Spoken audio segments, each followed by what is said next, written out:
I think we're good. Can you hear me okay? I feel like I can't hear very well. Hi. Hello, everybody. How are you doing? How are you feeling? Hopefully everybody's doing well and feeling well. We're back. We're back on Twitch for a little while. How are we doing? Are we okay? My stream health. What's up? Okay, it must be that thing. Volume's good. You can hear me. Okay, everybody can hear me. Everybody can hear things happening. Been better, been worse. Ryan, I can think of no better way to say that. But Ryan, Lord Draketh, Garage Band, Dragoon, thank you so much. In the hunt with a Twitch Prime sub. Subscribe for 81 months. Thank you. Am I winning, Wario? We'll see how that goes. Lightning Rex, what's going on? I hope you guys are doing okay. I hope you're feeling well. Legasp, the rare Uncle stream during my walk. I'm sorry I timed it so badly. I actually was going to be on at 12, like 12 o'clock, push the button. And then one of the demos that I was going to play, I realized is not on the Switch. So I had to grab my PS5 and set all that stuff up. Hang on here. Uncle's back. How are we feeling about the Gabe Cube? We'll chat about that. Let me know, by the way, for the Gabe Cube, is there like a video presentation to watch? Because I have I want to watch one thing today and then possibly another. I'll ask you guys about it, but I wasn't sure with the Gabe Cube if there's a presentation for it or if they just did like a press release drop. Haven't used much. Haven't had to use what? Oh wait, while I haven't used to for much 8 at the moment. Oh, okay. Now 16 gigs of RAM. Okay, I'm glad you upgraded that because that's incredible. A slightly hungover, jealous. Oh wait, so Garage. So you're slightly hungover, but you said the volume's good. Do you need me to speak louder or do you need me to lower my voice? I beat the Dragon Quest 1 remake. And was pretty disappointed with it. All right, hold on, Wario. We're going to have a conversation here in a second because I got to ask you about that because people have been saying good things and now you're saying something else. Is it weird to say that the angrier a lot of people get about certain games and the less they care about?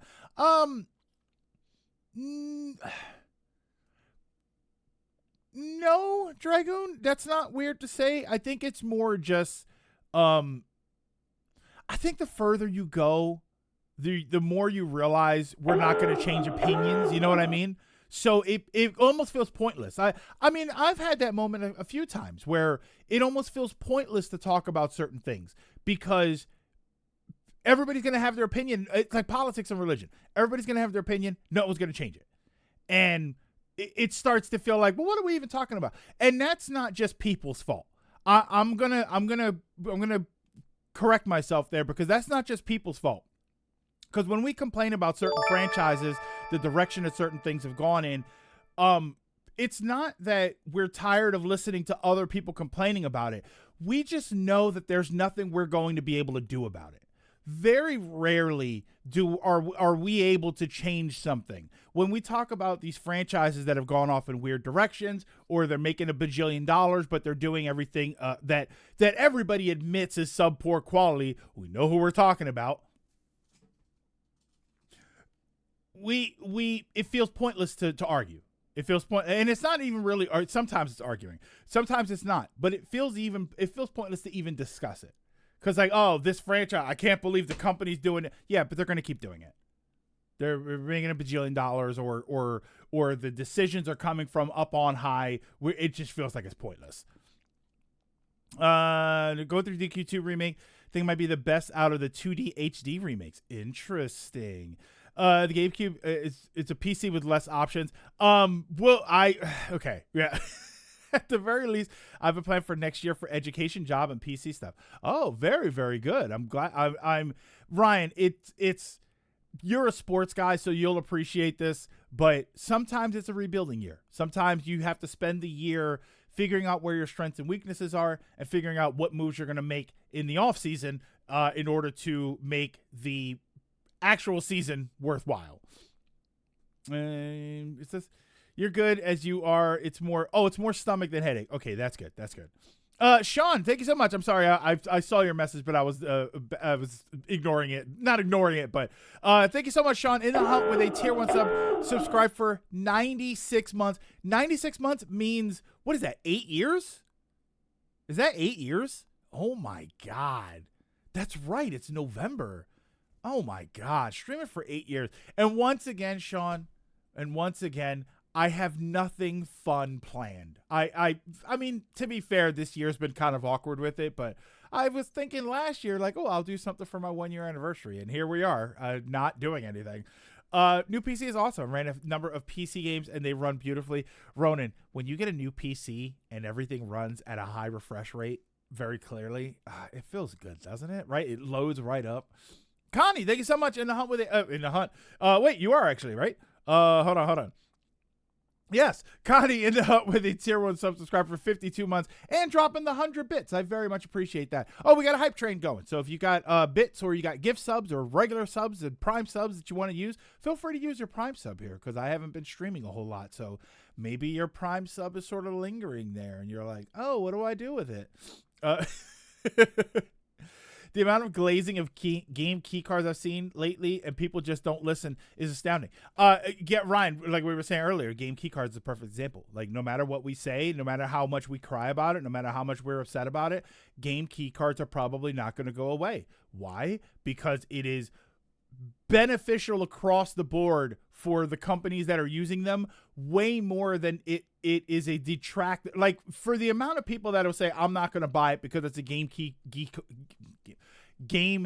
card, the vast majority of people aren't going to care.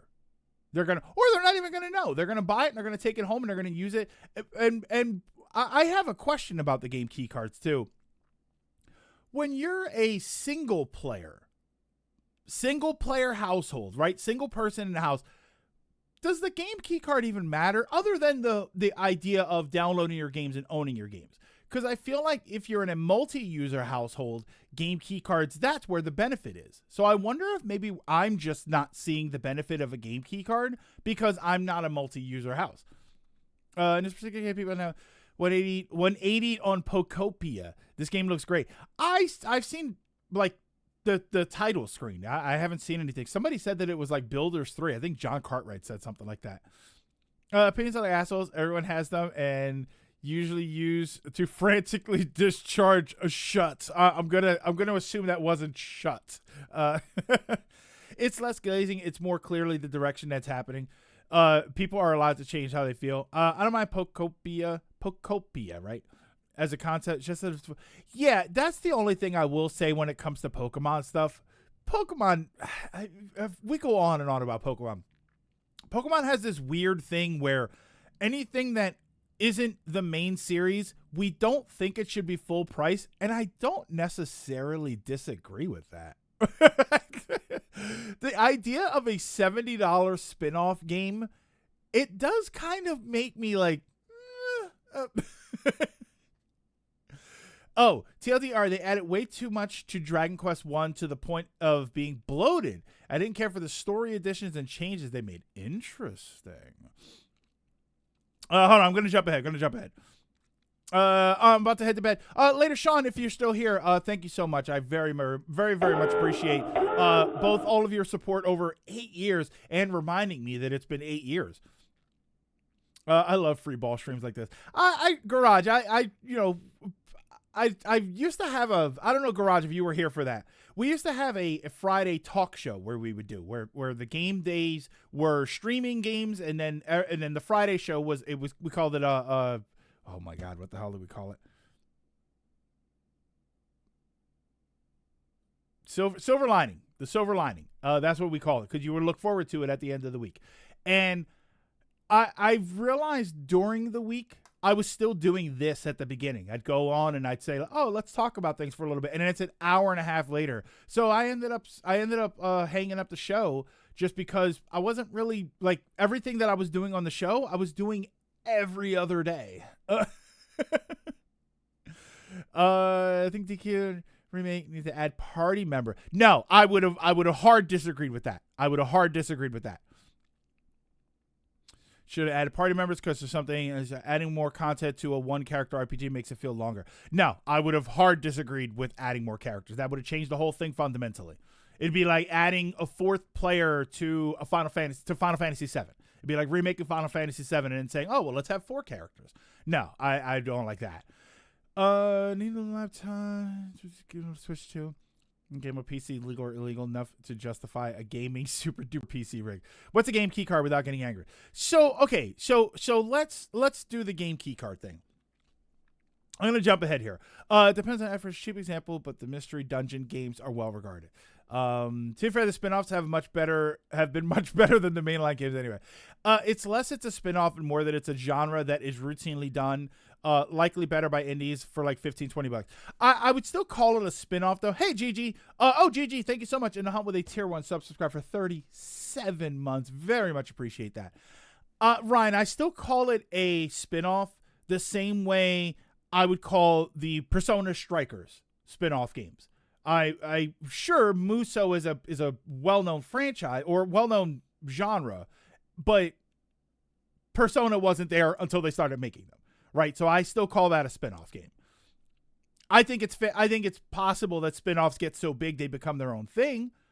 Pokemon Unite is a spinoff game, but if that were to grow to League of Legends heights, then I would never I would consider it its own thing. But it started as a spinoff. Laverne and Shirley. There you go. It started as a spinoff. Gameplay. I need a new laptop that can game, but I still plan on getting a Switch too. There we go. Okay, I got lost halfway through there. Just don't game on PC legal or hardly enough to justify a gaming super duper rig. You actually don't need a really super duper rig. You just need some. You'd be surprised at how easy it is to build a PC that runs games well over what your console can do. They gave the princess a bigger role. Oh. Wait, they made her a party member? Hold on. In Saber and Silver, what's going on? Wait, in the Dragon Quest 1 remake, they made the princess a party member? Oh, I don't like that. Yeah. I also don't have physical room for one. That's different. Yeah. That now you're in the like, okay, let's go to laptop territory. What was I going to talk about? The GameCube? No. Hold on. The heck is that? Oh, okay. She's not a party member. She plays a bigger role. I think they could have done that. Gwaelin isn't not a party member. She's just a bigger part of the story. Okay, so you don't have to ignore her. Oh, game key cards. That's what I was going to ask you. So game key cards. Let me make sure I understand this correctly. Because I still am, again, I think this is because I'm a single user household. So I still don't understand this as much. So when I buy a game key card game, it's the red cartridge. There's a cartridge in there, right? But the cartridge is only the key to download the game from wherever. So realistically, down the line, I could sell the key card and it would actually work. It would actually be the key to download the game. But I never actually own the physical copy of the game, right? Because it downloads to the system. It's the Call of Duty game where the disc was like 70 megs, and it was basically just a key to let the server know, hey, I'm allowed to download this. Right? That's how it works. Was DQ Builders 1 and 2 worth 60? Yeah, you're kind of right. Dragoon. Because Dragon Quest was a offshoot, and they were pretty elaborate games. Although I'll admit I didn't pay $60 for the first one. I paid $60 for the second one because I bought it day one. You can't ignore her anymore. Oh no, which is kind of lame. I mean, I always rescued her anyway, just because. Nintendo released a video explaining it. Oh, so maybe we will watch that. Game key card lets you download the game, but the card is a key. But as a result of this, you can sell the card, and it does the same thing for the next owner. Okay, so that's how it is. It's a glorified code in a box. It still works as a download as long as the servers were up, but the game is not there. I would go so far to say that it's not a glorified code, because a code is obviously a one-time use, which I know that you know that, but okay, so I'm understanding the problem here. So I'm understanding the problem, but I am also understanding the benefit to an extent, because people, well, I don't know. Here's what I never understood about this kind of stuff. Well, no, I guess I do kind of understand it. I was gonna say, like, why can't I put my regular game in there and then download the game to my thing? But then they're gonna be worried about doing that and then giving the game to somebody else. Okay, I kind of get that. I rather call it. What's this? Are we? Hold on. I missed something. Are we at the point where NES, SNES, and Genesis aren't retro anymore, and now they're ancient?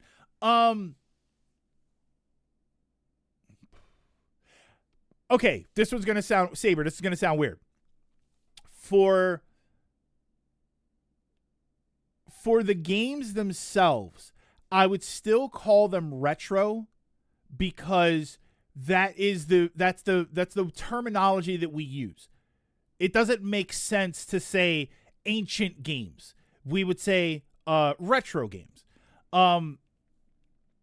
If you were to say ancient, I mean, that's where you're talking like Space War. That's where you go to something like that. The hardware, the consoles themselves specifically, I wouldn't call them ancient, but I would. That's gonna hurt. This is about to hurt. I'm about to hurt myself. I'm gonna hurt myself right here. I would call them antiques. I do think it's fair, particularly if you're talking about something like, vintage. I think vintage is probably a better word.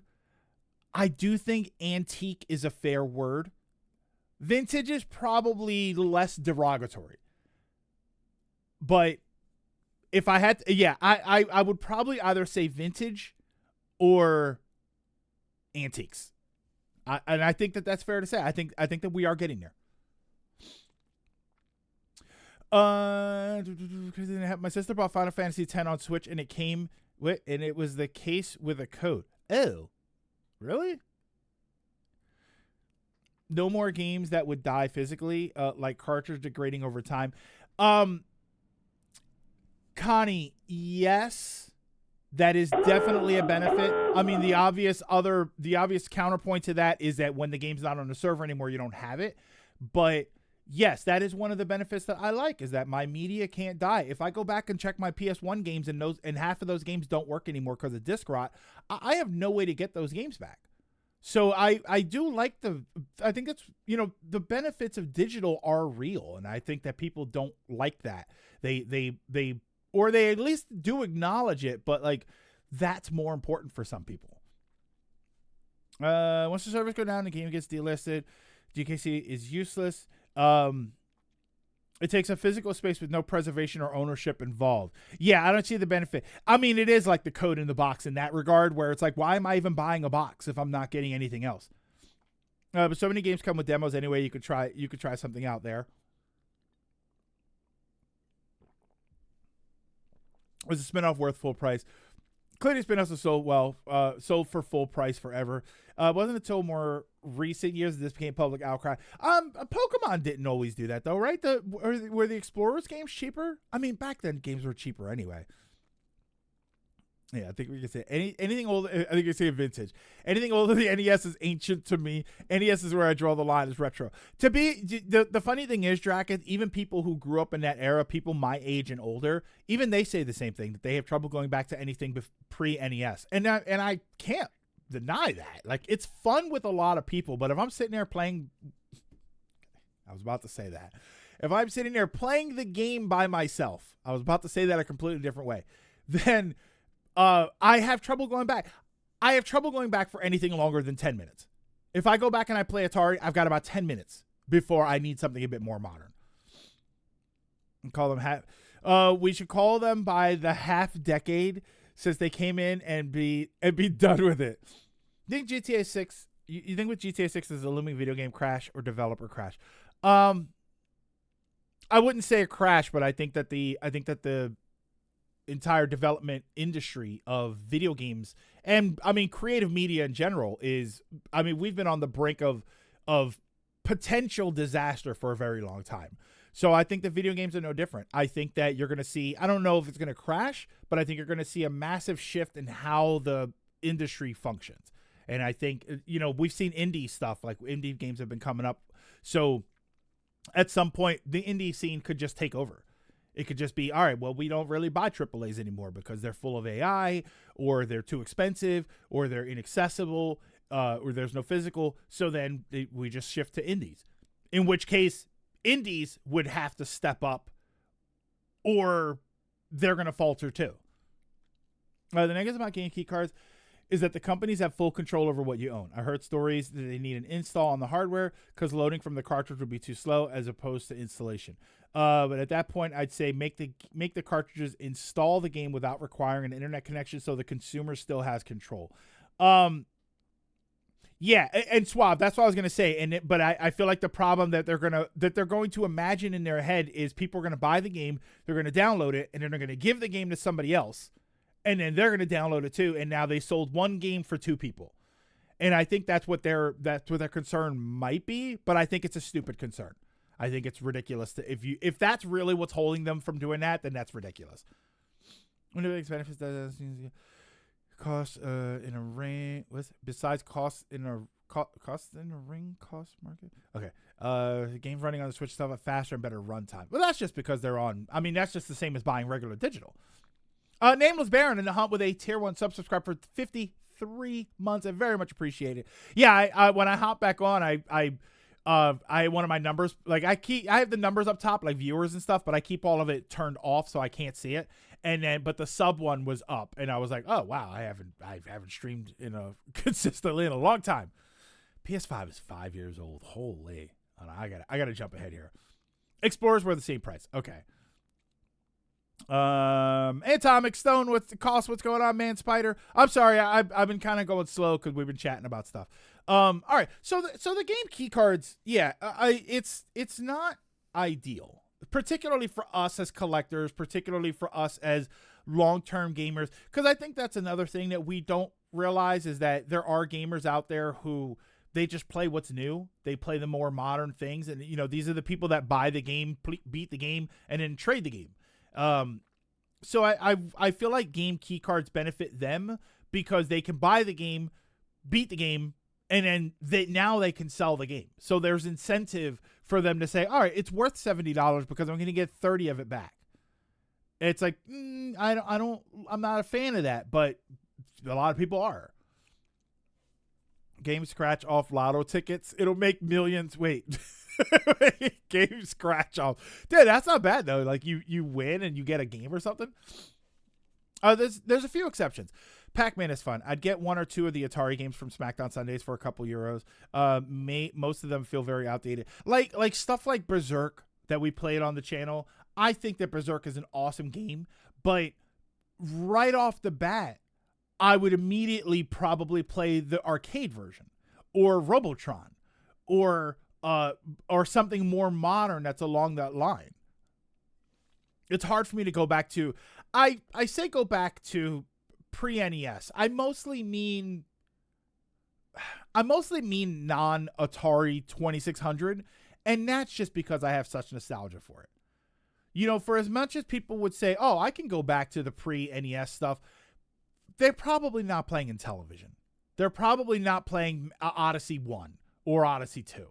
They're probably playing Atari 2600 and maybe a couple other things. Get cheaper digital on Steam at that point. I trust Valve way more than Nintendo with online infrastructure. I'll give you that one. Did Matt give the cowl to Johnny? Oh, before 80, did Matt give the cowl to Johnny for? Yeah. That's a behind the scenes discussion, but we just had to discuss like what was going on, and we were just like, okay, I think we're just gonna pass it off. I was fine to stay with it. I thought it was funnier that way, but far better than Code. Yeah, Dragoon, far better.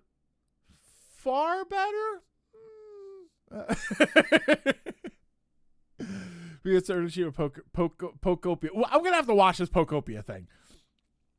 You're the ones directly in charge of making the games on the cart. Put it on the cart for people who want it there. This reeks of we don't care if it's Pokemon. They'll buy it anyway. The Ryan, I don't feel that, but it's easy to see that just because that feels like where it's been the whole time. Where Pokemon's been for a long time. I feel like it's. You know what I think it is, and I think that this is. I feel like this is their logic. It's like Dragoon, you criticize the idea of it's a spin-off game, so it should be cheaper. But I feel like their logic is it's a spin-off game, we can cut some corners. That's what I feel like. I feel like if the new Pokemon mainline, Pokemon Tomato and Pokemon Tomato, if that's game key cards, I would say, ooh, that's weird. That's where they want to go with the mainline series. But the fact that it's a spin-off, it does feel like, well, it's a spin-off game, so we can make these game key cards. These usually don't sell as well. They might not be as popular. So let's hedge our bets by making it a game key card. That feels more likely to me. Well, they got rid of the bonus points thing. That's true. I'm jumping ahead. Second jumping into generation with absolute contempt for the consumer, and aside from some first-party titles, are probably opting out of this generation. I'll wait until another Wii U situation to see if they get their attitude in check. They're not going to have another Wii U situation. I mean, let's be honest here, Suave. By the time we approached what could be a Wii U situation, it's entirely possible that console gaming is almost completely dead. That's a big comment right there. There have been 2 Pokemon boycotts in the past 5 years, and both of them failed.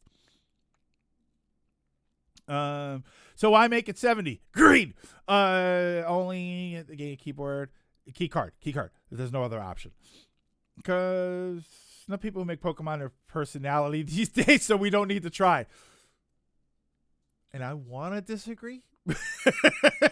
I really want to. Give me running Pokopia on a cart. That's another thing. I also don't know what this game is. It's a builder's game, so I don't know if that's more or less resource intensive. I want to believe that building games are more resource intensive, but then I remember back to Animal Crossing on the GameCube, where you could load the game up, then open the system, take the game out, and play the game all day, and it would load all of your information. So it's like, is it more or is it less resource intensive? Some devs get bonus points for a game on card. Sales for game key card haven't really been much worse or unchanged. And that's kind of what I want to see. And I'm gonna lie, the only things I feel that I'm missing out by not having Switch 2 are DK and Kirby. You know what, Stone? I feel like is most important to me on the Switch 2, and I said this months before the system came out, years before the system came out, I was saying this.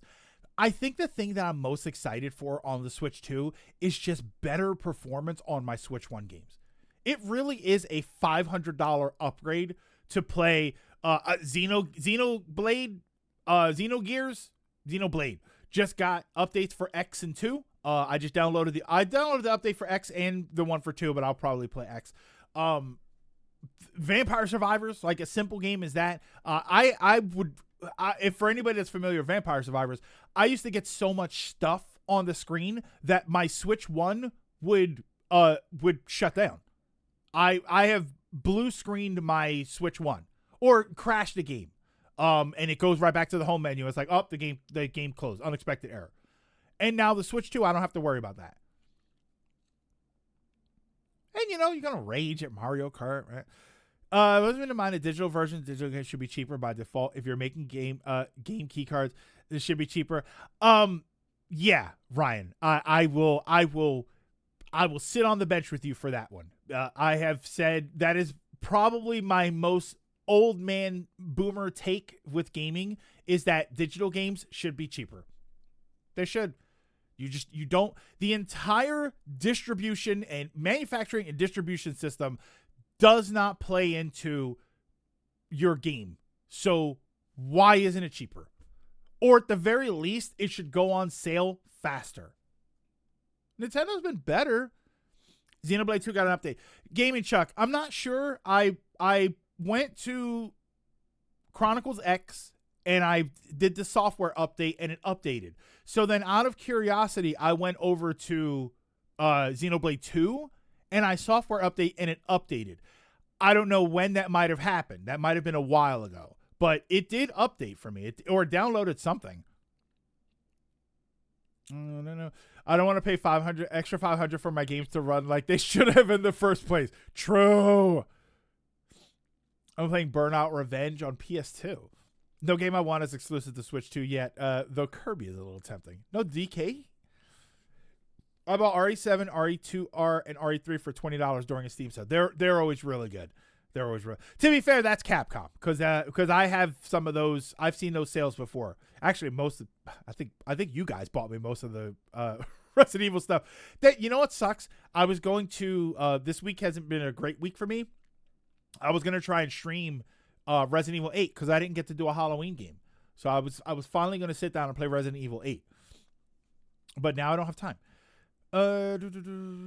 Casual Nintendo fans would practically buy any. I'm going to jump ahead. Casual Nintendo fans would probably buy anything first party. How many people have played Metroid before Dread? How many people play F-Zero before 99? Nintendo could sell these guys water and they'll buy it by the truckload. I don't. Yes, but I also kind of know. Because I think there are still some games we expected to be better, to sell better, and they didn't. Right? Stuff like Paper Mario Thousand Year Door, Metroid Prime Remastered. I don't think they failed, but I don't think they did as much as we wanted them to, especially for like Paper Mario. I don't feel that Paper Mario sold as well as I would have wanted it to. But it's people will still buy it. So I don't think people are as crazy about Nintendo. I don't think Nintendo fans are as crazy about Nintendo as, say, Pokemon fans are crazy about Pokemon. I think Pokemon fans are more likely to buy it all than Nintendo fans. I think Nintendo fans do stick to some of their franchises. I think it's more of a franchise loyalty for Nintendo. Because even Metroid Dread, like with Dread and Prime Force coming up.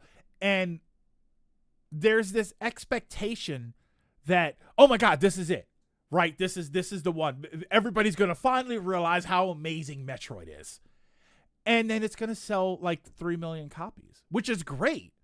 But it's not the 30 million of Animal Crossing or Pokemon games or anything.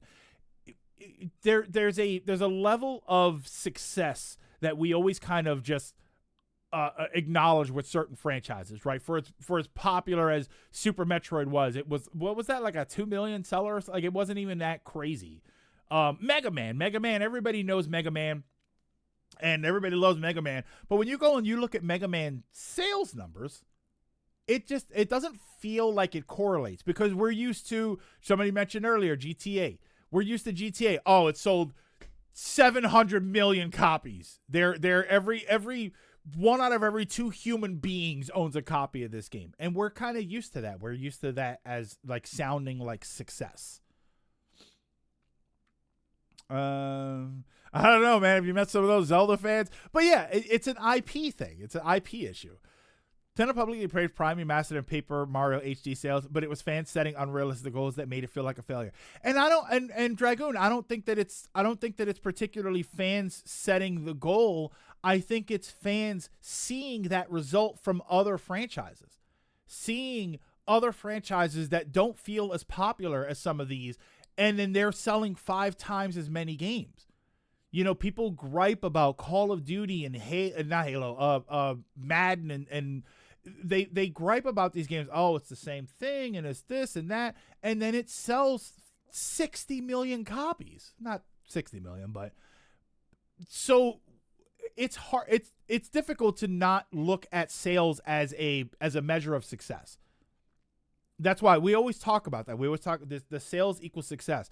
No, because you would also have to take in things like development costs and whatnot. But at the same time, when a game sells 10 million copies and another game sells 500,000 copies, it's hard to look at both of those and say they are equally successful. They might be equally good games, but I can't sit there and look at the 500,000 seller and say you're just as successful as the 10 million seller. It's just not. It's sales numbers don't mean everything, but they do mean something. I read a report that Prime 4 costs 100 FOR costs $100 million to make it. It needs to hit 5 million to break even. So that's probably a financial bomb for them. Yeah, would you say like you don't think it will hit 5 million? Like that's a good question. Do you think Prime 4 hits 5 million copies? I don't know. I love Metroid, but has it ever sold that well?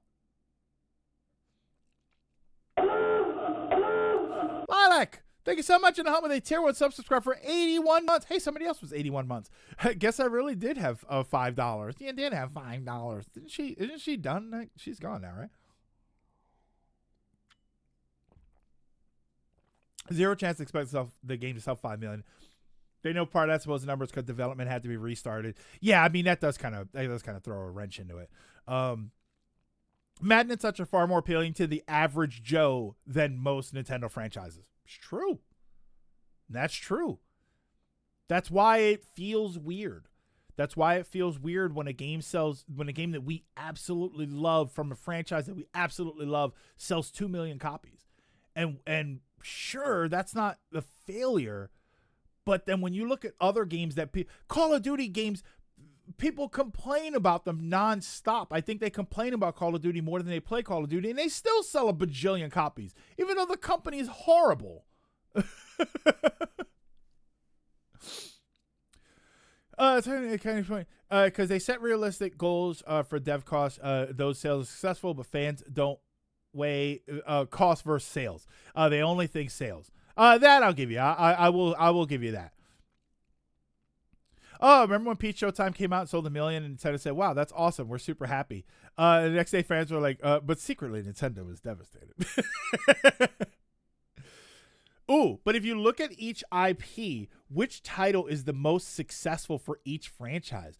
Well, then you start to ask your questions about what do you consider success? Is it the game that sold the most, or is it the game that brought the franchise to the forefront? Is it the game that introduced everybody? Super Metroid. I don't think Super Metroid is numbers wise. I don't think Super Metroid is the highest selling Metroid game. But when you talk about influence within the Metroid franchise and Metroid's ability to reach beyond itself and its own fandom and find new people, Super Metroid is probably unprecedented or unmatched in the franchise. So then it becomes, what do you consider success? Mario Kart was always very, very popular, but I wonder which one reached the most people. Was it the Wii? Because the Wii had 100 million systems. Was it the game? Was it the DS and 3DS games? Because the DS and 3DS sold 155 million or 154 or something. Yeah, you can't compare old games. Yeah, the market's different. The market is a big different. That's when you start to get into like percentages and stuff, which I don't have the mind for that. But that's when you get into like, all right, what was the percentage of sales that was Metroid versus everything else? And because that's like percentage wise, it's probably a better metric. I think this just also relate to retention rate versus the amount of people on the system service. Obviously, something on Wii U is going to sell a lot worse than the same game would on Switch. Yeah, retention's a good. That's a good metric for that. I used to say for movies, I used to say that I never went by first weekend sales. People would say, "Oh, the movie made 300 million on the first weekend." Great. Let's see what it looks like by the third week. Because what if $300 million worth of people went to the movies and they all hated it? They're going to tell everybody else. And then the second week, you're going to see a massive drop off. And in the third weekend, it's going to be non-existent. And that's how you'll know, oh, that was a bad movie. Or that movie sucked and people didn't like it. But you can't really tell by the first one. So it's kind of like initial sales. Like they say, oh, it sold 3 million copies in the first 2 days. That's fantastic. But then if in the next year nobody bought it because everybody hated it, that's a more important metric to me.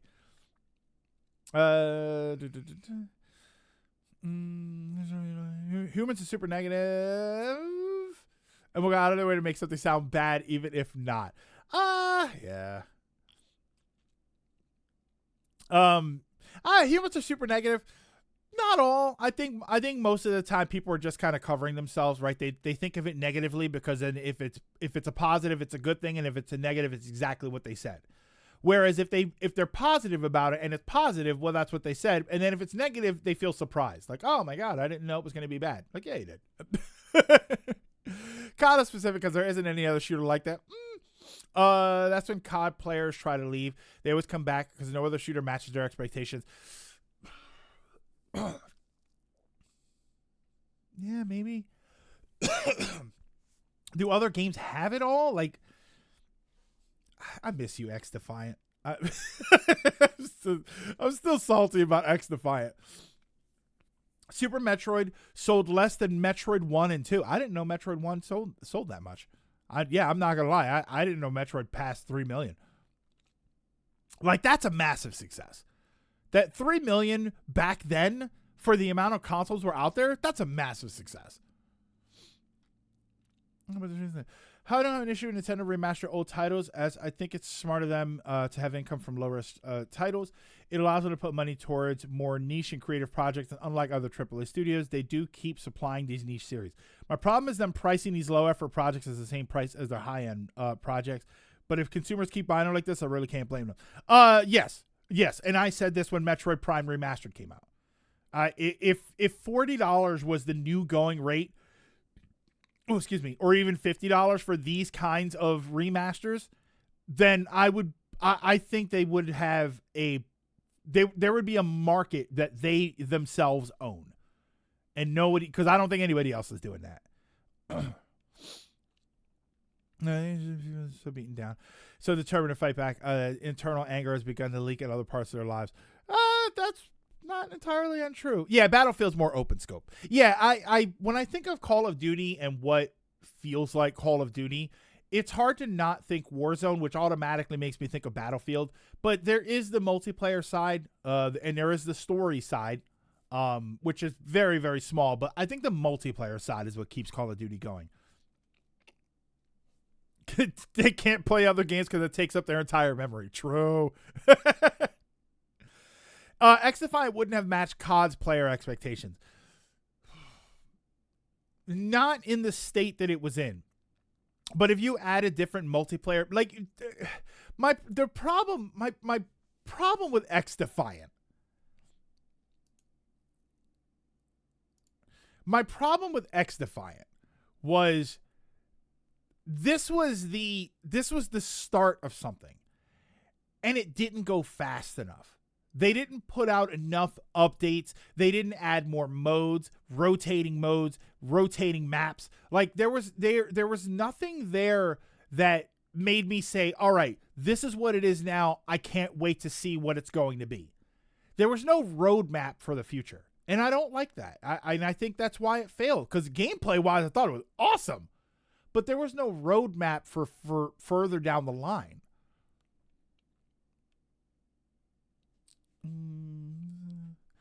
Rivals over 100 gigs. I haven't played Rivals in forever. That's so sad.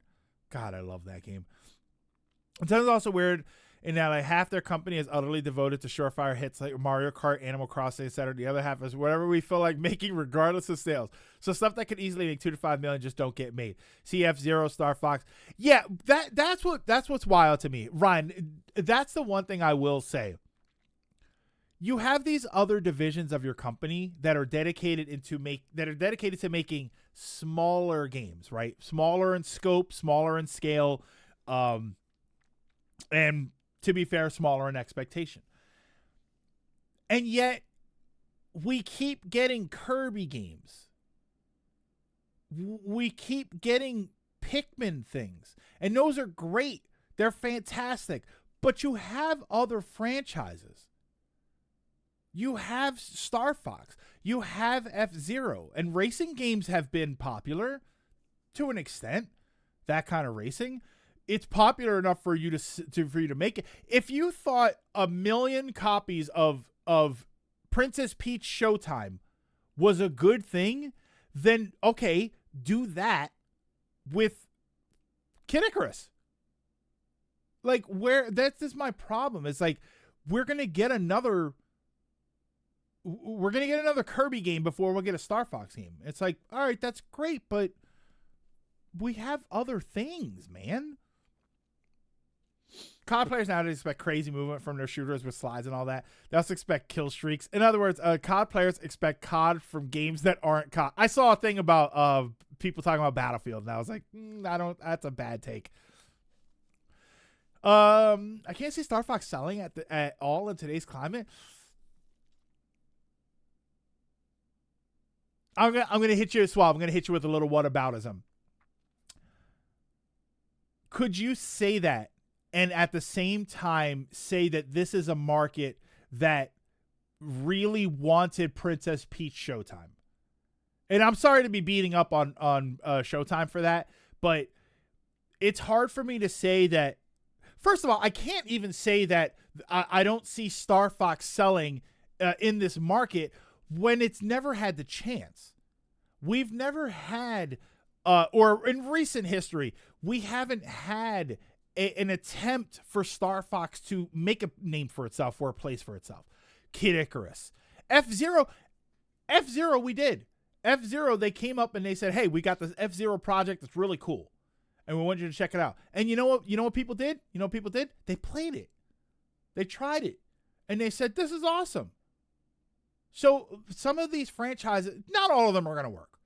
Not all of them are going to work. You bring back some old franchises and a lot of them are going to fall flat. But some of them might do well, especially if your metric for doing well is 1 million copies. Because like we were saying earlier, like the people who are dedicated to Nintendo and stuff, I think that there is franchise loyalty, and even franchise loyalty will make some of these games sell. Not to mention, there are people who are just like, this looks like a fun game, I'm gonna buy it. I think the market for that game is young children and brand strength. For Princess Peach? You think for Princess Peach?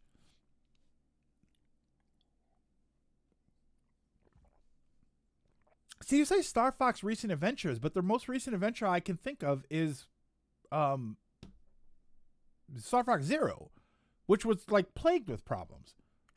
Or not plagued with problems. The using the gamepad seemed to piss a lot of people off. It didn't appeal to me either.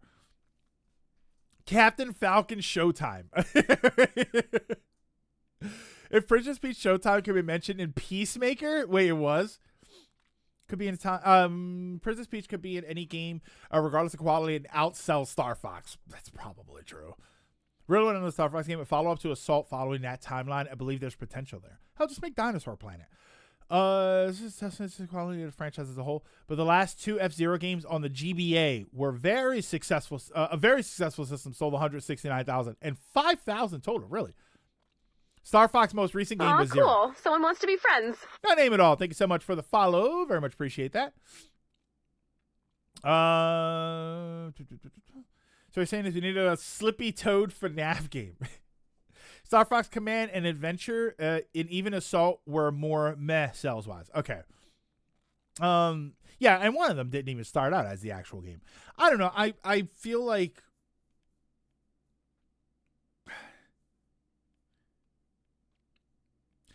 okay, I'm gonna throw somebody's words back at all of you. The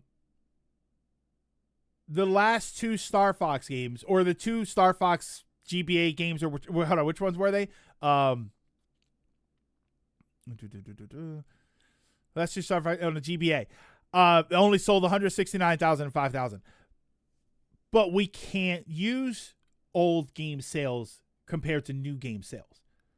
So those numbers are almost irrelevant. So the only real way, and this is where the risk is. The only real way, or F-Zero, I'm sorry, that was F-Zero.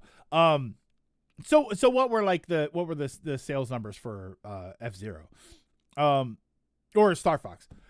The only way we're going to know is if they try. And to be fair, they did. They did try for F-Zero. They made F-Zero 99, and people played it.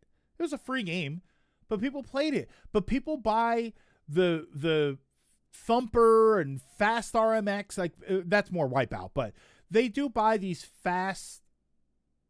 I don't. What do you even call that as a F-Zero games? What do you even call that as a franchise? Futuristic racing? Is it just future racing? So I guess that's what it is. People did buy those games. So a new F-Zero game, you should try. You know, and they people did play it. Future Punk Racing, it's probably more. I like the punk part. Futuristic gravity racing. Yeah, I don't know that we have a name for that genre. But then you talk about like Kid Icarus. Yeah, okay, you don't think Star Fox would sell. You don't think Kid Icarus would sell nowadays? A big adventure game where you fly around and it's like open world flight or something. It doesn't even have to be open world, but like you don't think that would sell?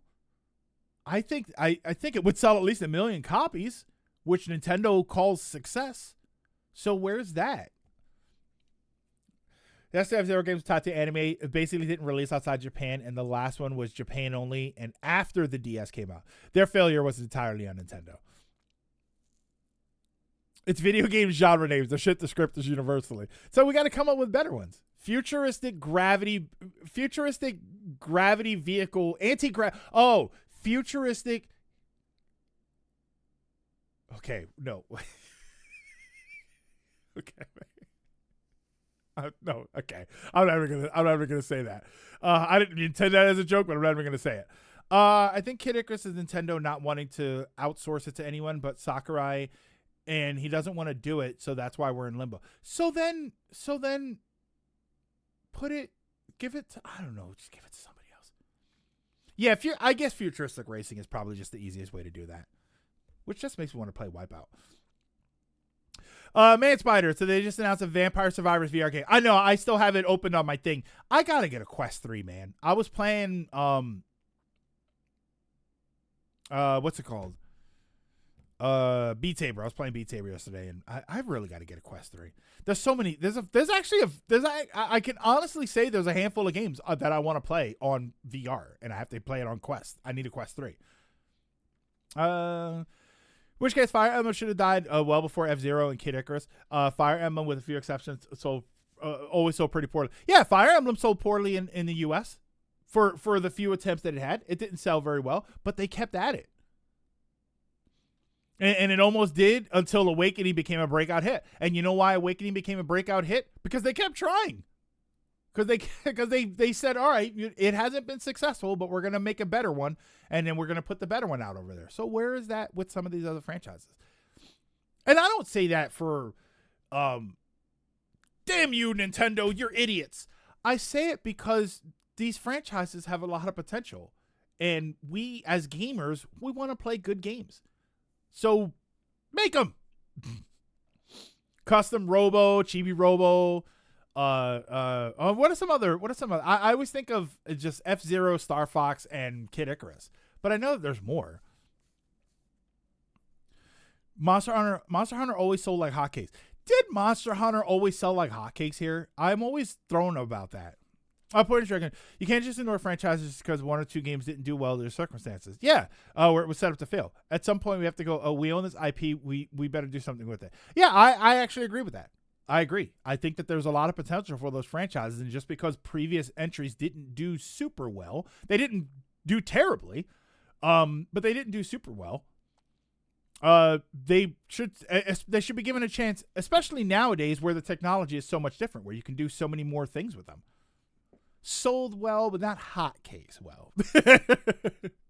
There's the legendary. Yeah, why didn't we get all of the Starfy games? I don't understand. They wanted to make Kirby. They made Kirby. Maybe that's why, because we had a lot of Kirby stuff, but Kirby was popular over there too.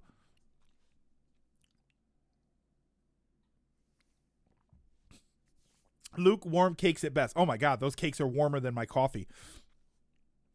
I say ignore them. But looking at the end, looking at that and seeing the franchise take a break is irrelevant. I mean, we're how many decades are we on a break here? Are we on a break indefinitely? I mean, it's not even an issue with PlayStation. So many IPs go to waste with no chance at a new game. Yeah, I mean, yeah, we gripe about Nintendo, but some of these other companies, why are we not getting another Gravity Rush game? I've only played the demo for the first game. I think it was either the first one or the second one, and I am already saying, why is there not Gravity Rush 3 in the works? Like, where are these IPs that are incredible? We're getting a Gravity Rush movie? Oh my God, I can't go watch that movie. It's going to make me sick. Here is F-Zero. Now Plane Zero. Oh. And what about Ice Climbers? Ice Climbers, I mean, if we're going to go back that far, let's go all the way back to the Nintendo. This is where I feel like Nintendo has missed something. Because they should have been doing this a long time ago. I actually think this might be too late. Why, when the rise of mobile games began, were you not taking some of these old NES games and turning them into mobile games? Where was the mobile Ice Climbers? Slalom. Maybe not pro wrestling, but like, where were the mobile versions of some of these very simple games that could have gone further?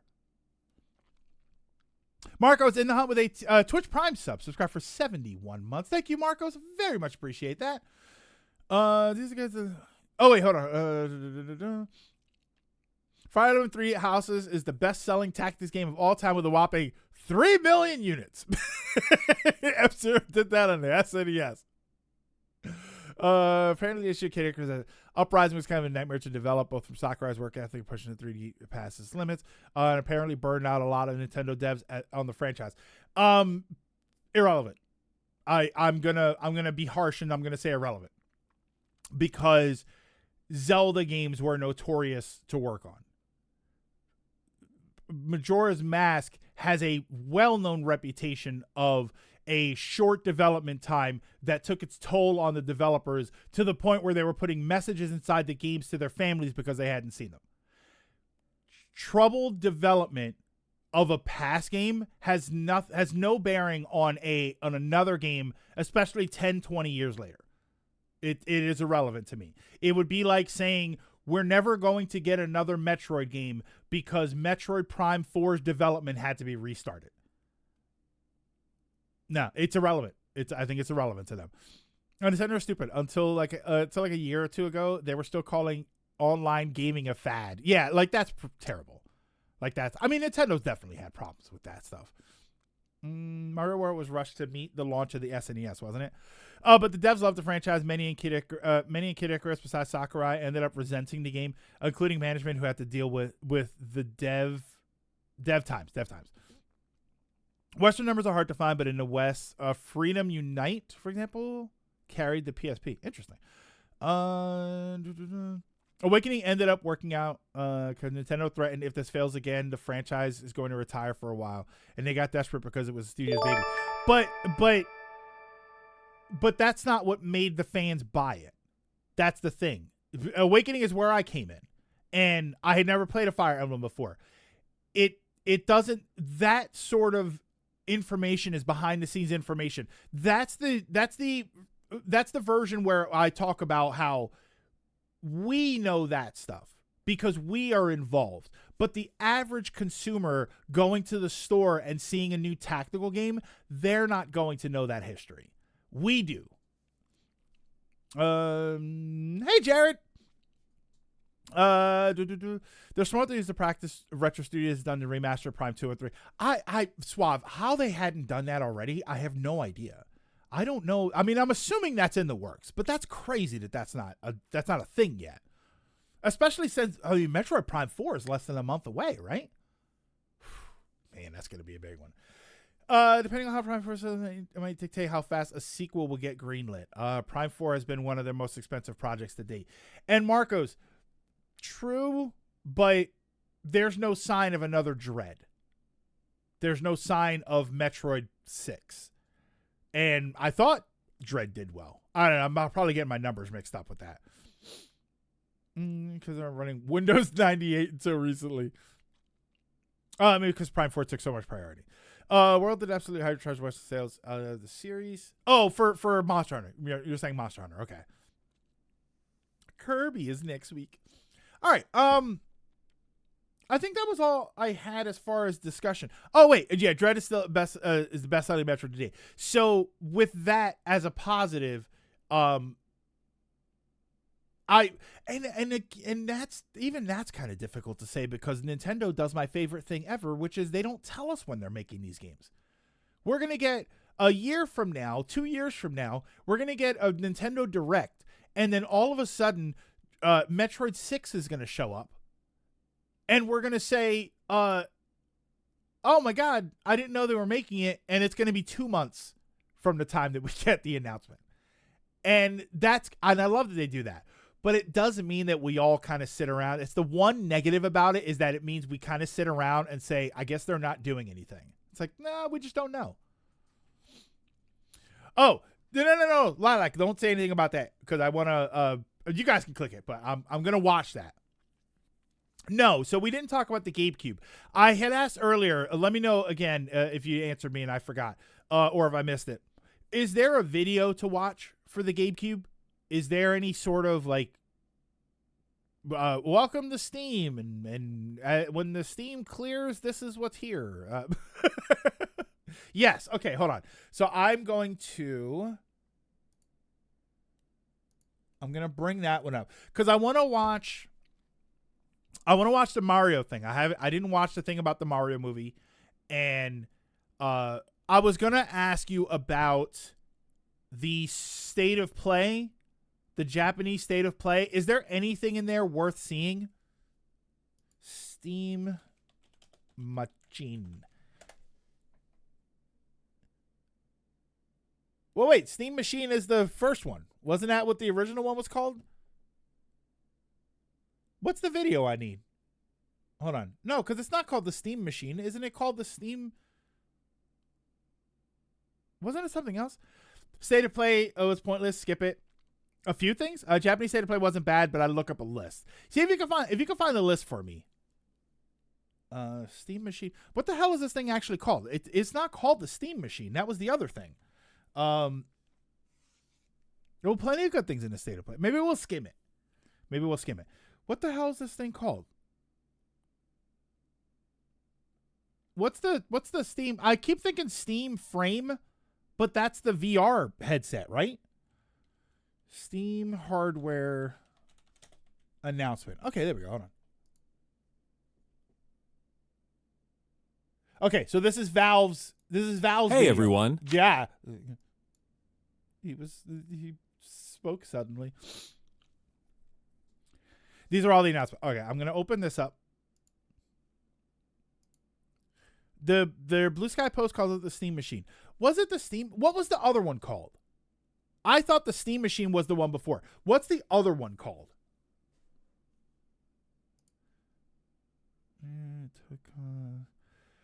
Dragon Quest. Is that? Wow, wait. Is that what I think it is? Is that Tokyo Extreme Racer? Ouya. I have one of those. No. The wasn't there a Steam box before? Not the Ouya. The Ouya was something different.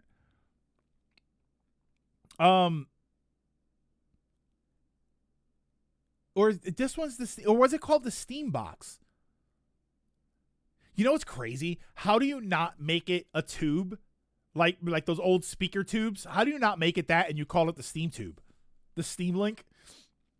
Watch the game keycard video.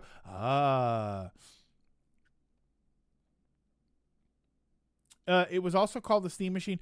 Oh, it was called the Steam Machine. Okay, so they're calling them both the Steam Machine. Yeah, and they didn't call. I guess they don't want you to remember the old one, so they don't want to call it 2.0 or something. All right, so why don't we watch it? Yeah, hold on. So rather than just me speculate on it, let's. Oh wait, I gotta switch that around. I should probably get coffee too.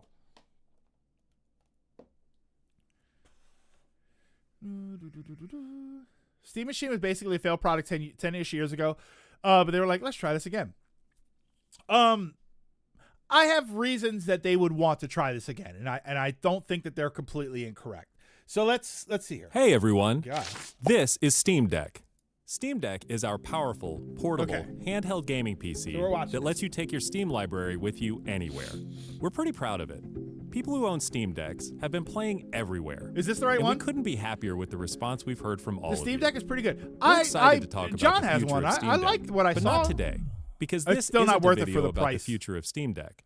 This is a video about the future of Steam hardware. Today, we're announcing 3 new members of the Steam hardware lineup. All connect you with Uncomfortable powerful ass PC handheld. gaming. All are optimized for gaming with Steam, and all are shipping in early 2026. Let's start with this one. Oh, this is the controller. Oh, I didn't know they were going to show the controller first. This is the new Steam controller. The new Steam controller puts all of your Steam games at your fingertips, so you can play wherever and however you want. Just like with Steam Deck, I we find want you to this be able to play controller any game with your Steam uncomfortable controller, looking. even games never built with a controller in mind. It has all the great features from Steam Deck, like trackpads, gyro, and back buttons, all in a I comfortable don't form find factor. this that comfortable. Its next generation magnetic thumbsticks let you play with controller improved is mad responsiveness ugly. and longevity. We've put capacitive touch sensors It on the looks like- thumbsticks. oh and my now on God, the it back of looks like the controller, too, burger. so you can enable It looks kind of like the gyro burger. aiming with the touch of your thumb or your pinky if you're feeling fancy. Kudos for back buttons. You know what's funny? I think back buttons are kind of becoming the norm now, since they've been around for a little while. And yet, hey Bobo. And yet, I have them on the Pro controller, and I don't use them. I find it awkward to use them. I think they're in the wrong place. You know what I think is instead of back buttons, I wish they were paddles. I wish they were levers on the back and not just buttons, because I find it awkward to hold the controller and grip the controller, and then like this doesn't feel comfortable to me. I don't hold my controller in a way where hitting the buttons is like I have to change my grip in order to hit the buttons. Play for way too long with a rechargeable lithium-ion battery that allows for over 35 hours Look how of hot. playtime. That's my problem, With Ronan. Steam controller, The sticks we are want all to the make way up charging top. and wireless pairing something that's actually easy. Or it looks that That's why way. we You know what? created the Puck. Watching him play The it, it's Puck not is that a bad. combination It's just wireless the adapter bottom part. and magnetic charger. Oh, you know what it is? It's the Jaguar controller with the keypad on the bottom. Yes. included with every Steam controller. Put two Snap it touchpads on over your to hands charge. normally wrap around. Yeah, Once like you're charged up, that's snap where it my off again. that's where my You can play fingers over go. Bluetooth To or hold the wired controller. connection too. The new Steam controller works with any device running Steam or Steam Link, whether it's a PC, Is it Mac, powered by Steam? handheld, smartphone, That would be Steam great. Deck, or the new Steam machine. Right, like a Oh, this is How is there not a steampunk Steam controller? the new Steam machine. Oh, it's the Dreamcast controller. Y'all. All right, here we go. Here we go. Here it is, the GameCube. Did you see they put out somebody put a thing that they're gonna make it like the companion cube? Machine is a powerful gaming PC in a small but mighty package, designed for your games on the big screen. It's quiet too, which is crazy since it's 6 times more powerful than a Steam Deck, powered by a discrete, semi-custom AMD GPU, enabling 4K gaming at 60 frames per second with Okay.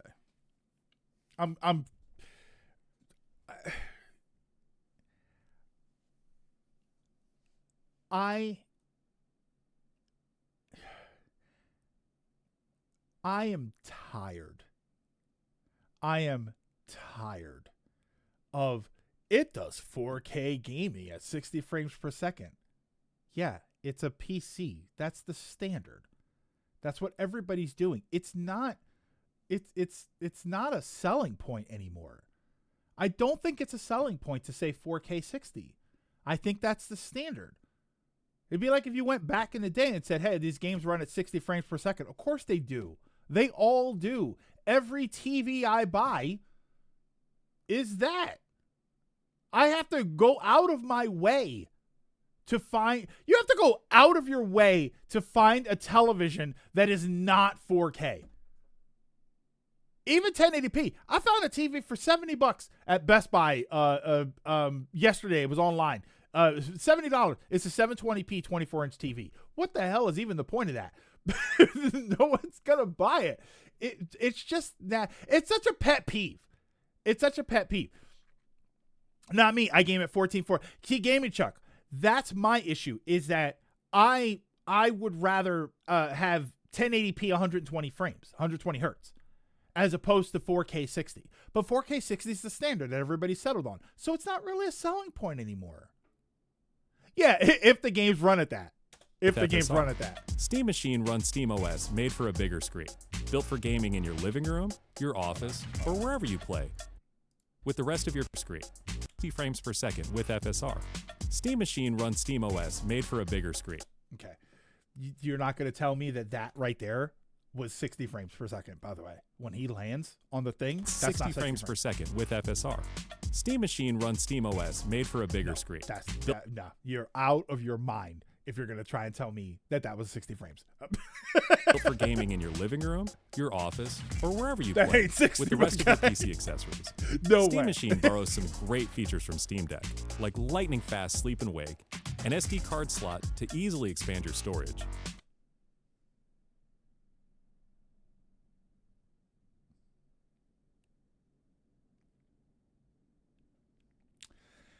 One of these things is not like the other. Are we really still here? Nintendo, handheld, fine. You got to take it with you. This is a home console. Why do I, I don't, oh, wait, hold on. Can I take my games on my SD card from my Steam Deck and put them in my Steam box? Can I do that? Because otherwise, I don't see the point here. I don't see why with a stationary system there isn't an NVMe slot in there. Or some sort of slottable hard drive. I don't understand that. I don't understand it. Like 2/3 of this box is just heatsink. And bring some new tricks of its own, like a customizable LED strip, which can show different system functionalities, or your own light show. Steam Machine is a PC, so run whatever software you want. Did they really just sell me lights as a feature? And it works with all your favorite desktop and gaming accessories. Steam Machine is designed to work hand in hand with all your favorite desktop and gaming accessories. Doubt. Steam Machine is designed to work hand in hand with the Steam controller, with the low latency, wireless connectivity of the Steam controller puck built right in. And it's great for streaming your games to your phone, tablet, laptop, Steam Deck, or Steam Frame. Oh, yep, this is Steam Frame.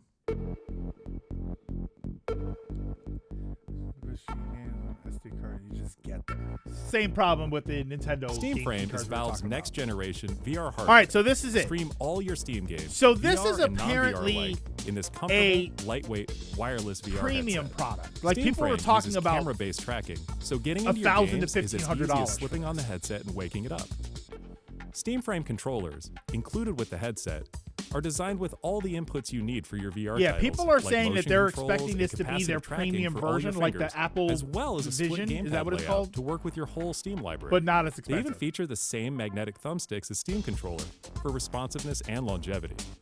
Steam Frame also pairs seamlessly with the new Steam controller, a great companion for playing non-VR games in the headset. To make sure streaming is smooth and stable no matter what, Steam Frame includes a wireless adapter that lets you stream your games from your PC to your headset over a fast and dedicated Wi-Fi 6 connection. Okay, all right. This was my misconception. So this is a standalone device. I can buy this and hook this directly to my computer. This is not an accessory for the Steam box, for the GameCube. This is a separate accessory that they're just announcing at the same time. All right, that was my misconception. I thought this was an accessory for the GameCube. All right. Really? If I was Steam, I don't want to go to Windows 11 by end of next year. That's what I did. It's using a mix, so it's still VR, but also have flat screen mode for non-VR gaming, which is always. I mean, even the Quest can do that. I have the Quest 2, and even that can do that. It's standalone, but we also want you to use it because it works best. Yeah. So this is. You know what this is? You know what this is? This is the misconception that everybody had with the Wii U. When we saw the gamepad and we didn't understand that it was tethered to the system, everybody thought it was going to be a separate thing. That's what I thought. I thought it was tethered to the system. So it's going to be a separate thing. And the game is streamed to your frame optimized for VR, using new technology that allows for the highest resolution streaming exactly where your eyes are looking. And Steam Frame is a PC, running Steam OS. In addition to streaming, you can install and play a bunch of VR and non-VR games right in the headset without a host PC. You can also expand your onboard storage to fit even more games with a micro SD card. The headset having an SD card makes perfect sense.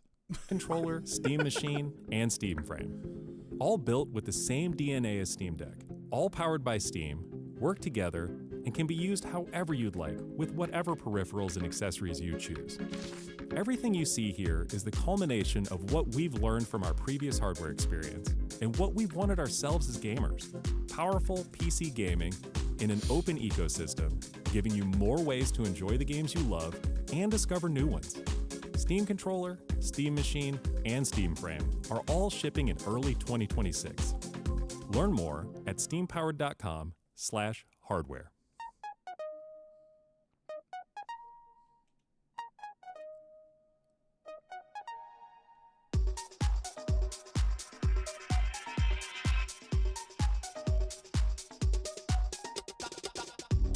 All right, well, I'll give him the beats, even though we're probably going to get demonetized for that.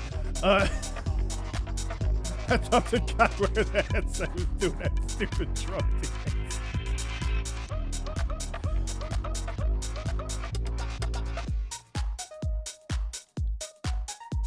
Okay, I mean, this is a little bit long of an outro. What are we doing here? How long does this go for? Oh, my God. Okay. So what do we think about that? Obviously, the thing that we always have to talk about with this stuff is, or we have to hold off, we sort of reserve our feelings because we don't know the price.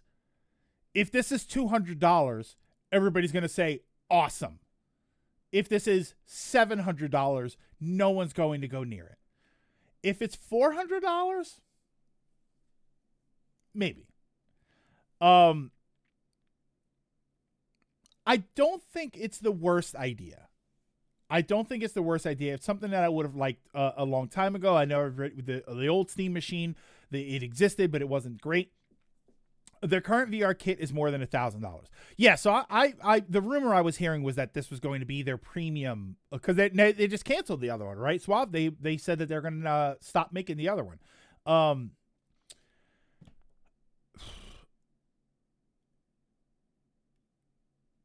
Cube plays games. The ninjas are at the door. Given its power, I can't see it being cheaper than the best Steam Deck. So I think 500. Like 500 is kind of where I feel like this is going to land. So who is this for? I'll tell you exactly who this is for. This is for me. Like Dragon, you're saying you don't understand the purpose of it. This is for me. This is for somebody who likes Steam, likes their ecosystem, loves their sales, but I don't like sitting at my computer to play video games other than streaming. But when the stream is done, I go back to my couch. I have games on my library that I won't touch because I don't want to sit at my computer and play them. I want to sit on my couch and play them. So this is a no muss, no fuss way to do that on my television. Because the first thing everybody's going to say is, well, just buy a computer. It's just a PC. But a PC is a lot more money. It's a lot less user-friendly. I want a box that I can put on my entertainment center, and I can push a button, and it turns on, and it opens up Steam, and I pick my game, and I play my game. I don't want to have to build it. I don't want to have to set it up. I don't want to have to keep checking the games to make sure they work with my computer. I don't want to buy a longer HDMI stone, which I have done before, and they are expensive, but within reason. But I just don't. I just don't. KH, thank you so much. In the Hunt with a tier 1 subscribe for 57 months. Very much appreciate that. Thank you. Cheers to 57. I'm only 47. Steam Cube controller looks a little wonky. Apparently it runs Silent Hill at 4K at a beautiful 15 to 20 frames from one preview. Even with this box, they said you'd still need some tweaking for some games. So I'm assuming that's gonna filter out, though. I would hope so. That's my problem, is that it's a good fit for someone like me. The average person, and this is where, again, we come back to this sort of talking point. The average person who is going to be aware of this box and is going to understand how it functions and why that functionality works better for them, that consumer already has a PC and they already tinker, or they have consoles and they've made the decision about what they want to do. There's going to be a market for this. Absolutely. But I don't know how big that market's going to be. I'm a PC either. I'm interested in the fact that I can play this on my couch and it's there in one nice cube. Yeah, I feel like the average consumer would just buy a Steam Deck. I feel like the average consumer won't ever pay attention to this, or a Steam Deck, or a Steam frame, or any of that stuff, because the average consumer, the average gaming consumer, I would be curious to know how much in the know they are about this stuff. Is the average person that looks at PlayStation games and maybe buys a Nintendo and laughs at Xbox or however they do it, are they sitting there scrutinizing their Steam usage and saying, wow, I really wish I had unique pieces of hardware to play unique Steam games in a unique way? And I question whether or not the average gamer is going to do that. Stadia is a PC. Yeah, I mean, it said it on the thing. For anybody that thinks that it's a gotcha moment where they're like, oh, it's just a PC, it literally said it's a PC in the video. But with the simplicity of a console, they said you can change OS or even put other apps on there with specs between the Series and PS5 Pro. I'm expecting $600 to $800. Yeah, they said I saw the specs for it. I actually saw the specs for it. The only thing I don't like about it spec wise is it has 8 gigs of VRAM for the GPU. And I don't like that. I think it should have 16 gigs or at least 12. But other than that, I think that it's fine. I think it's a fine piece of hardware. Given the Xbox Madness is meant to be the same but stronger and rumored at $1,200, the Steam machine can dominate that market, but also more useful for someone like me who need to upgrade the entire PC at this stage. An affordable Steam dedicated machine would be a cheaper option. Now, this is what I'm gonna find curious, Lilac. Because I used to say this about Xbox. I used to say that Xbox, a long time ago, Xbox should have started selling Xbox PCs, which would be rated a certain way, like for the game. So the games come out and you know that they work.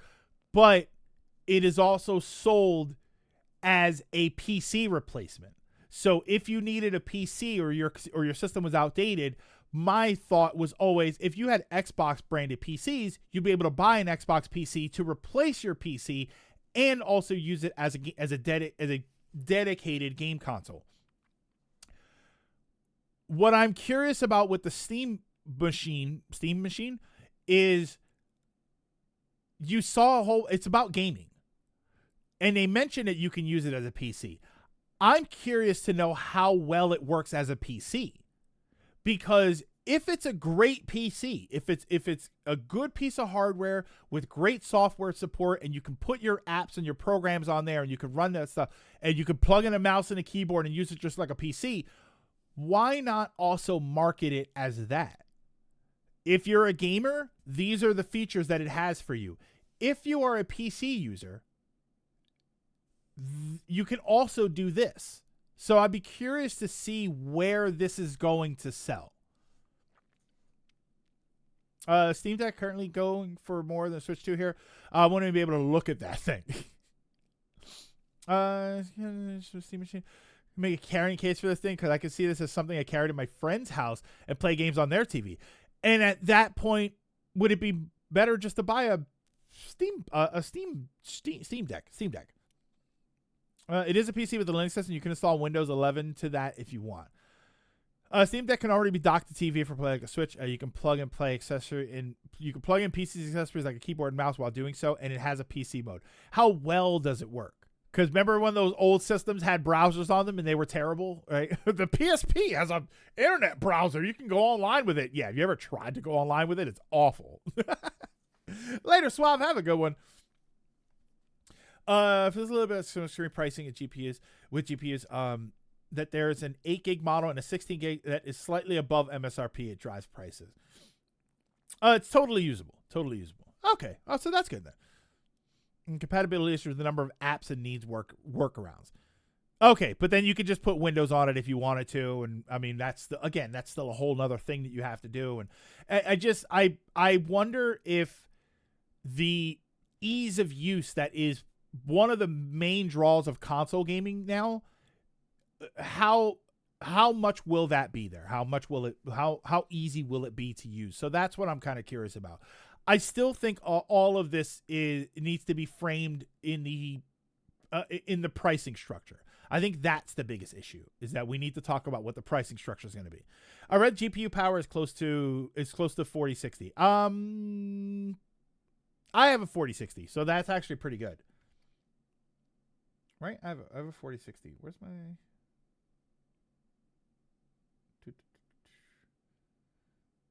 that one? Hang on one second. Right? G4 4060. Yeah, I have a 4060. Yeah, if it's around 500 or under, I feel like under 500 has to be it. I feel like that has to be the limit. I'd like 400, but I'm probably not going to get it either way. But the lack of pricing is concerning because if you don't list it, usually because you don't think fans will be happy, you're hoping not to kill your initial excitement. Maybe. We'll see what happens. All right, so here's what we're going to do. I'm going to take a quick break. I gotta run to the restroom. I've been kind of holding it in for a little bit. I don't know if you noticed me doing the pee-pee dance here. Give me a few minutes, and then I'm going to go to the restroom. I'm going to reload my coffee, and then when I come back, we're going to watch the Mario movie presentation because I haven't seen this. I actually have not seen this. All I know is Rosalina's there. So, and I feel like if Daisy were there, everybody under the sun would have messaged me. So, unfortunately, I'm going into this not expecting any Daisy, but we'll see what happens. But give me a few minutes and I will be right back.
You feel like there's something on your face, but you're not sure.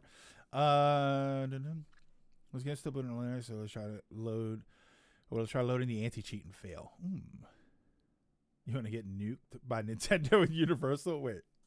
I got my Switch for $379.99 in Canada in 20. Oh, the Switch one. Steam game actually do work on Linux as long as you're not playing those multiplayer games. Yeah, the whole Linux thing. I don't know enough about OSs to understand it, but like, should it run on Linux? Like, is Steam developed on Linux? Like that, I don't understand how it works. So I don't think they're bragging about the PC features, because then people would point out, but the Steam Deck already does that. Yeah, but this is more important. I feel like the thing that sits in your house functioning like a computer makes more sense than your handheld. I don't think anybody's going to plug a mouse and keyboard up to the Steam Deck and then run it like a PC and then go online and do their apps and their banking. And like, I don't feel like anybody's going to do that. I feel like if you sell the Steam Deck a certain way, maybe people can, especially if they have the frame, but I don't know. I'm also kind of bummed out that the Steam I have a thing with VR. Like, everybody know I've always had like a sort of love-hate with VR.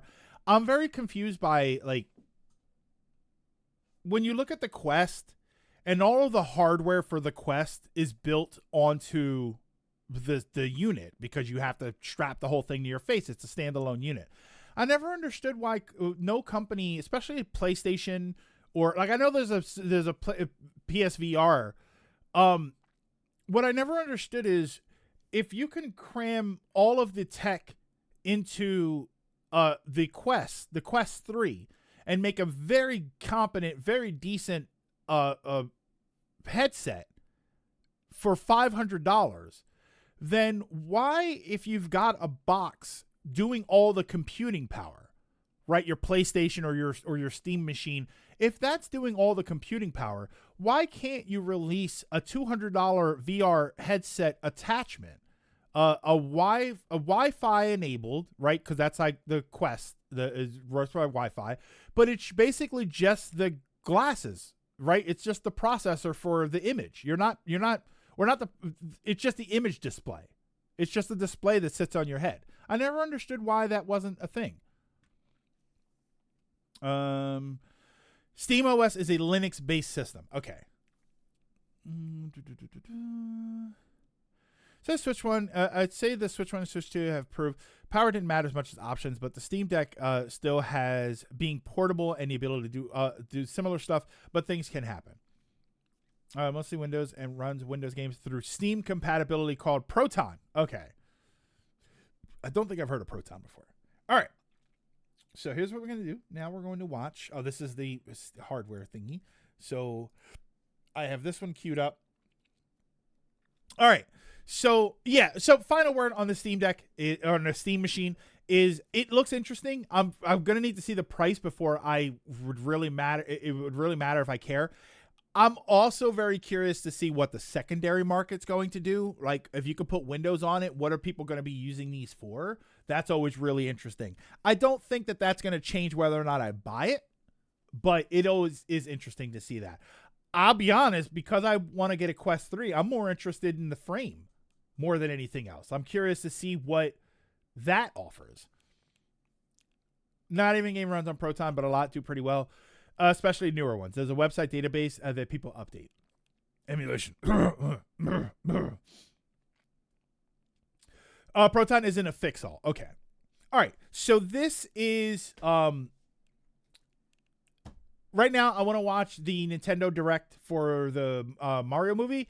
I haven't seen this. Like I said, the only thing I know about it is that they show Rosalina, but I think we already knew that they were going to do that. And then they showed Bowser Jr., who I believe they showed Bowser Jr. I heard something about him. So we're going to see what happens. I mean, it's no Daisy, but I'll probably see it anyway.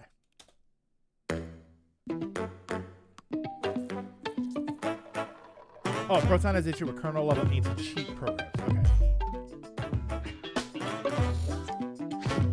Oh, wait, hold on.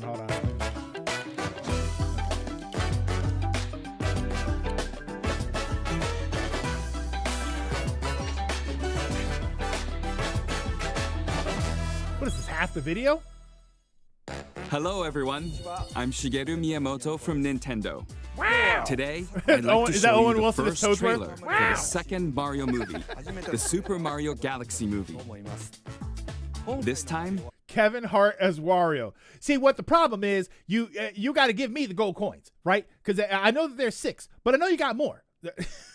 Mario will embark on a journey into space. I don't have a When we Tom announced the Holland movie so title this past September, it was well received by many people from around the world. Actually, wait. I would like Owen Wilson as Yoshi. Give me Owen Wilson as Yoshi. Wow.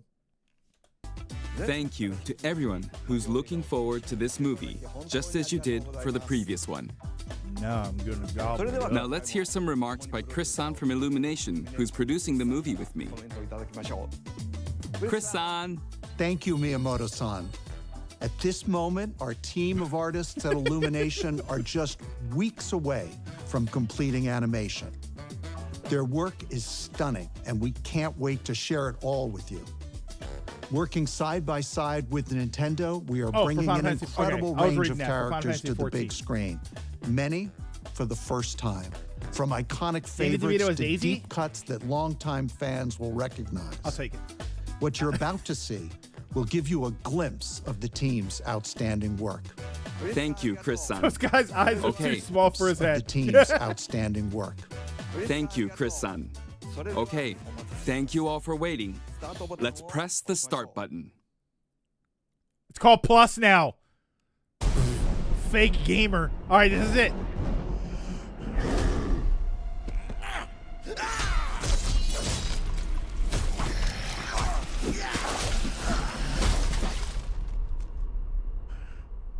Oh, I saw this image. Is that what this is? I saw this image. So, oh, not this one. You wanted to see us? Don't move, I'll be right up. Sipping the soup, cleaning the paint. Boodle-doo, boodle-doo. And also trim the bonsai bush. Here we go.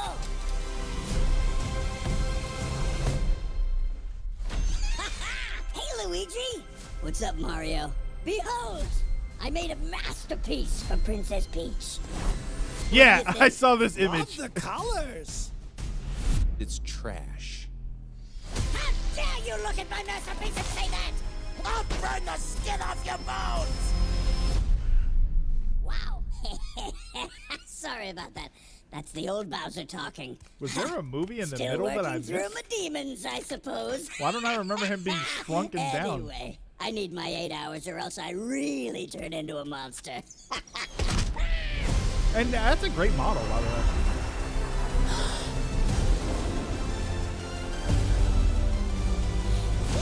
Ah, look at that! They got the little star launcher things. I like that.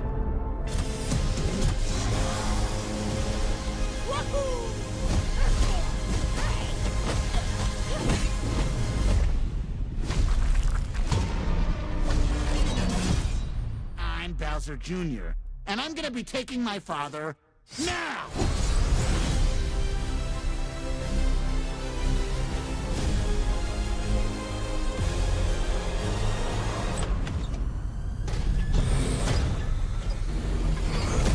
Princess Rosalina, you're coming with me.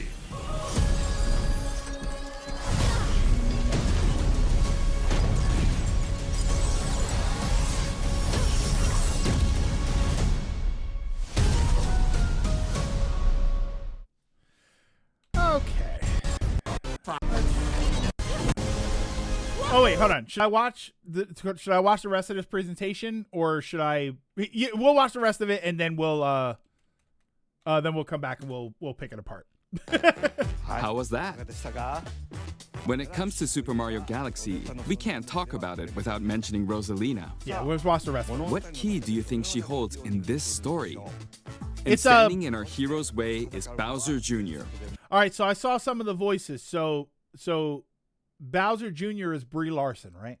That's who that is. All right. He takes the place of Bowser, who ate a mini mushroom and shrank at the end of the last movie. Oh, Okay, that's Chris-san, right. Okay. let's announce the new cast members. In addition to our returning cast who we announced in the last Direct, we are thrilled to share 2 talented individuals who will be voicing Rosalina and Bowser Jr. First, let's introduce our cosmic protector. Once upon a time, there was a brave and noble princess named Peach. I want to hear the story about the plumbers. We did that one last night. Plumber, plumber, plumber, plumber. Okay. Rosalina is being brought to the big screen by Academy Award winner and Nintendo superfan, Brie Larson. I'll now, give you that. A I'll give you that villain one. with I like Brie galactic Larson. I know ambition. that there's like a weird. From the back and forth ashes with of her. his father's defeat rises a new conqueror. The Bowser name shall be feared once more. The role of Bowser Jr. is being played by... Chris-san. Don't like If anyone's gonna be announcing Bowser Jr., it's gotta be his papa. The floor is all yours. I appreciate that, Chris-san. Hello, Nintendo Direct. We have royalty in our midst. That's not Bowser Jr. He is That's the Bowser heir to the teenager. Koopa throne, a rowdy little vandal, an uncut gem. He's Benny Safdie. And I know... An uncut gem. An uncut gem. What does his circumcision have to do with any of this? What are we talking about? He's Benny Safdie. And I know he'll make his papa proud. I have to say, I am so excited that Galaxy is going to be the inspiration for this movie. Everyone knows it's the best video game of all times. My boys, when I told them I was going to be in Galaxy, they were like, no way, it's going to be Galaxy. I was like, yeah, it's going to be Galaxy. And you know, if my boys are saying that, there's kids all over the world saying that. How special is this title? I can't wait for everyone all over the world to experience the sheer creative magnitude of the characters, worlds, and sweet, sweet score of this film. I mean, Galaxy Chris, is fantastic. can I please be the one who throws back to Miyamoto-san? Like I could stop you? You couldn't. Back to you, Miyamoto-san! I'm back. That's great. I'm looking forward to seeing Bowser this time as well, Jack-san. Thank you, Jack-san and Chris-san. Dragoon, Please they look also forward brought him to out Brie to Larson announce the as name that we elegant weren't going to Rosalina recognize. and Benny Safdie as the mischievous Bowser Jr. You can find the latest info about the Super Mario Galaxy movie on the smart device app Nintendo The Today. translator So has we to hope laugh, you'll too. check that out. How else And while do you're we checking know what Nintendo LOL Today, means? you can also watch the Pikmin Close to You videos if you haven't yet. Okay, Chill. that's all for now. Chill. Please wait just a bit longer until the movie's release next spring. See you later. Okay. Let's go back.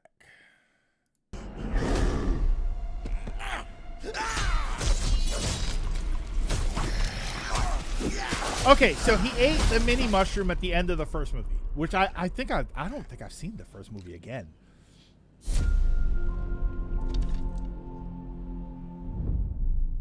Hey, big guy. Little Odyssey reference, by the way.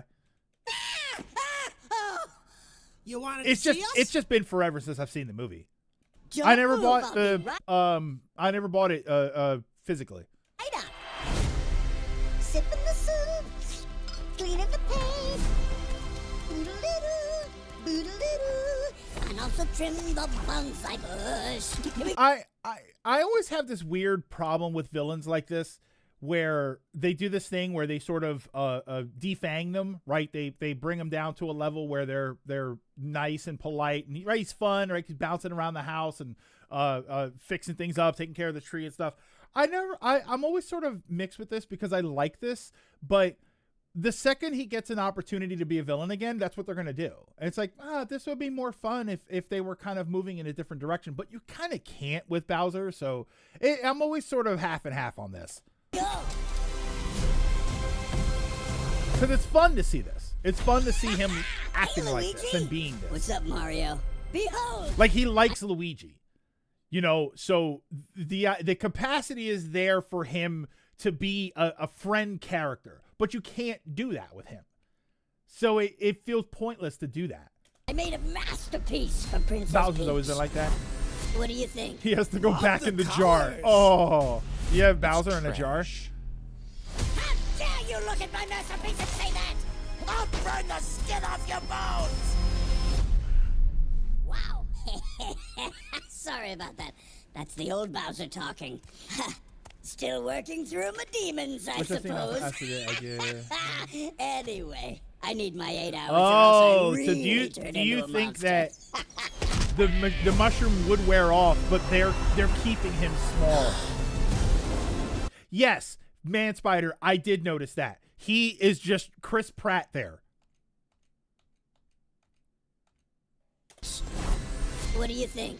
Love the colors. It's trash. Yeah, there's no accent there. How dare you look at my masterpiece and say that? I'll burn the skin off your They're bones! drugging him. Wow. Sorry about that. That's the old Bowser talking. Still working through my demons, I suppose. Anyway, I need my 8 hours or else I really turn into a monster. Oh, I also like the idea. Somebody mentioned that he never really knew who Luigi was, and now he's like, "Hey, Luigi. Hey, Mario."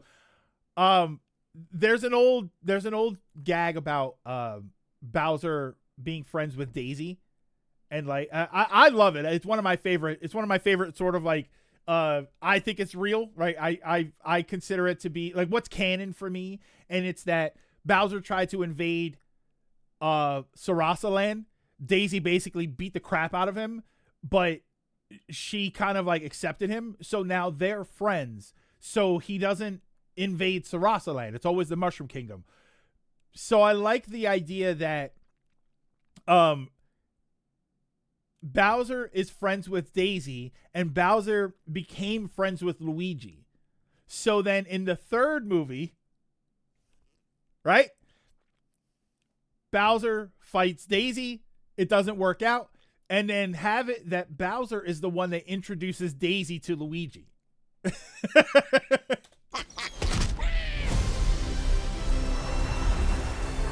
be fair, Luigi is the star of these films.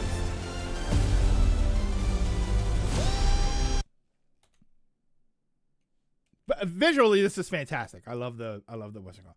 We likely will get Daisy. You think we'll get Daisy in this? Hold on. I wanted to see something. What's happening here?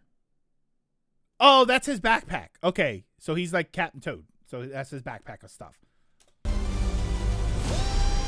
Luke Ortega. I think letting the other Mario characters. I don't think letting the other Mario characters shine Mario and Luigi mattered less. Mario's become more than just Mario and Luigi. Oh yeah. Was that a thing people were saying? Ooh, Daisy in post credits. Ooh. He had the bag in the first one. Yeah, I couldn't tell at first. Oh, wait, hold on.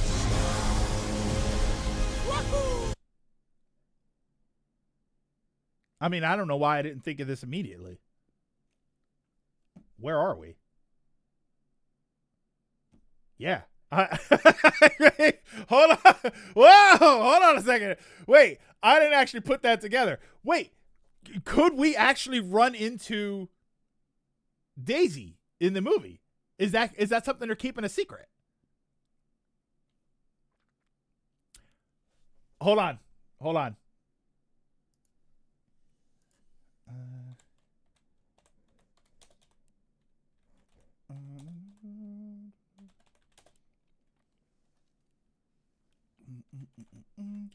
One second, just looking something up.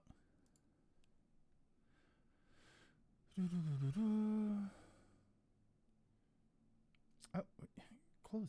Damn it.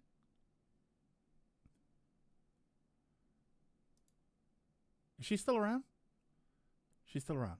Okay. All right. You ready? You put this isn't Sarasaland. The Sand Kingdom in Odyssey. Okay. So it could be. So they could try and do that. Here's what you do. This is the Mexican country from Odyssey. Don't do this. You put Daisy in the movie, right? This is what you do. You put Daisy in the movie. The voice actress, Samantha Mathis. I don't know if she's still active, but you put Samantha Mathis. the reason you use Samantha Mathis. Anybody know why? Why would I want Samantha Mathis, who I know from one thing, why would I want her to be the voice of Daisy? I want to see if you to have I Am Daisy in the trailer. No. Samantha Mathis is the actress that played Daisy in the 93 Mario Brothers movie, in the live action movie. Bring her back as Daisy. I would love that as a reference, to bring her back that way. You're really on the copium. Yes, bring her back as the voice of Daisy in the modern ones. Oh, man. Oh, the other thing to remember was that the first movie's post-credit scene a reveal that isn't in the trailer. I'd still like Danny DeVito as Wario. I mean, Danny DeVito as Daisy would be fine. All right, so we got all the little ninja guys at what appears to be a casino. Oh, wait, are they in Casino Night Zone? Oh, man, that's Casino Night Zone. Like I have several important characters not shown yet. Yeah, like Daisy, Yoshi, and the other two. Yeah. Peach Super Show was the woman. Oh, that's right. Yeah, the woman, the voice of Peach from Super Show was in the movie in the commercial. We already know Yoshi's in the movie due to a tie-in leak and after credits, so I could see more surprises. I'm Bowser Jr. I do not like this voice. This is a hard shift from what Bowser Jr.'s voice has been. I don't like this. And I'm gonna be taking my father now. He is an angsty teenager. Oh. Okay, wait. Lilac, thank you so much, because I meant to say that. I was going to stop the video the first time.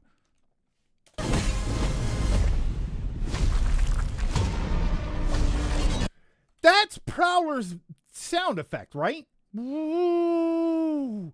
Isn't that what that is?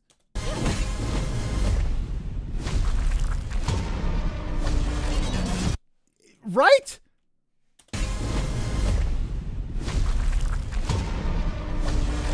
That I gotta find it. Wait, I gotta find it. Prowler. What do you even call it? Music? Prowler sound? Theme? Is it theme?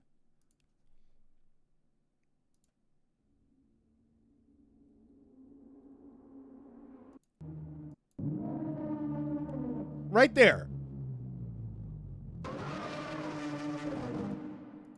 Right?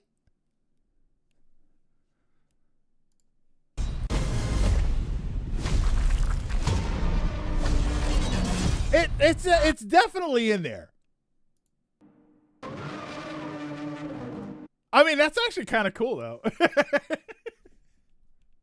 To be fair, that sound existed before Prowler. Yes, but it only mattered when Prowler used it. It's while it gets all the credit. I mean, that's what always happens, though. We credit it for whatever the most popular thing was. Put it this way. What was it in before? Where was it ever popular before? I'm also expecting the voice to be a byproduct of the goop covering Bowser Jr. Well, no. Okay, so I think that voice, I think what's going to be a byproduct of the goop on him is that sort of doubled up voice. There's something else to the voice, and that's not my problem. My problem is just the voice overall sounds older. Now, if it sounds like a little kid, and then when he gets the goop on him, it turns into that, that's fine. But it doesn't sound like that's going to be the case. I'm Bowser Jr., and I'm going to be taking my father now. See, there's like a scratchiness in there that sounds a bit more monstrous. I think that's from the goop. But the him sounding as old as he does. Yeah, you should listen to the VA showcase. Wait, what is that? Is that a thing? Because he didn't speak in here, right?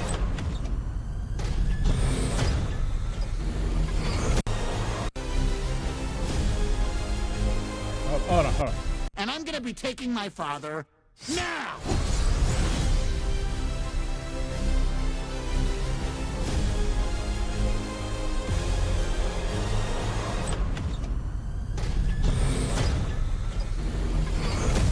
Princess Rosalina.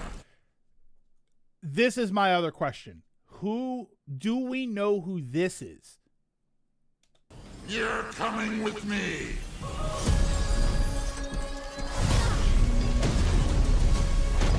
Do we know who that is? Yeah, get rid of the voice filter. Should have the line where Junior says Peach is his mother and Peach has to legit think about it for a second like in Sunshine. Think of it this way. We could have this or we could have Tara Strong Jr. Wait. So it's that's potentially a time travel mechanic because Bowser Jr. is never even hinted and at the beginning of Bowser or Jr. attacking her to time travel. Mega Leg. For all we know, okay, so I'm not familiar with Mega Leg. Was that from Galaxy? You gotta understand, I never played Galaxy 2, and it has probably been 20 years since I played through Galaxy 1. It's a Galaxy boss. Okay. Okay, now it's Ganon. Okay. All right, so, but we don't know who's in the machine. I think it's Bowser Jr. that's just talking through that machine speaker. So, because that could be somebody else, right? That could be Tatanga. Ooh, I think I just hurt my own brain with that one. What do you think? That's Tatanga? Okay. No, this is Patrick. I think the best part of this trailer, how positive everyone's feeling about it for once lately. Yeah, that's one thing I will say. I will say that people seem relatively positive about this. I think a lot of the concern is gone because we've already seen a movie, so we know it can work out. Even if it wasn't the greatest movie, I don't think that's a hot take to say that I don't think the Mario movie was the greatest movie ever. I think it was a good movie for what it was. Oh, hop to 529. Okay, hold on. So, with galactic ambition. From the ashes of his Okay. father's defeat rises a new conqueror. The Bowser name shall be feared once more. Yeah, no. I no. That's not. No. That's somebody said earlier, what is it? It's not Bowser Jr., that's Bowser Teenager. I don't get the Bowser Jr. voice, but he matches Jack Black's Bowser sound, but younger, like how Game Jr. What is this? Match Bowser's tone and style. Could be just Koopa following his order, and why just yourself? It's not Tatanga. Tatanga. I haven't heard that name in a long time.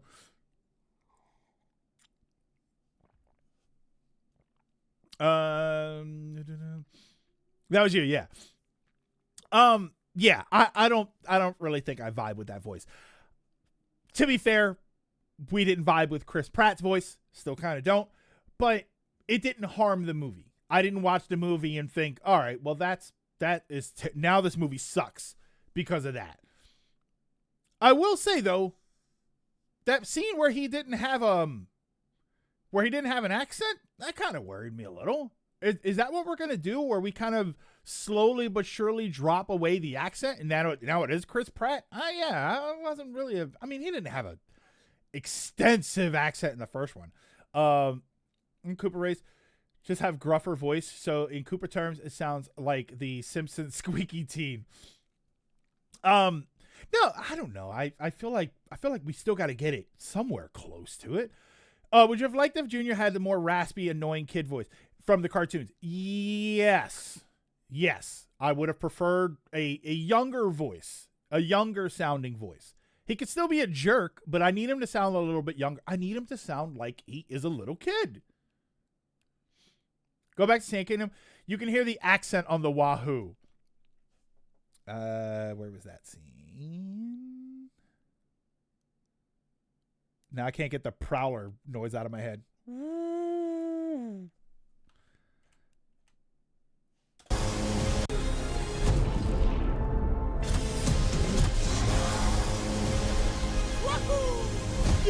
Okay. I mean, that's hardly. It's. I could say accent, but at the same time, it's just Mario's voice, right? But that sounded much better than the first movie. Finding out how big Junior was in the Galaxy games, I could see him having this voice if he was first introduced with the kid voice. Oh, okay. That's all you get. I mean, hard to mess that up. It might not even be a voice. They might have just added a sound effect there. Are we not freaked out by more detailed eyes for Junior? Well, I don't know how much of that's going to be the movie or like the goop or whatever's going on. What's my experience with the Galaxy games? I played Galaxy 1 probably around the time it came out. Never played and I beat it.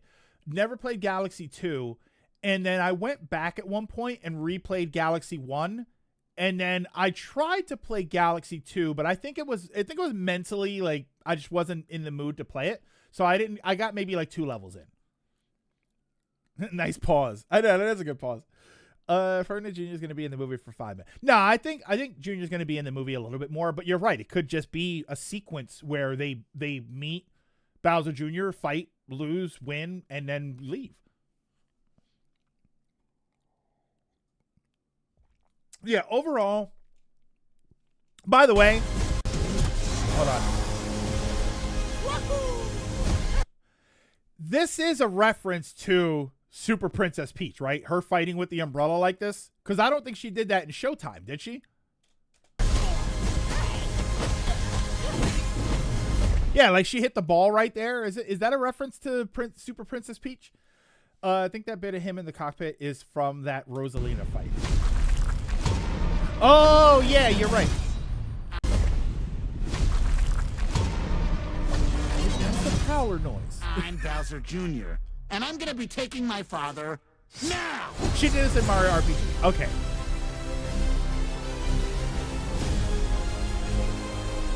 So wait, you said, yeah, here. And now, a villain with galactic ambition. From the ashes of his father's defeat rises a new conqueror. The Bowser name shall be feared once more. Yeah, okay. I see the eyes now. I see the eyes now. Yeah, okay. So this is probably him in that big machine, which means this is when he's about to fight Rosalina, and Rosalina's going to destroy him. So, looks-wise, he's fantastic. Looks-wise, he's fantastic. I'm not vibing with the voice. And I do wonder if they're going to try and explain him.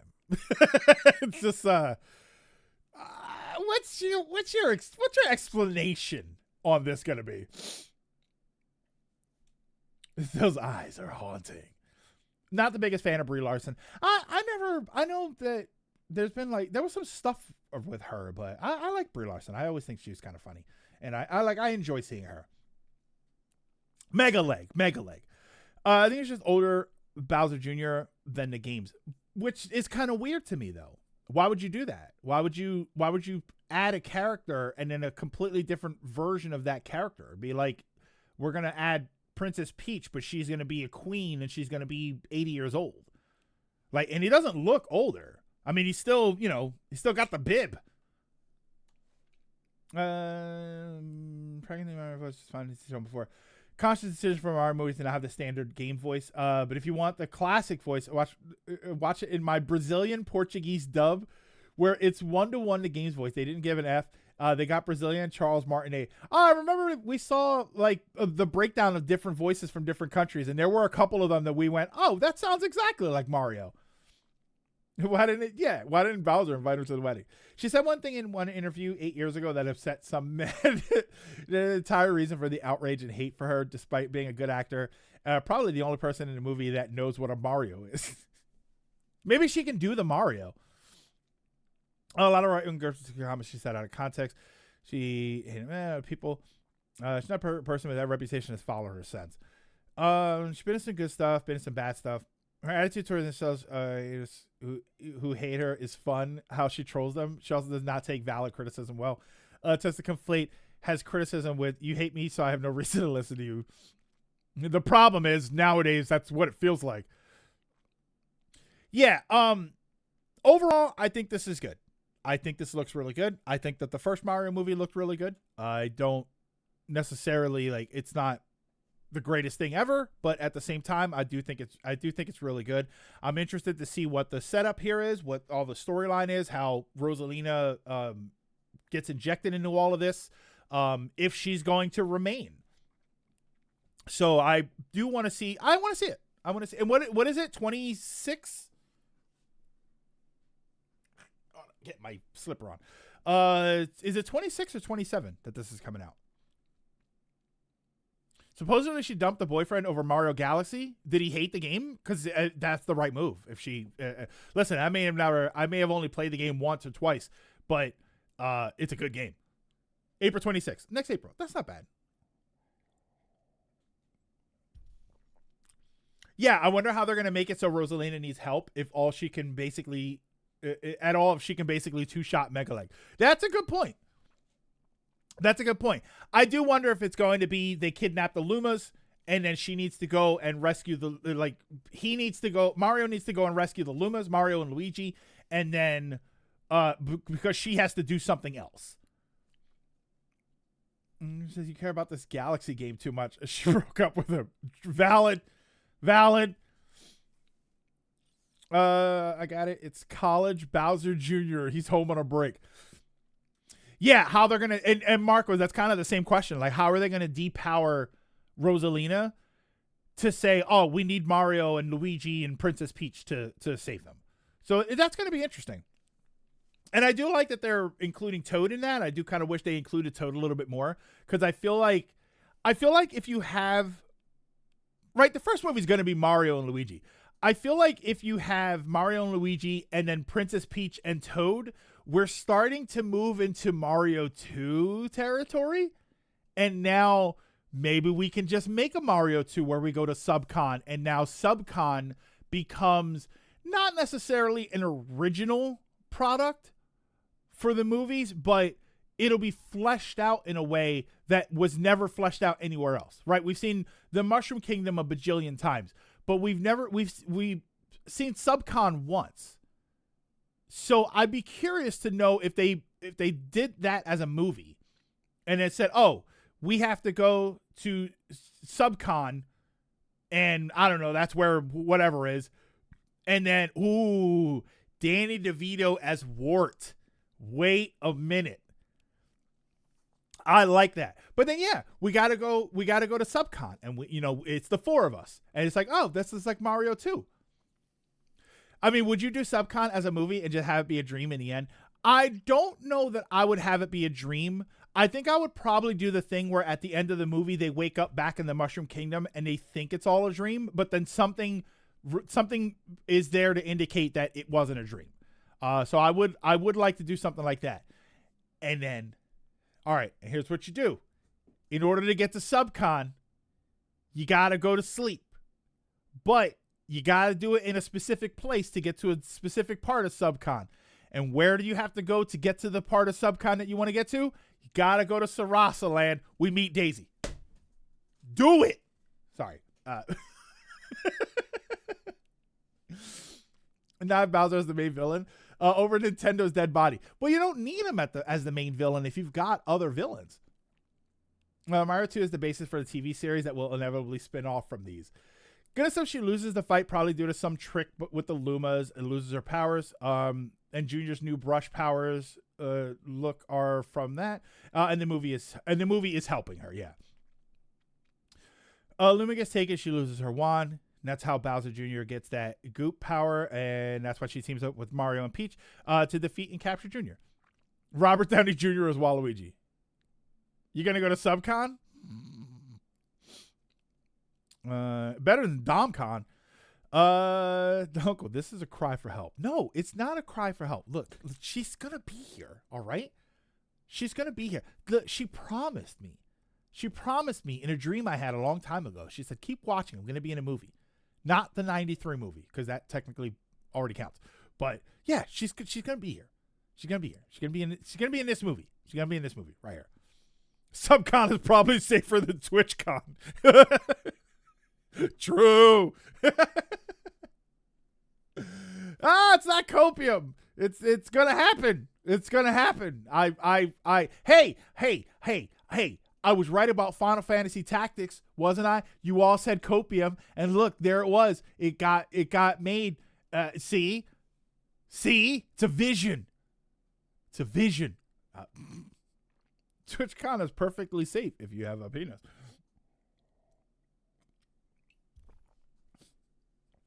That was one time. You can talk to us. We're here from you. Oh man. All right. So yeah. I think this looks good. I think this looks really interesting. I'm not a big fan of his voice, but I don't think it's all. It's kind of, you know what it is. His voice is the Mario voice from the first movie, not the '93, the first animated movie. I don't like it. I don't think it fits the version of the character that we've grown up with, but I also don't think it's going to be a game breaker or a deal breaker. I don't think it's going to be something that I can't watch it. I can't watch it. Obviously, we still need to see a lot more, but I think it looks good. Visually, there's no question it was going to be good. Actually, in the movie, Mario goes home and someone is at his desk. The chair swivels and it's Sakurai handing him an invitation to the tournament. No. Ryan, oh my God, that's actually not a bad ending. So at the end of the movie, they go back home and they get the mail. And when they grab it, they don't notice that a letter falls out.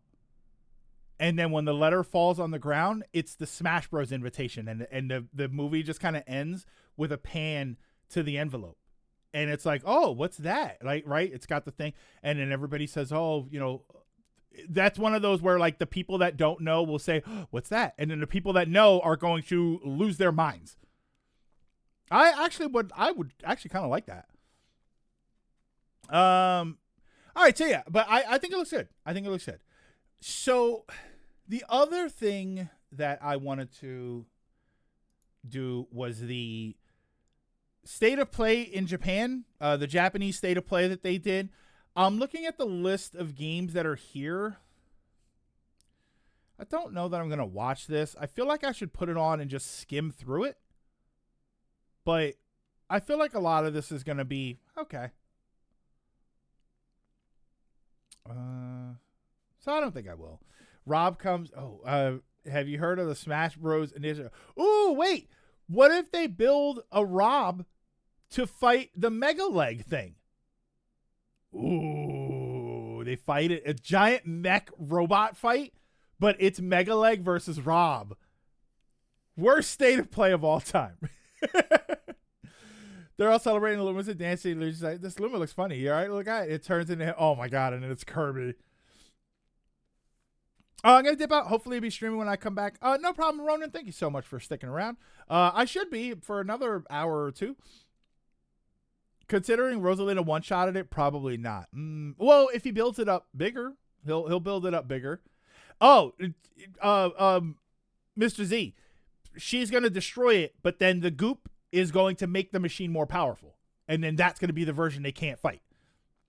State of play was fine. It had decent stuff, and on it just wasn't the stuff I was interested in. Yeah, because I'm looking at the list of things here, and it doesn't look like anything I really want to talk about. You know what game I have to get, though? I have to get that Lumen. Okay, is it Lumens or Lumines or Lumines? How do you pronounce that game? It looks awesome. The music was great. I heard like 2 songs from it, and it's fantastic. Yeah, Marcos, that's what I'm thinking. Like they drop the letter, or they just throw the mail onto the desk, and then you can see like there's the Smash Bros. Letter. It's more of an updatey state of play. Okay. Most of the state of play is DLC in games that we already knew. Lumines. See, okay, so you're saying Lumines. Because that is that's the word to like enlighten something, right?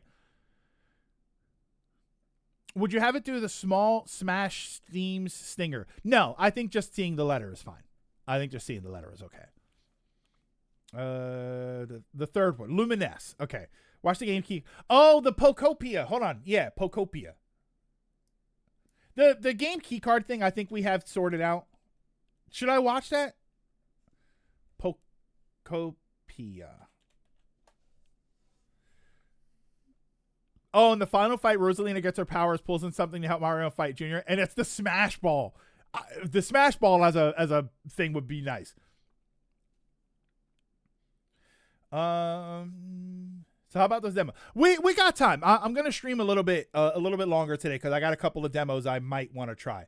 So this is. Oh wait, hold on. This is from 2 months ago. Is this what I'm looking for? This is from 2 months. This is from the direct. Wait, hold on. Is there something new or is it that? Didn't we watch that? Hold on. Oh, there was no new one. Okay. It was this week. Wait. There's a new thing from this week. It's not coming up here. I typed in Pokopia Nintendo, and the whatever new video is not coming up. Oh, hold on. It's on Pokemon's channel. Hold on. The official Pokemon YouTube channel. Okay, chill. So there's a 10-minute video. Is that the one that I want? And the keycard video. Okay, so it's this one. And then hold on, I'll bring the keycard video up too.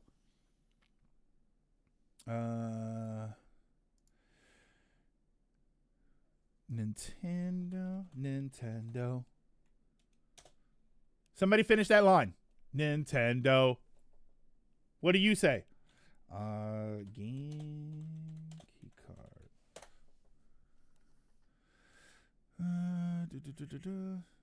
That's the one from 7 months ago. Oh wait, is that the one? Or is there a new game keycard? It's a cereal. No. So the first one, Mr. Z, is it's for breakfast now. And then it's a cereal. Wow. Why don't my Nintendo videos ever show up? This video is from whenever. Windswept official trailer, game key cards. Oh, this one. Wait, did I watch this? Okay. Yeah, I've somehow been blocked by Nintendo. Okay, I got it. So this is the game key card video. This is 2 minutes long, 1:43, and this is supposed to change our minds. Did you know the Nintendo Switch 2 system has 2 types of physical game cards? Yes. The first type are standard game cards.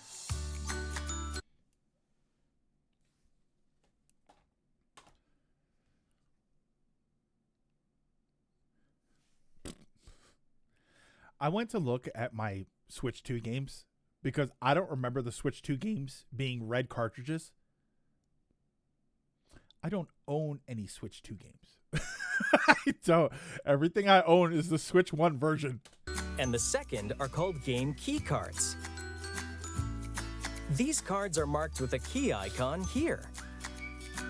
They are red. Okay, they also include this information. Yeah, so both of them are red. The game key cards and the Switch 2 games are red.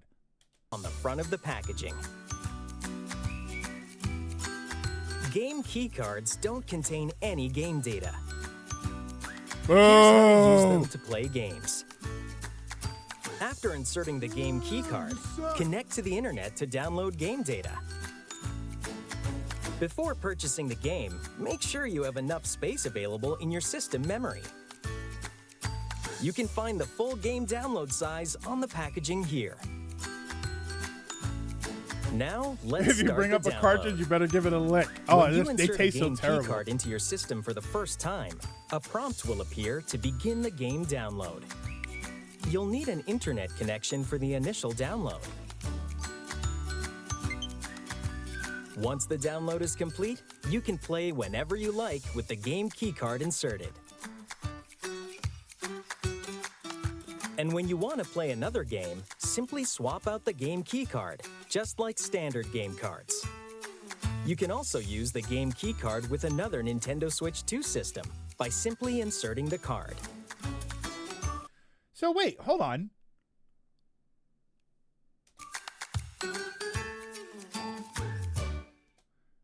Hold on. I was with them right up until the end. About the game keycard, just like standard game cards. You can also use the game keycard with another Nintendo Switch 2 system. That's doubled up. I don't know why. I still don't know why that's doubled up. All right, I think I got lost on something here. So, I got it, Tracketh. I got it. Thank you. So my when right at the beginning of all of this, we talked about what Nintendo might be worried about, which is like, oh, the game's on the cartridge. Because I had talked about the idea of having the game on the cartridge, and then you put the cartridge in, and you download the game to the system, and then my concern, like that would make more sense to me. But then my concern that I think Nintendo, or what I think Nintendo's concern would be, is, oh, you download the game and then you give the game card to somebody else, and then they download the game and now they have it. Now here's my problem. Can't I just do that with this? I mean, I know I need the game key card to play the game. So, but can I'll be able to just keep downloading the game, right? And I can put it on other systems, and I would just need the card in order to do it. So then, I don't know, why not put games on cartridges and then let them download to your system? This is a separate problem. This is a separate issue that I'm not even talking about game key cards anymore. I wonder why you can't buy your game physically and it's on the card, put it in your system, and then copy the game over to your system. So now you can take it with you. I don't know. That's such a weird thing. Yeah, you still need the card to play it. Yankee card be sold, lent out, reuse. They're just the evolution of the code in a box system. The benefit is cheaper on devs to use key cards over full cards. Basically, a digital game you can share like a physical one. That's the only benefit it has. And that's why I say, like Ryan, you say that that's the only benefit it has. And that's kind of why I was, when I mentioned earlier about it, it's like, it's the only benefit it has, but that might be a huge benefit if you live in a multi-user household, where especially if you got kids. That might actually be really big for them, but at the same time, I'm just not. Yeah, it's not a bad benefit. Like, it's a good benefit. It's just, it doesn't benefit us to do that. I mean, and in that case, you could start to have a conversation about digital being a bigger benefit for us than physical. Can't you also share a physical game? Yes, obviously, sort of. Yeah. I say let's change our mind, more like try to clear up misunderstandings. Again, some people keep saying things that aren't accurate because they don't like them, rather than focus on what they're actually doing wrong. I don't know that I've heard anybody say that they're saying anything incorrect. I think everybody's kind of getting it right. I mean, if I understood it, everybody's got to understand it. The problem is, this is where the problem is. For anybody that's curious about where exactly the problem is, this is where the problem is. You don't physically own your game. You don't physically have a copy of the game that if the access to the server is lost, you can't like, I'll put it to you this way. You need a internet connection to download the game, right? Initially, you have to have that. Kids on Christmas morning getting a Switch 2 and a game key card game, if they don't have an internet connection wherever they are, they can't play their system. They can't play it. They won't be able to do anything, because they would need an internet connection to download the game. So right off the, like, that's the kind of problem you would end up having. Sure, it's the same problem as a digital game, but if I had a physical game, I could just put it in there and play. So it is, there are issues there. Yeah, welcome to PC gaming. They have the one big size, and that's okay. Yeah, it's making the devs go GKC way too much overall, so there's a huge in top, which not to mention there's a huge imbalance, which of course that's going to spiral into, people love game key cards. Like, no, you're not giving them a choice. Controversy with this particular video is that Pokopia, it doesn't look too taxing on a key card, because it's Pokemon. Yeah, I mean, that's the other problem, is that we can't fit it. It's like, yeah, you can. You just don't want to pay for it. And again, if you're going to do the game key cards, then don't charge me as much. Yeah, I don't think this is terrible. I just think that it's not horrible, but I don't want this to be the standard. I want physical games on the card to be the standard. Even though DLC to fix things or do whatever like that automatically negates some of the benefits of a physical copy. But I do prefer the idea of I can put my game in and I can play. And you can't with these. So it's depending on who you are, game key cards are going to be good, or it's just going to be worth it to just go digital. Hey, Flip. I think it's, people are acting like this. Yeah, and that I will agree, Dragoon, is that I don't think this is the end of video game capitalism or whatever it is that people are worried about. Like, I don't think that that's the case. But I also don't like it. All right, hold on. Give me a minute. Let me run to the restroom again, and then when I come back, I have the other video queued up. This is the Pokopia video. So give me a minute, and then I'm gonna watch this. We can talk about this for a little bit, and then probably I will. We should still have time. So I had 2 different demos that I was probably going to try out. We might only do one because I don't know how long they are. But just give me a few minutes and I will be right back.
As far as I know, you can still download 3DS games that you bought digitally. Yeah, only if you already own it. The last thing I would say, only if you already own it. The problem is, I think that's what we're worried about. What we're worried about is if I already own it. Hypothetically, if I bought a digital game and throughout the perpetuity of my life, I can always download that game when I need to. I don't ever worry about them removing it from the servers. I don't ever worry about the game that I purchased being accessible. Hypothetically, would that fix the problem? Because the problem that people seem to have with digital and the problem that people have with the game key cards is the idea that one day it's going to go away. So if in a hypothetical situation, you can always guarantee that I will have access to those games, does that make it better? And I'd be curious to know how many people said, yes, that fixes the problem, or no, the problem is that I still physically don't have the game. Because the problem then doesn't become, is the game accessible? Everybody would always have access to it. And when you download, and we're not talking about streaming games. I'm talking about downloading the game, putting it on your system, and you have it. Theoretically, would that solve the problem? You can still, we still have yet to reach that you lose your digital games part of any online store. I thought there were some like individual games. What was the whole thing about the Crew, right? And then there was the Overwatch problem where if you wanted to play Overwatch 1, you can't do that anymore because you got to play 2. Even though Overwatch, I don't know how much it has as far as single player experience anyway, but it does sort of beg the question of, all right, so there have been a couple of moments. Yeah, that's a different thing altogether. It's you say it's different, but the fundamental problem is still the same issue. Those are different. Those were pulled by the devs, but the problem is they can be pulled. That's why this is not about who's cutting off your access to the game. The problem is your access to your game that you paid for is being cut off. So that is, to me, that's the theoretical problem here, is that I paid for a game and then 15 years later I want to play the game and I can't because they shut the store down. So it's irrelevant to who is cutting off your access. You know about Digital 3DS game for search after they wanted to. Sounds like a new problem. I still remember people being, I never got that Wii U game. Did you buy it before the servers went there? Yeah, and that's sort of like, this is why we go back and forth on this. This is why I go back and forth on this. Because at the same time, there's this idea of, well, I'm always going to have a copy of the game, but you're not always going to have a copy of it. Even if you buy a physical copy of the game, you don't know that the physical copy is going to last and function. You don't know that the hardware that you play it on is going to function. You don't have another way to get it, right? So it's not an accessibility problem. And I mean, that's a different issue, but it is kind of relevant to me, is how much do we do it? Like, I don't remember the last time I plugged in my PS3 to play a PS3 game. You know what it does? You know what does fix this problem? Open access piracy. If buying isn't owning, pirating isn't stealing. That's true. That's true. I love that quote. But that is also an argument in favor of you don't own any games, even physically. Yeah, even physical. You can still download your Wii games. But you can still download your Wii games. Can you? Lilac, can you still download Wii games? Specifically, can you still download the Rebirth games? Because I remember that was a big question. Where can I load up my Wii if I had the WiiWare games, the Rebirth games? Could I download those? Yes, you can, but who knows how long that will last? But you can. So this problem that we have imagined. Actually, I think imagined is a fair term if you're saying that across the board access is still available to these games that you've purchased. So it's still there. It's still there. Because again, you can say the argument of, yes, but physically means I own the physical game. And I could say, yes, but for how long? How long until disk rot eats your physical games? How long until hardware issues eat away at your ability to play the game? You know, we talk about games and we talk about systems. How long do you think your controllers have? Right? We've had drift problems and controller problems for a while now. In 15, 20 years, do you think all of your controllers will still work? Because if you don't have controllers to play your games, you can't play the games. So it does start to become an issue of no one likes to hear this. And I always feel like I'm unpopular. I feel like I'm rooting. I feel like the baddies when I say stuff like this. But even as a retro gamer, even as somebody who grew up with all of this stuff, how often do you go back to the original versions of those? How often do you put your Nintendo on and put your Nintendo cartridge in? Or do you have a bunch of different ways to do it? Let's go further. Let's go further up. Somebody said they were playing, I think it was Ronan, might have been, that was saying they were playing PS2. But when's the last time anybody here put a PS2 game in? Or do you look at your PS2 library, say, boy, it'd be really nice to play that. It's not digital, so you don't use it. So you don't play it. And I know that that's like, oh, well, just because you don't. It's like, yes, I that's how I'm going by things. I'm going by things by how I interact with them and how I see other people interact with them. And the reality is, I would argue 95% of people who love playing the older games don't play the older physical versions of the games. They play digital re-releases of games. I just got myself an emulator handheld, mainly for situations like this. I did yesterday. This is the same question for Steam. Technically, you can back up all your games and play offline. Those which do not always need online. Interesting. And technically, you can back up all your games and play offline. Those which do not need always on. Okay, so yeah, and that's the other thing. Like you say that you want access to them so you can have it physically, but wouldn't physically just be you downloading it and keeping it on your hard drive? Hard truth for people to swallow. Your truly physical games mean nothing when you get constant updates. Yeah, your physical copy of Smash Bros. Ultimate doesn't have all the content that's available in 2025. The Animal Crossing was considered bare bones. Splatoon was considered bare bones. It got more stuff as the game went on. So there's a good chunk of games that, and it's not everyone, but there's a good chunk of games that is like, you're probably not going to play that physical version of it unless you have an internet connection. Flash, thank you so much in the hunt with a tier 1 subscribe for 27 months on a 27-month streak. I have to wake up for a flight at 2 a.m. and I get a minor anxiety attack 3.5 hours into my attempted sleep session. Well, I hope you're still able to get some sleep. Not being a content player, whereas a single player game has all the content there. It's just not patched.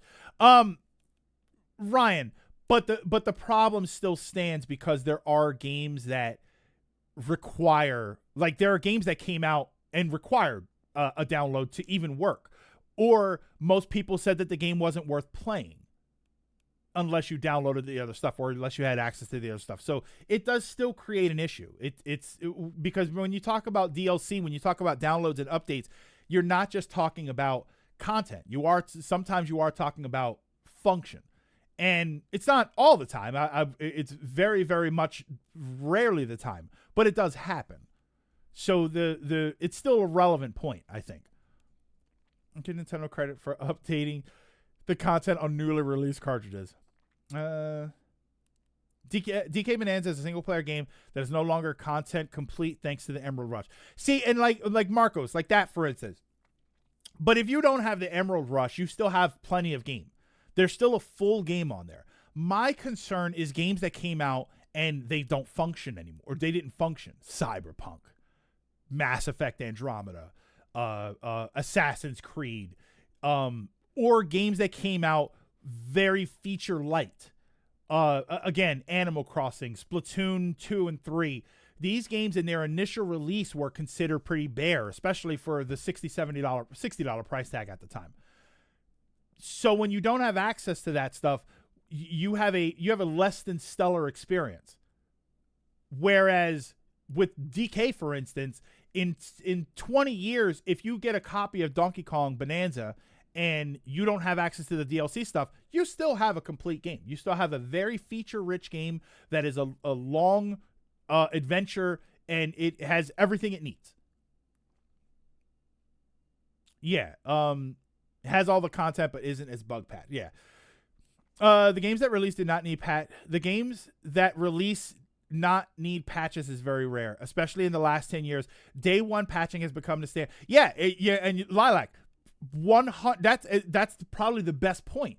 We're talking about content and fixing things, but realistically, day one patches are how companies fight piracy in early releases. So if I went and bought a physical game, even if the whole game is on there, I'm gonna need to download something. So even that, it kind of goes back and forth. Like you go back and forth. I don't remember what point I'm arguing. It's just like, it is a thing. The concept of you own a physical game now isn't even correct, because you at some point will have to put that game online. I don't think the options there change their mind. Just won't, because it's still there. Complain about saying we're never going to buy it when they can't anymore. It's fair. I also think it's BS. And it's just trying to fight. Yeah, I mean, it's an interesting idea though. It's in that as far as, you know, I feel like the physical versus digital conversation is always going to be relevant in some way. There's always going to be some field where that's relevant, where it's more important to have a physical access to everything, and points where digital is going to be more important. I still say the one that always threw me off, the one that I always think kind of throws a weird monkey wrench into all of this stuff, is PC gaming. I find PC gaming to be very interesting when it comes to this conversation, because physical PC games basically evaporated. And there's no PC section in the store. The only thing that's still there is a bunch of old 50 solitaire games. Like there's no physical PC gaming market, and it just evaporated. And yet that market was fine with it. And I guess the problem is, well, we have computers have more memory by default. They're online by default. But I don't remember there being a fight, right? I don't remember there being this back and forth of, no, we have to keep buying disk drives and storage because we need our physical games. And it just kind of stopped happening. So I wonder if that's what's going to happen with the console market. I wonder if at some point the console market is just going to say, all right, this is just what we do now. We buy digital games now. And then there's going to be some people who say, well, I still want to buy physical games. It's like, well, okay, go for it. Oh, see, I like for Switch 2. Where was this? Is this one? Okay, yeah. Oh, there go the red cartridges. Yeah. Yeah, it just occurred to me that I don't have any Switch 2 games. Metroid Prime 4, I think, will be my first Switch 2 game. We had several games disappear from stores, but only know about a few. When it isn't a game that we might want to try someday, we don't care. It's probably some slop or whatever. It depends. I don't know, because then you have some games that come out and then they want to go, like Fire Emblem, for instance, right? When Fire Emblem Awakening and then Three Houses became really big, people wanted to go back and they wanted to play the old games, but they're not available, or they weren't available at the time. Get Bravely Default. I really should. I like the first one, even though it pissed me off. It's a different argument entirely. Yes, but it's related. I do think that there is a relation there. On a subject, I think you're selling me over Vampire Survivors when you showed it on SGB. It took me a week to platinum, Sammy break the game, and I need to play something that doesn't melt my PS5. Finish. It's amazing how that little ridiculous pixel game, that little pixel art graphic game, can completely overwhelm your system. We were talking about it earlier, and I was saying that on the Switch 1, I had several times where it crashed my Switch, and it just sent me back to the home screen. Scott Pilgrim was a fantastic game that was delisted until suddenly it wasn't. PT systems go for hundreds of dollars because Konami effed it over.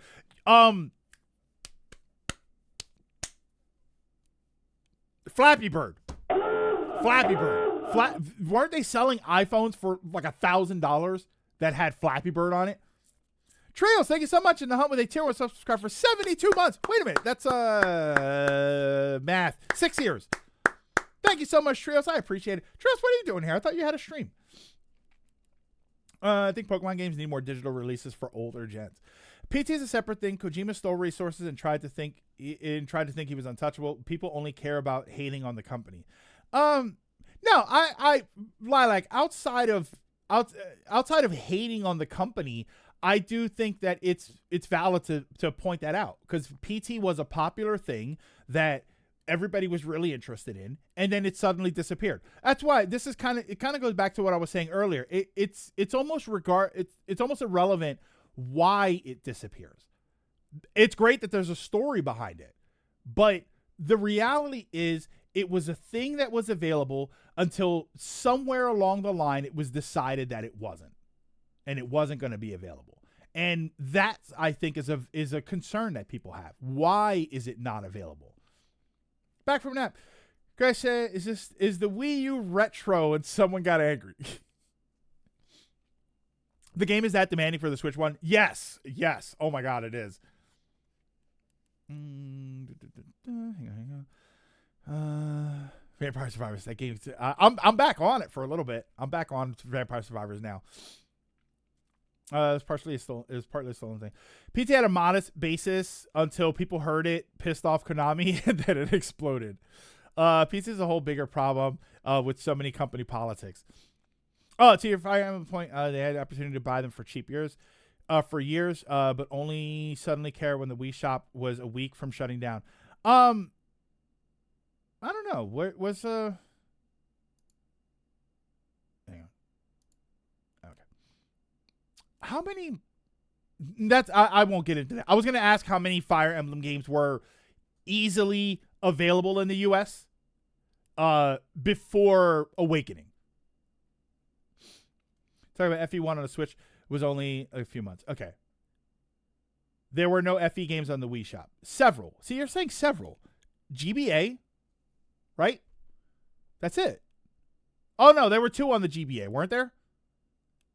Oh, Wii U shop, I meant. Wii U shop. Okay. The only 2 US GBA games and DS games. GBA, Wii U, not Wii U. Wii U. Yeah, which would have been later. Wait, yeah, the Wii U, if it's the Wii U shop, that would have been after Awakening, right? Why are you playing subpar tactical game with Final Fantasy Tactics available and Ogre Tactics? Absolutely true. Tactics, Ogre Tactics, or Tactics Ogre, and the Mercenary series I heard is good. GameCube had one. Wii. Oh yeah, GameCube. GameCube had one, but it was really hard to find. Yeah, Path of Radiance is still. Yeah, Path of Radiance is still $300. Had a rough week too. Oh my God, Parvo. Parvo? The girl's okay, but the boy didn't make it. Oh, I'm sorry, Heath. I'm sorry about that. All right. I don't know what Parvo is, but I'm sorry if you lost a pet or lost a family member, I should say. I still have it. Oh, you still have it finished? I have, didn't I find one of them? I found one of them. Radiant Dawn. Radiant Dawn I have. But yeah, it's an interesting, I won't get too much further into it because I'm hoping to get to one of these, demos. But this is I didn't steal Radiant Dawn. No. Radiant Dawn was, I bought a few games at the Goodwill store, and one of them I thought was Monster Hunter Tri, and when I opened it up, it was Radiant Dawn in the box. Yeah, no, I didn't steal that one.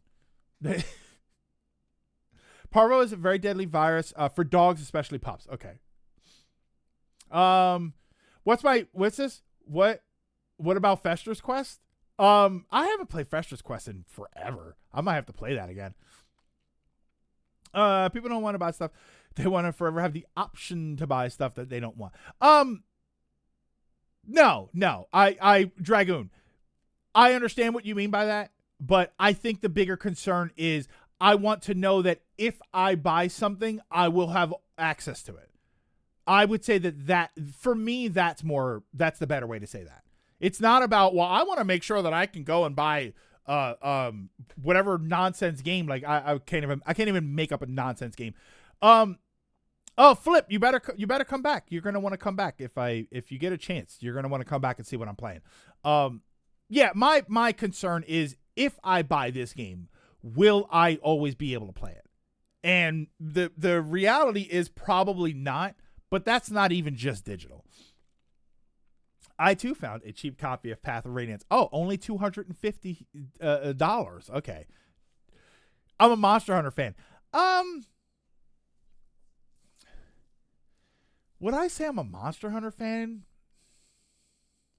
I like 2 Monster Hunter games. I played World, I played Rise. But I'm I would have trouble calling myself a Monster Hunter fan. I never played any of the ones before it. I didn't play Wilds. That was for several other reasons, but I didn't play Wilds. I liked what I played of Monster Hunter Stories, but I never played all the way through them. No, Heath, it's not going to be your fault that your animal got an illness, that your pet got an illness.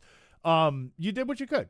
You did what you could. I can't tell you to not feel bad about it, but it is unfortunately stuff that happens. I think you're an Insect Glaive fan. I mean, I was, and then they messed it up. I'm pretty sure you can still download Transformers Fall of Cybertron even though it's not on Steam's storefront anymore. I'm a Monster Hunter sampler.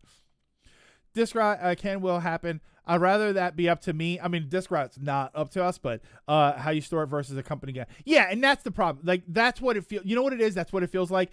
It feels like if you had a physical game and then Nintendo came to your house and said, we don't want you playing this anymore, and then took it off your shelf. Like, that's what removing digital games that you paid for feels like, or would feel like. It's like, oh, well, that kind of sucks. But I don't know. I feel like that can happen multiple ways. There's a game called Dodonpachi Resurrection. It's a shoot 'em up, and it's on the Switch 1. I don't believe there is a Switch 2 version of the game. I'm not sure. I have the game wishlisted, and when I look at it on my wish list, it doesn't pop up because I'm looking at it on the Switch 2.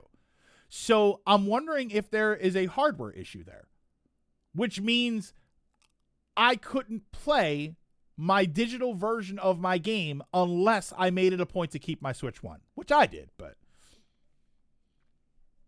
couldn't have put the license block on physical games already.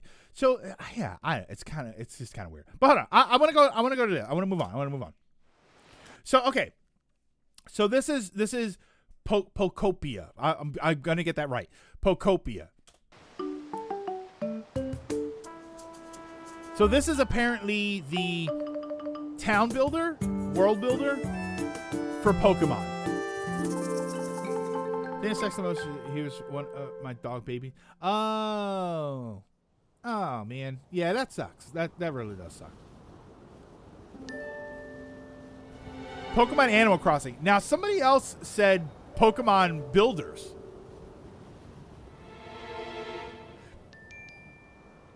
And I am seeing a lot of square-looking structures.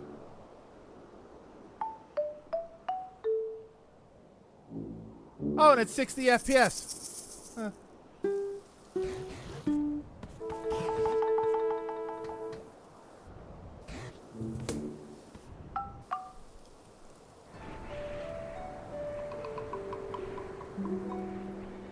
See, it looks like Builders, but the world looks much smaller. That's the problem. Builders was huge. And this doesn't look huge.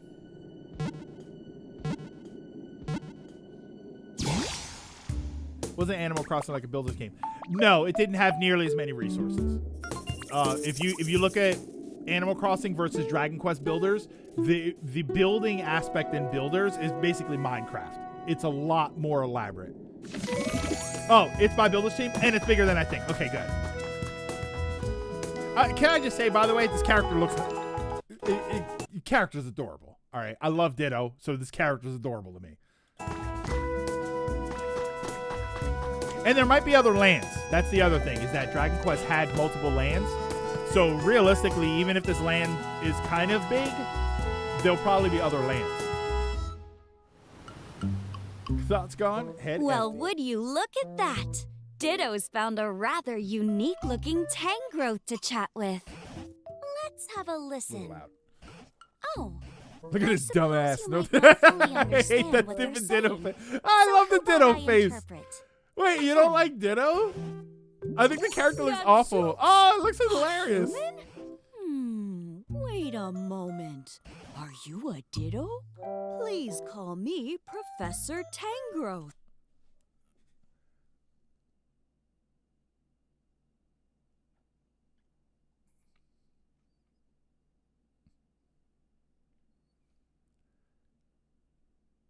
What do my eyes see? Is that physical media?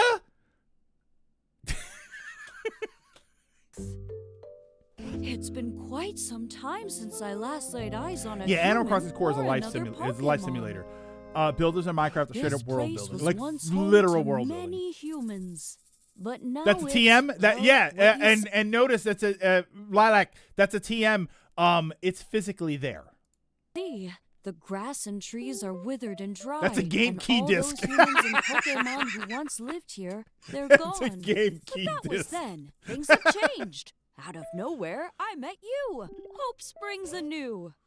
What do you say? Will you help me restore this land to the lively place it once was? That might make it possible to see a world overflowing with Pokemon again, just like... There is more emotion in that face right there than the entirety of the character in Pokemon Moon. the old days. Oh ho! So you'll help? Wonderful! I feel quite inspired myself. Look at its emotions happening from that character. A ray of hope has Take finally note, shone on the kid lonely from Professor Pokemon Moon. Tangrowth. And heartened by that warmth, Shut up, Ditto and the Pokey anus. Professor begin rebuilding the world anew. I hate this character so it's such a visceral Create hatred for habitats it. and meet Pokemon. Is it the character or is it the fact that it's a Ditto? Habitats will attract I love Pokemon. Ditto. Different Pokemon are attracted to Game different it, Chuck. habitats. If you want to make lots of friends, you'll need to create habitats that suit each Pokemon's individual preferences. I don't know the target market. What I don't like happens this. if you I don't place like a this fishing rod condescending in a voice. chair by the seashore? It's the character. I don't Look, mind Ditto. A Magikarp. Pokemon Don't baby with me. big personalities will appear in the diverse habitats you create. I wonder if It's a fine, Marcos. Pokemon I is know I'm not the rustling target around in market. there. Surely it's only funny trash. because I don't know if you're talking about just this or Pokemon in general. Learn moves from This Pokemon. is the actual voice lines in the game and not just the trailer. Shouldn't lie to myself that Your new Pokemopia is one of the Pokemon first friends Pokemon games to may get teach you voice their acting. signature moves, Oh yeah, you're like right. Squirtle's I water think gun. I might actually It not can be. revitalize It dried might up be in the game. things. Use the moves you learn to refresh the land. Clear paths. Till fields. Grow vegetables. And more. Expand it. Whose shitty farm is this? Grow vegetables. And more. You make a Expanding farm the with 8 places spaces. you can What's visit the matter with you? and what you can achieve. Certain Pokemon can I also know. teach you I couldn't help special it. moves. For example, you can transform into Lapras, while Ditto might not. For example, you can transform into Lapras, while Okay, I mean, you don't think that's cute? That's adorable. Oh, hold on. You want some nightmare fuel? Watch this. moves. For example, you can transform into There we go. Lapras. Look While at Ditto might not mid-transformation. start out as the best We got a swimmer, job! This Congratulations, transformation Gamer makes Jam. traveling to distant Gamer, islands gamer, a it's breeze. Gamer JM, but By transforming into Dragonite, you can reach far-off places in no time.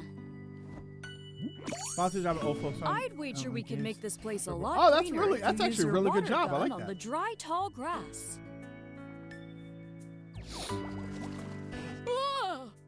I haven't withered away yet, you know. Okay. When here's the problem. Tall grass. Here's the problem here. When human-looking characters do it, it's gross. when human-looking characters do this, it's gross. When Squirtle does it, it's adorable. Squirtle, use bubble butt. Right? Ah! Human, haven't use withered away yet, vomit. you know. Bleh. Craft fun things. Pokemon did not need water sports. Not gonna lie, You Lilac, can I didn't know what craft that out a meant until like 6 workbench months ago. using the materials you've collected. Yeah, so it is bigger than it looks. Yeah, because it doesn't look huge. This might just be the starting area. Straw bed. I can do that too, just a different way. Toys to street lights and roads. You can use the items you craft to build a beautiful town or make Pokemon more comfortable as you transform your space into a vibrant place to live. Ditto as other Pokemon is cute. Ditto was a Oh-ho. human. Get it away Some from me. toy Burn it. blocks. Seeing a human model with scythe or arms. haven't the Wait, isn't that foggiest just idea how hold to on. use Why does that your Abra have a big space foot, by into the a way? Pokemon more comfortable. It looks like what is happening here? Because this is its foot. Why does it have? Oh, it's like okay. It's the little things from that. Okay. Shadow rating of the party of 1. Welcome, welcome, welcome. Why is she staring creepily at it? I like Lilac. I like to watch you sleep. As you transform your space into a vibrant place to live. Can I hunt them with guns? Because if so, I got the game for you. Oh, I thought that said, "Oh no, you made some toy blocks." Is that anytime you say you know first people look at you funny? No, because I never really like water sports. Although that is actually Draka. That is exactly how I found that out. I said water sports to somebody. I was talking about going canoeing, and they gave me a look, and I was like, "What?" And they had to explain it to me. Oh-ho! You made some toy blocks. I haven't the foggiest idea how to use them properly. Grant Pokemon's requests. Yeah, see, this is all. Pokemon can have unique requests for you. Yeah, it's just Dragon Quest. It's Dragon Quest Oh. Builders. Looks like Squirtle wants to go somewhere. It's up to you to find a way to lead them where they want to go. You may also find Pokemon who need your help stuck in harsh, desolate areas. And you'll need to work Quick, together with other Pokemon seal to them up complete and particularly put like important flood requests. waters in there. This is gonna be Do I my have a first request? SGV playthrough. It would warm this old heart to see humans and Pokemon living happily together once Yeah, more. everybody. You guys saying it's the builders? you Like it's the listening? builders people, Work together with Pokemon. which is a good idea, by the way. Your I Pokemon shouldn't make that friends will sound like help it's a you bad thing. rebuild That's a your good thing world. because builders was awesome. They can light campfires. How many people thought it was spelled Onyx? Well, water the thing is plants, Onyx, right? The rock help is. crops grow, get light shining, and so much more. If you work together with several Pokemon, you can even build grand houses. You're not a second grade English teacher, but they might be talking to second graders. The Pikachu fountain is complete! Although, upon closer inspection, this Pikachu has a rather curious expression. So many ways to play. Snap a photo of your new renovations. Say cheese. Yeah, I always kind of thought it was Y also. You can capture your memories Like Onyx and add with a them Y. to your album. Then change up your look.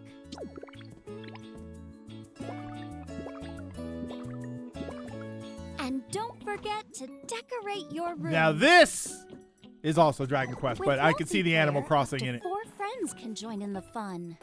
So why not build a delightful life together with your closest friends? Game Share You is should build also a town supported, with your so you closest can- friends. Because in real Closest life, you're all alone. They're stealing all of these activity from Power World. Wait, what's this? Did the Ditto person unhinge their jaw on the roof? Hold on. With multiplayer, up to 4 friends can join in the fun. The hell? With multiplayer, up to 4 friends can join in the Oh, they're like their mouths are opening up. What? What a weird graphic for building. Yeah, see if I go by frame. I forget how to go by frame. I forget how do you, it's not up and down, right? That's volume. How do you go by frame? Was it? I think it's period, and oh, is it the arrows? Is it the? It's comma and period, right? Okay, yeah. Yeah, it's on the other side. Ah, that's great. Why is that the graphic for building something? What? GG. I don't understand why that's the graphic for building something. Oh, it does look like Wario, yeah. In the fun. So why not build a delightful life together with your closest friends? This Ditto spitting. Game Share is also supported, so you can share the game with someone who doesn't own it and play together on Nintendo Switch. So you don't even or need a Nintendo game key card. Switch 2 systems. Oh, Game Share for this game you've is changed awesome. up your look. Yeah, that makes a lot of Now, sense. why does seeing you like this make my eyes a bit misty? Whether solo or with friends, Misty, you're free to do whatever you want. From granting Pokemon requests to building the town of your dreams. Set out on an adventure to create a flourishing world where Pokemon live in peace and That was the comfort. Josuke pose, right? The sort of turned around. What else is waiting for you? See, we stream on Twitch and we get Voldemort laugh. Pokemon Pokopia. You know why I have a hard time saying that name? Because I keep wanting to say Pokepedia.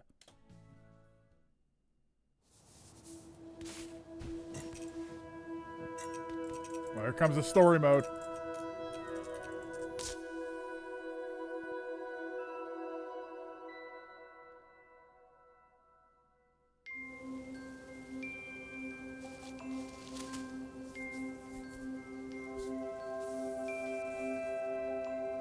Pichu Minoi. Is that Doodle? Is that Doodle Chew? Doodle Chew. Bop, bop. That reminded me of New Super Mario.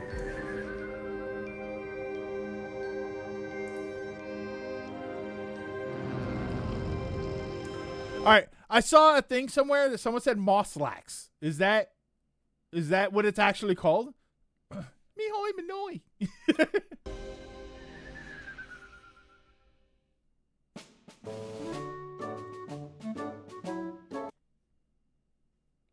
Digital version now available for pre-order.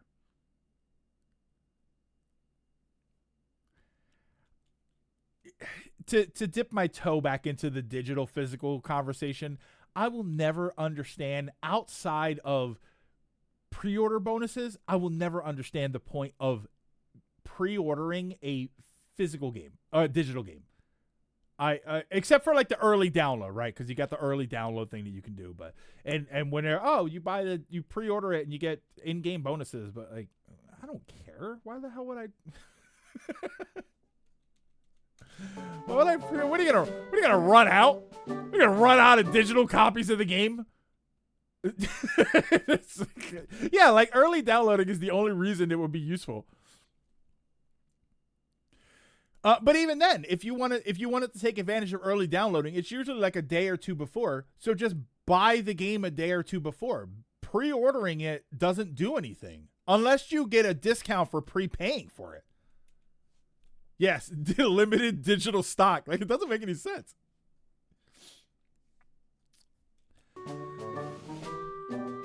You're receiving in-game Ditto rug. I kind of like that. All right, so that wasn't bad. Oh, why did it just restart again? What did I hit that restarted it? Interesting.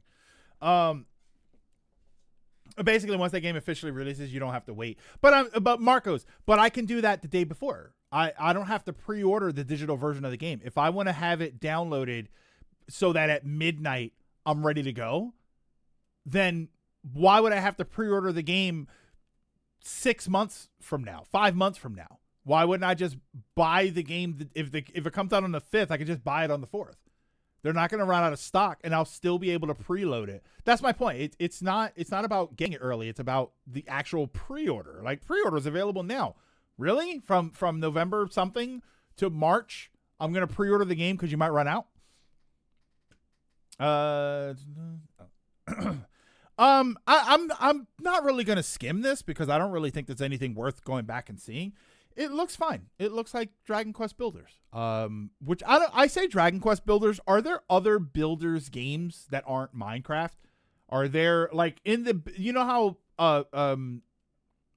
like the Muso games have something to indicate, right? Persona has strikers, and are there other franchises that use the Builders concept? Terraria? Well, that's like the 2D side scrolling. Yeah, it looks fine, just not for me since I'm not. See, I'm in the Builders games, but I have a weird love-hate relationship with Pokemon, so for many it's because you have the money now, so if you wait, you may not have the money later. That's fair. I'll give you that. Phil's worse because Icon is right there and I can't play it. Yeah, that makes sense. I mean, there are a ton of builders on PC. Dark Cloud and Chronicle had the town building situation. No, they had town builders, but not like builders. That's why I'm not just talking about town builders. I'm talking specifically about the Minecraft style block building related to other franchises. That's why, because yeah, then you would talk like Animal Crossing and whatnot, especially with Animal Crossing now because you can dig in the ground and terraform and stuff. But the actual straight up builders model for other franchises. Are there other franchises that use that system? Because this one's about to. Why the love-hate relationship? Hey, Spider. My love-hate relationship with Pokemon comes from, I love the idea of Pokemon. I like the quaint little world where there's some stuff happening. I like that all the animals are these creatures that sort of coexist with humans. I think that it's a lot of fun. I think that it's a cute and adorable, and it's got a bright, colorful aesthetic. Like there's a lot that I like about the concept of Pokemon. But the majority of the Pokemon games that I have played, which is not to say all of them, I have not played most of them, but the ones that I have played always come across, mainline really, they always come across the same way, which is not even the quality, GG. It's the gameplay loop. I find the gameplay loop to be boring.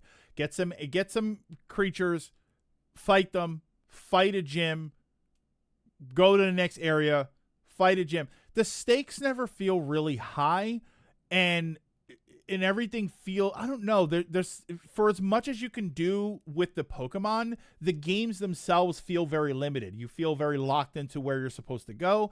I feel like Pokemon is a franchise that a long time ago should have gone open world. I feel like you have to battle and get 8 gym badges in order to go into the Elite Four or whatever it was called, the Victory Road. So why don't you exist in a world that has 32 gyms in multiple areas, and then you pick and choose which gyms you go to based on what you want to see, where you want to go, what Pokemon you want to use, and that way your experience changes and it feels more organic. And sure, that's a lofty, that's kind of lofty. But we should have moved somewhere in that direction. That's why. A lot of it has to do with the gameplay loop. The quality, sure, as long as I always say as long as it functions, I'm kind of okay with that. But, you know, the functionality has been an issue. But yeah, I don't know. I feel like there should be a lot more that you can do.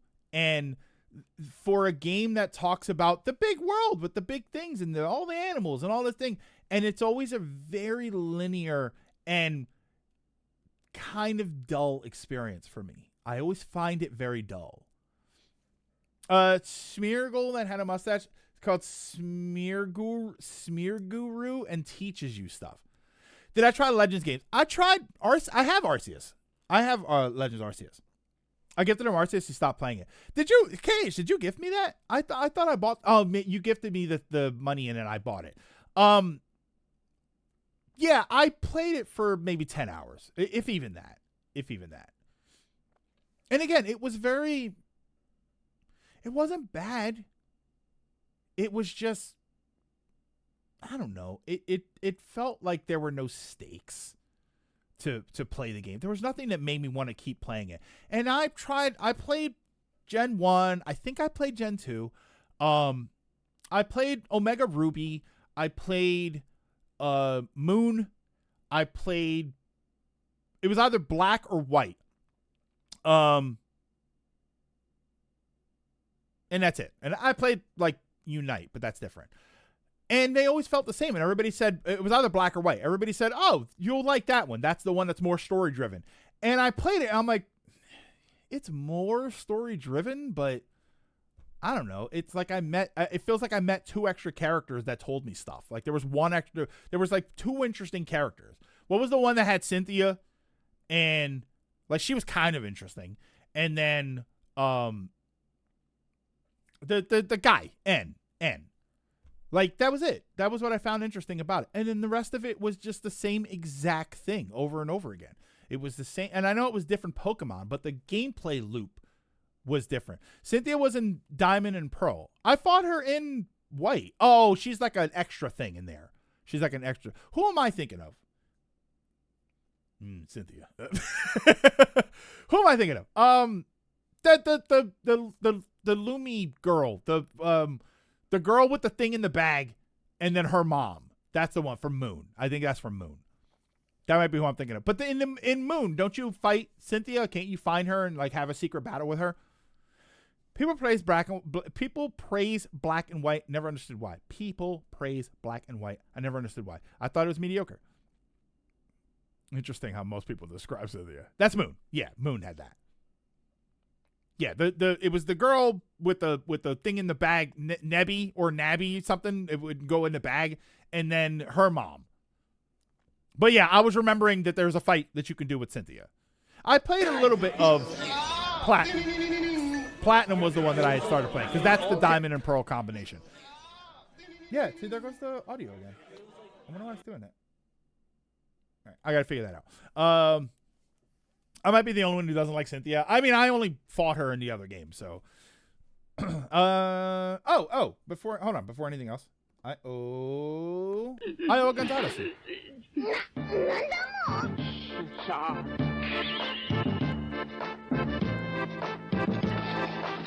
That doesn't sound like it's doubling up.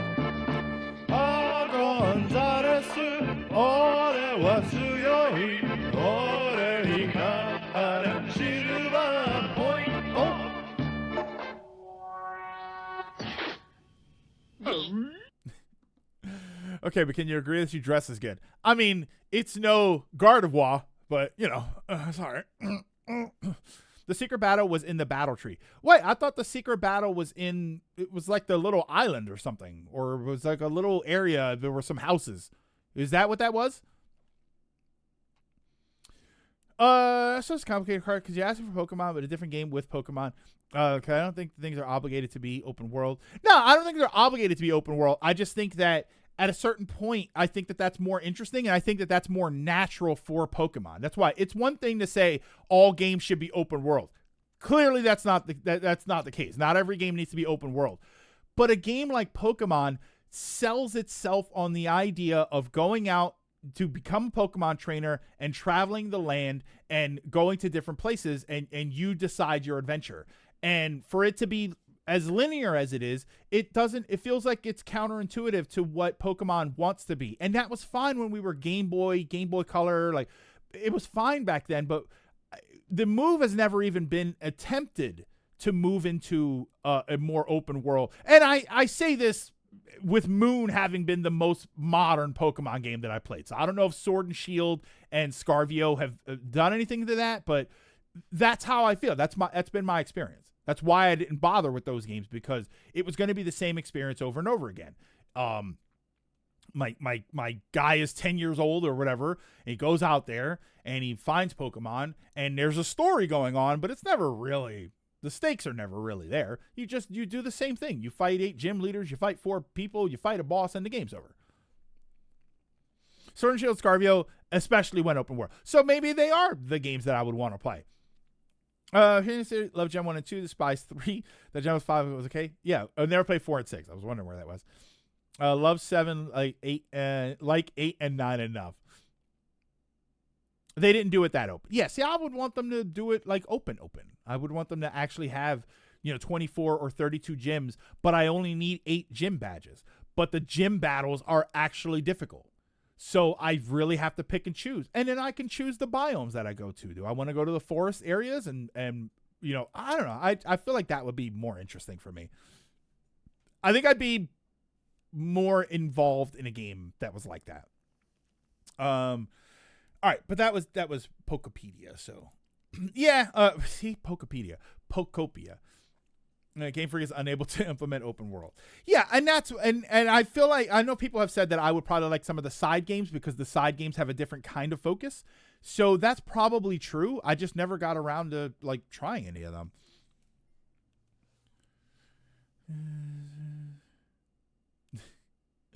Nah, I'm okay. Chulix. I don't know enough about Call of Duty to have a good opinion on that. I think Call of Duty's problem are the developers and the company behind it more than anything else. Not to mention, okay, I won't. I'm not gonna poke any bears here. I appreciate it though. Just bought the Namco games for the Atari 50. They're Marcos. You know what my problem is? They're like $7, right? It's $8 for 6 games, and I know it's the videos and everything too, but. Can we call it just Ditto game? Now we're asking for a different game using Pokemon, but that's what I'm saying. Dragoon, that's exactly my issue. Is that I like the concept of Pokemon and I like the concept of the creatures and the battling and stuff. What I don't like is how it's been not implemented because that's what it needed to be at the beginning, but it doesn't feel. And again, I played Moon. I played some of the other ones, and then I played Moon, so I'm at least familiar with modern Pokemon or modern-er Pokemon, and it doesn't feel like it changed at all. It doesn't feel like there was any real, like, the evolution is in the combat. Oh, you can Gigantamax, or you can do all of this other stuff, and it's just like, all right, but I need the gameplay loop to be different. Power World. My problem with Power World, GG, is that Power World came across as a more aggressive Pokemon game, and really it's a survival game that has creatures in it. I don't like the way that the Power World played out for the little bit that I tried or that I saw. Yeah, I saw an image of what the games were that were mentioned. I personally am just not interested in like the Tokon fighting Souls game, Dragon Quest, Dragon Quest, Tokyo Extreme Racer looks like it's interesting, and then there's a couple that I can't really tell here. Nevergrave might be good. Octopath, I still haven't played Octopath 2. A couple of these, what I'm assuming are at least one of these is a Japanese horror game, and Elden Ring. Like I'm just not interested. Power World is so toxic. Do you know turn-based RPG game called Super Robot Y? Guess who is coming in the first DLC? I have the demo for it. And I played it. I forget who's coming in the first DLC, but I do have the demo for it. I feel like you're in the minority on this. Maybe I'm just ignorant, but I feel Pokemon fans wouldn't be on board. No, Heath, I 100% am in the minority here. I'm not alone in that. I think there are other people that feel that way, but no, I fully agree that I'm in the minority. Yes. Yeah. Let me know. Oh, why am I still on that screen? Okay, I should be on that screen. All right. So hang on 1 second. I got to move some of my screens around here because I got a game. Should that go here? I'm gonna start putting that there.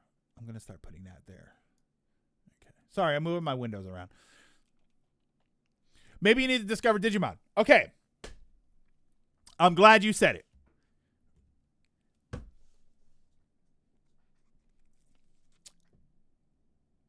How do I get into Digimon?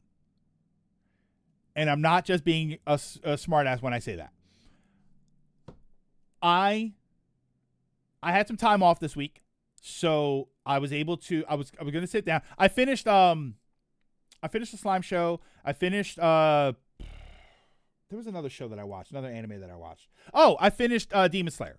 The only thing I was missing for Demon Slayer was the Hashira training arc. So I finished that. Excellent, by the way. That was excellent. I know that Demon Slayer has this weird sort of reputation, but I actually thought that was a lot of fun. I very much enjoyed that season. The problem now is that I'm stuck waiting for the movie. So that's kind of a bummer.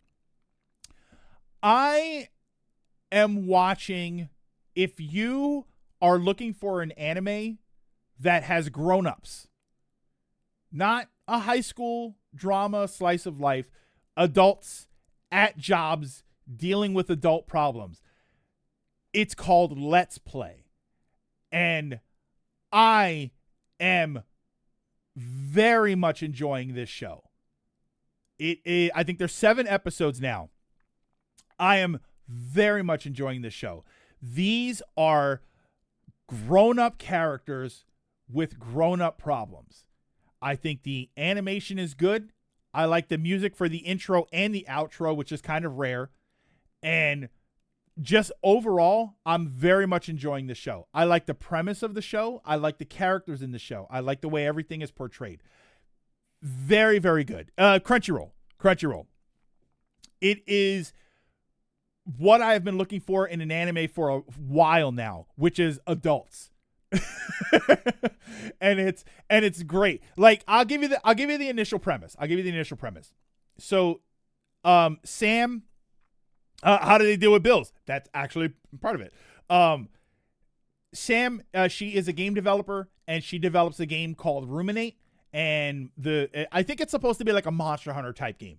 So this other guy is his name is and this is all video game stuff, right? Because the other guy's name is Martial Law. He's a streamer that goes by Martial Law. So he plays her game on stream, doesn't read any of the instructions, fails miserably, and then trashes the game. But then because he trashes the game, they review bomb the game, which affects the sales of the game, and like, it's wild. That alone is the initial premise. But one of the other things that happens in the show often is you're running into the characters and you're running into their problems.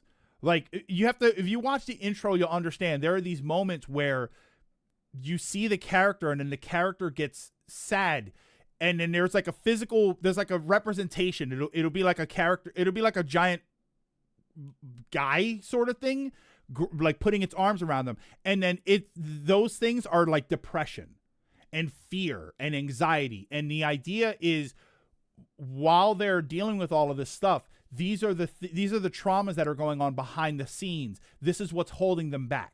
You know, when the character has an opportunity to do something and they don't do it, it's because their fear is and their anxiety is grabbing them.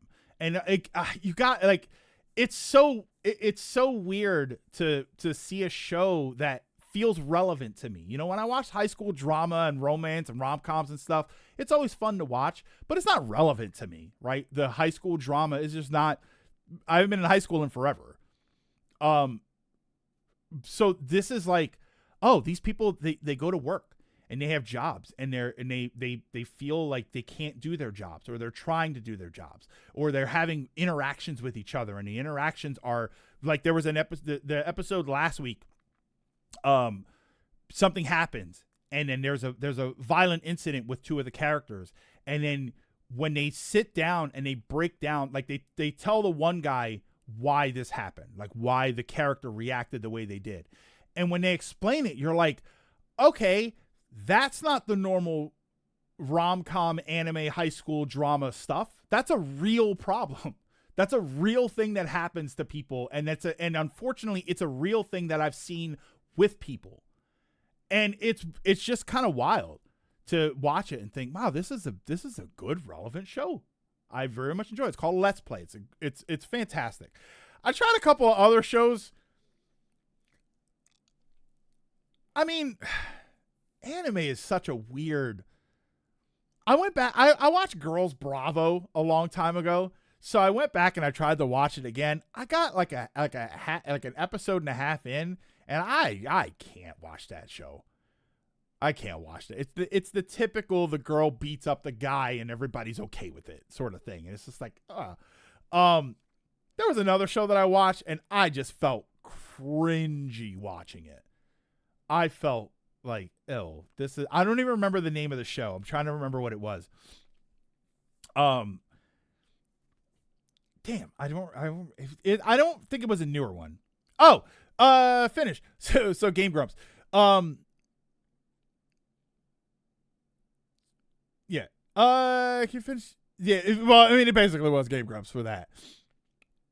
Sounds like big streamers in general. I watched Plus Size Misadventures in Love. I read the manga, really enjoyed it. Large woman gets it. Oh, I saw it popped up on my feed. Yeah, like that. I can't remember some of the other ones, but I was just like, this is cringy. I can't watch this anymore. But yeah, Let's Play. I highly recommend it. It's the kind of anime that I like. And I've asked you guys before. We had a conversation about this a while back, where I asked, like, what are adult anime? Not hentai, but what are like shows with grown-up characters at their jobs, not high school, having grown-up problems, like an adult slice of life show. And there aren't really any, right? The one that I always forget the name of, Wotakoi or something. Monthly Girls Nozaki, I thought was like that. I thought Monthly Girls Nozaki was pretty interesting. Like it's geek centric, but they are grown-ups at their job, and they're trying to sort of navigate all of that. So there are some that I like. Rom-com, but adults. A very serious lady in her 30s trying to get easygoing boss in his 50s to notice that she's into him. What's it called? Draketh? What's it called? That actually sounds fun. What's Digimon? Oh, so okay. Wotakoi. Yeah, Love is Hard for an Otaku. That one and the other one, Diary of an MMO Junkie. I like that. I think that stuff is a lot of fun because they're grown-up characters. And I think that being adults makes it more relevant to me. Catherine minus the magic stuff. Oh, okay. Yeah, Recovery of an MMO Junkie. That's what it was. I didn't like the premise. Like, I like the premise. I didn't like the resolution of it, but excuse me. But I like that show. I thought that was really good. So Digimon.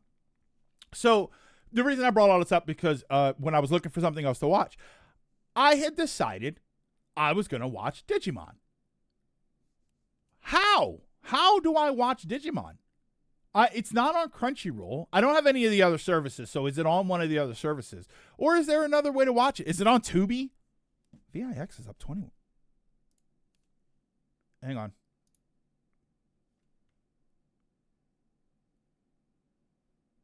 Everybody's down, but VIX is up. Okay, sorry. The dub is on YouTube. Oh, all of Digimon is on YouTube? Hold on. I don't mind that. I don't mind if it's a dub. Actually, wait, hold on. Maybe I do mind. We've had this conversation before where Digimon was kind of, I don't know how much was the Digimon dub changed from the original show, like tone and everything. Digimans. What would I even search? That's the intro. See, everything's going to be about the game. I'll have to track the show. It's a totally different show. See, wait, hold on now. You're saying not much, and then GG is saying it's a totally different show. Which Digimon? Well, I was going to start at the beginning, finish. I was going to start just at, like, whatever the first Digimon show was. Because it's not like anime Pokemon. It's not like Pokemon where there's 900 episodes. Well, I don't know how many episodes of Pokemon, but...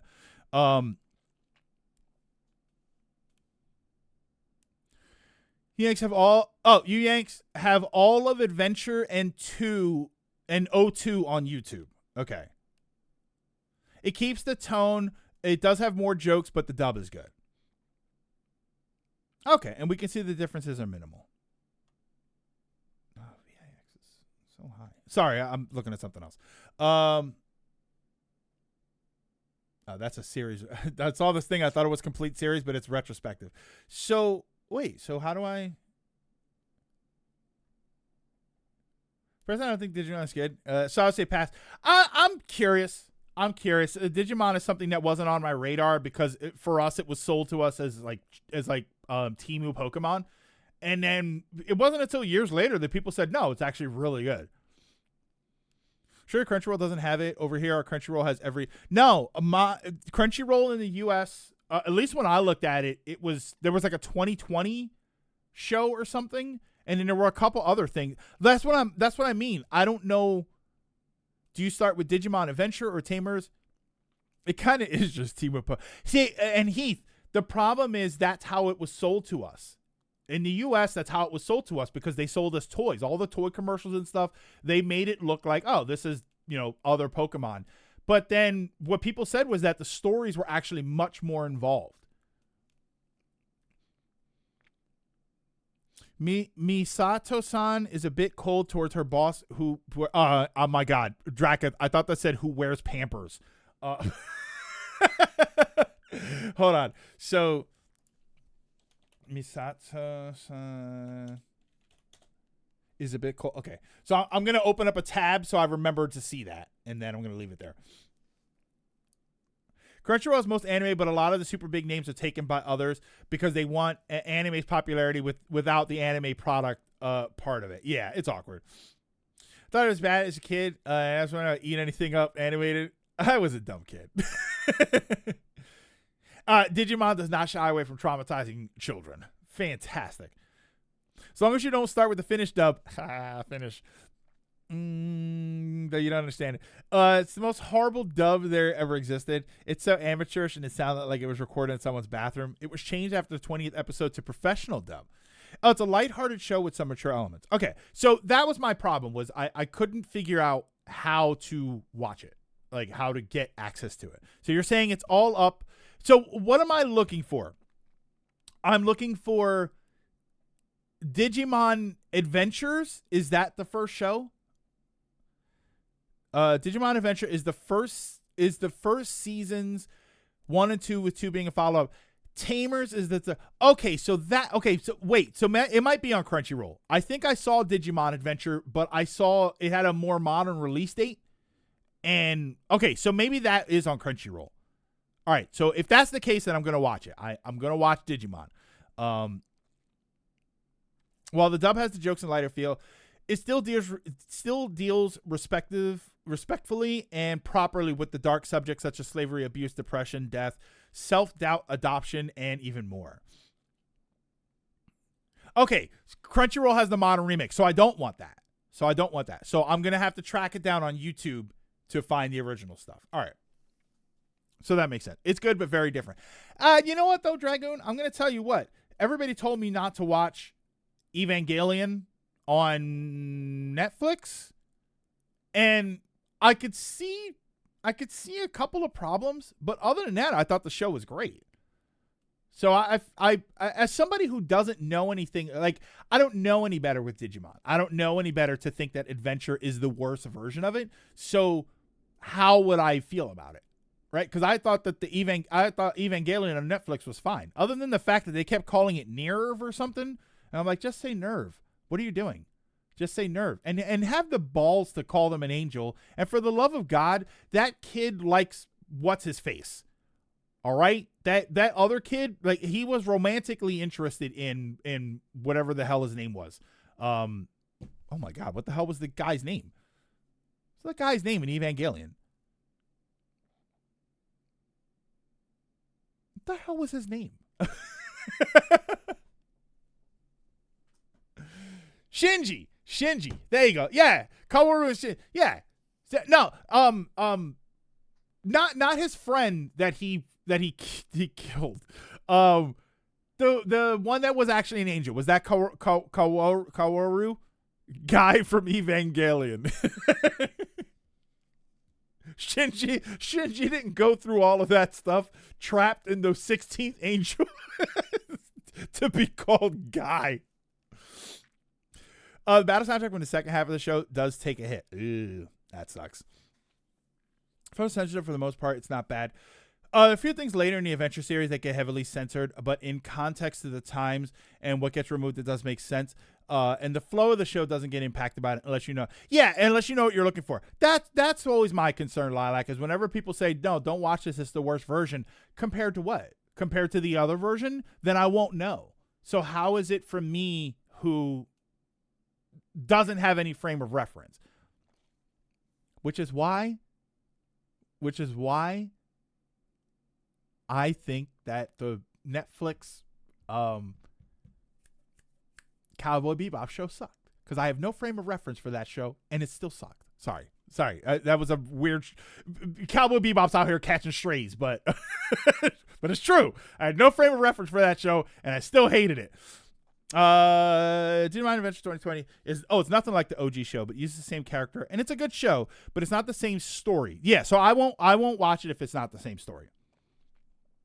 Dub replaced the music, which is a cardinal sin. The dub is serviceable, and you don't mind the overload of dumb jokes. I don't mind the overload of dumb jokes. Do I have Hulu? I do not have Hulu. I currently don't have any service. I have Crunchyroll because I'm using John and Elliot's, and that's it. And YouTube, which I got YouTube Premium. I decided to try YouTube Premium out because I wanted to watch some stuff, and I'm kind of hooked on YouTube Premium now, unfortunately. Because that's where the U.S. hides Digimon. Okay, so what I plan on doing is cycling through services. Like after a while, I'm gonna get another month of Netflix, or I'll get a month of Disney Plus, and I can get the one that comes with Hulu, so I can have all of that stuff. And then if I keep that for like a month or two, that should give me the time to watch everything that I haven't watched, because I haven't watched Star Wars anything in forever. Adventure 02, Tamers, and Frontier are all on Hulu.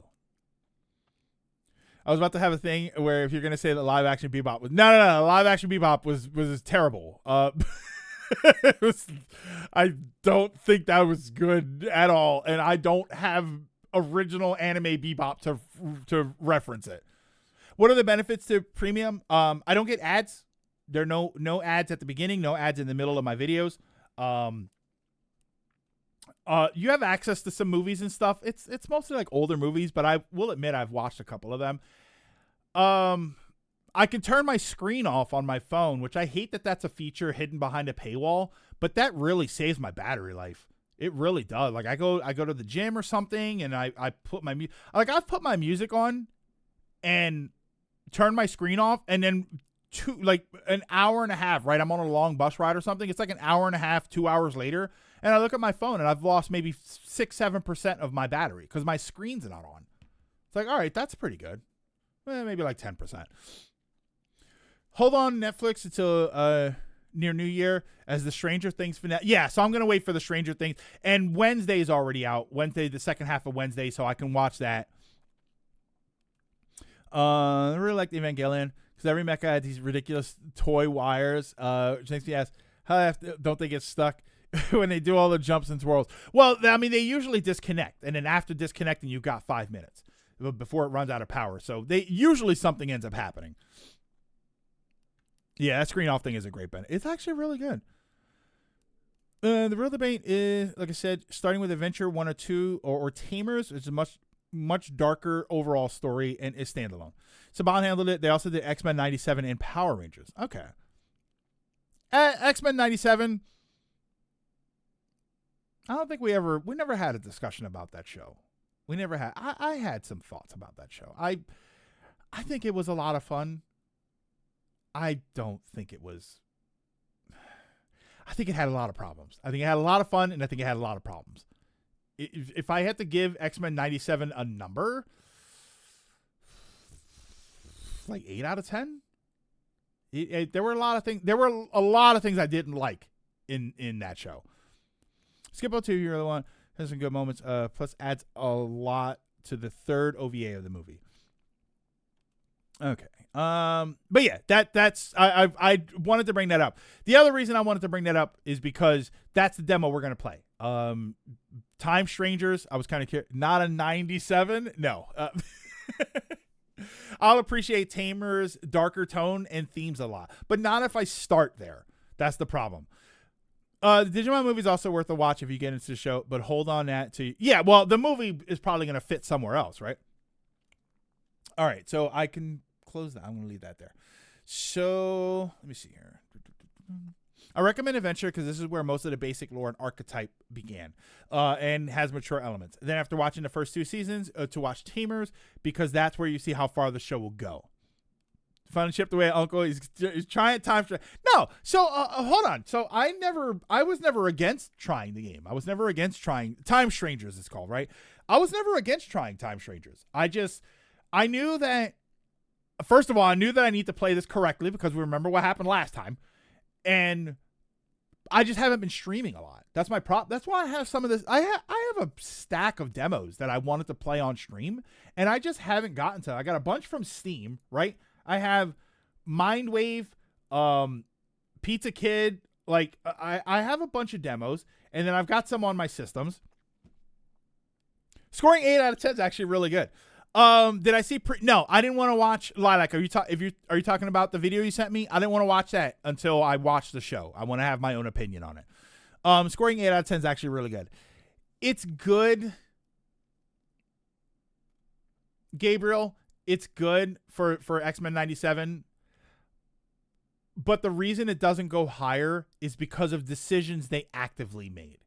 It's not like I didn't like the story or something. Like there were things in X-Men 97 that I was like, from a design perspective, I don't think is a good idea. I didn't like what they did. And no, I'm not dropping it 2 points just because they took Rogue's ass. All right? I know they took the rolling pin and they brought it down a little bit, and that hurt my feelings. But that's not why I bring it down to an 8. This is a plot-driven show rather than Monster of the Week. See, that's more important to me. That's much more important. Yeah, they did, man. They why they do that? Like, who is afraid of asses? I don't understand who's afraid of asses. They took Rogue's ass. I think they scaled Magneto's down a little bit. They took Solid Snake's ass in Smash Bros. They took Terry's ass. Poor Terry Bogard. Wow. They took his cake and didn't even leave him a cupcake. Like, that was hurtful. You'd like Tamers even if you start there. Again, Adventure and Tamers are probably the best starting options. It's just a matter of personal preference, which you'll enjoy more. Yeah, animators, apparently. It's the same thing about the Pokemon series. He liked Let's Go, but more because he played with his kids. But as far as the series, he never liked the form. Oh, wait. It's a lot more lighthearted and jokey compared to Adventure. But otherwise, it was a solid show. Just in terms of themes, it just doesn't have the same impact as Adventures and Tamers. He says the same thing about the Pokemon series. He liked Let's Go, but more because he played with his kids. But as far as the series, he never liked the formulaic style. I mean, yeah, even this series is absurdly formulaic, right, for Pokemon. Yeah, more a matter of opinion, yeah. All right. So the other reason when we started the stream I had to start a little bit later was because I needed to actually download the game. So let me do this. Let's do this. I want to make sure the game's running, and then I'm probably going to run and take a few minutes. I'm going to go to the restroom, probably grab a bite to eat or something. And then I got food in the crock pot, so I'm going to try that out. Just some chicken and potatoes. Production higher-ups who are afraid of anything sexual. But you're on a streaming service. Oh, wait. Why am I on? Okay. See, it's doing the double up thing. I got to figure that out. I got to figure out why that happens. Yeah, I know you're not wired. Test internet connection. All right, PlayStation. I'm gonna talk to you for a little bit here. If you don't have your physical connection plugged in, default to Wi-Fi, or offer me that. You are not connected to LAN. Would you like to turn on Wi-Fi? No, you're right there. It has the connection saved. Connecting to access point. If you just started Adventure, I do recommend Digimon first movie afterwards. Yeah. See? Was that so hard? Windows does that too. Like, oh no, we can't find your internet connection. It's right there. we're trying to do. Oh, just connect to the internet to make sure that I'm online, just in case this has a problem or needs me to download something. All right. Peter's question. Oh, how's everyone doing? I have my lower back stuck, hurts, and oh no. And I'll try to heal. I mean, rest is probably the best thing I can offer you. Finish. I don't know how old you are, but I myself am becoming an old man because I will do nothing. Nothing. I will not lift anything heavy. I will not physically exert myself in any way whatsoever. And then randomly I'll wake up and my back hurts and my shoulder is killing me. Like I was lifting heavy things, and it's just because I'm an old man. I completed Donkey Kong Bonanza twice. All right, so what do we got? This was like free. Yeah, Shadow Tactics. This was free for some reason. So the other game I wanted to play, I have Star Wars Outlaws, and I was going to try the Outlaws. We didn't try this, right? I didn't play this. Did I play this? I might have played this. And then this game could be good, but I don't know. All right. So time to Digivolve, right? Is that the thing? There we go. Pushed the wrong button. Cut my mic off for a second. I want this game, but I don't want to double dip if it comes to Switch 2. But also Digimon. All right. We need a counter for how long until somebody tells us about ley lines. Right, so this is the right game. Let me change my. Hang on. Should I put Digimans Time Strangers? I'm just gonna put myself in that category. Okay. This game uses autosave. So this game isn't broken, right? I'm not gonna put the game in sleep mode and then my Digimon go up 90 levels like last time, which I really think was part of the problem. I mean, the other part of the problem was me streaming, but I really think that was part of my issue with that game. If it wasn't for Expedition 33, I have to get that game. I really have to get that game. I think we're okay here. Nope, they fixed the XP glitch. Okay, good. None of that in this unless you buy the DLC in the full game. Wait, none of that in this unless you buy the DLC in the full game. Wait, the DLC breaks the game? All right. Everybody be cool. I know we're saying that we read everything and that we agree. But that's a lie. But don't tell anybody. There is a grind DLC. DLC gives you XP, gold, and item dungeon. Interesting. For players who want to experience it, give me a comment. Hard. Interesting that there's a difficulty slider or difficulty option in the demo.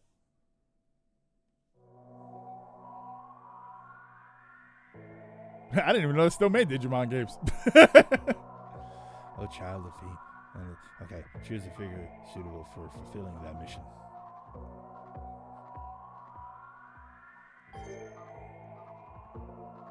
Now then. Great. That's right. Okay, got it. I'm having a hard time not picking the character named Kanan. Wow. Or Kanan. Good. Here we go. Kanan. Inscribe thy name, and thou shalt be reborn into the world below. Wait, but that's the character's name. Start the game with this name. You can change your name and appearance later. Well, I guess that is more relevant to our modern times. Preparations complete. Kanan or Dirty Dan?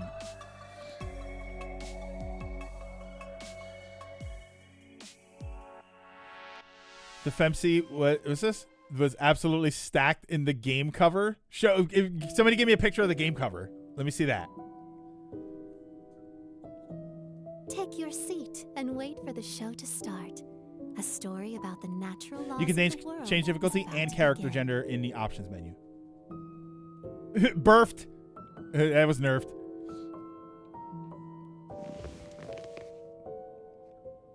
The cover is in the XMB menu.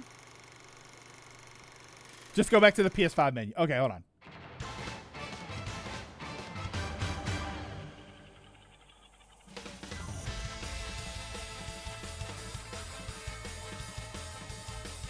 Oh my God! Just looked at the picture. Holy smokes!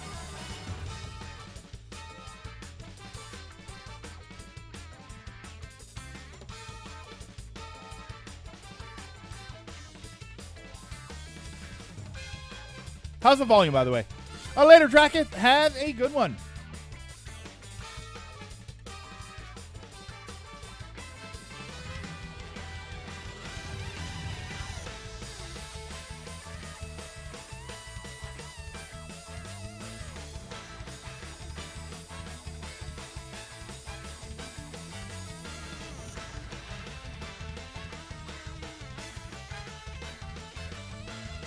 No singing. Gee, terrible. It sounds like Adam West Batman. Bam!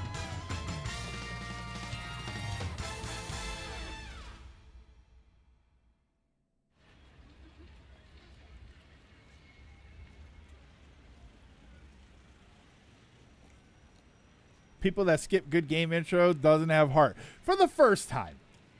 For the first, like, you know, the 6th time you play the game, maybe you can skip the intro, which, to be fair, stuff like Final Fantasy VII, I never skipped it. Uh-oh.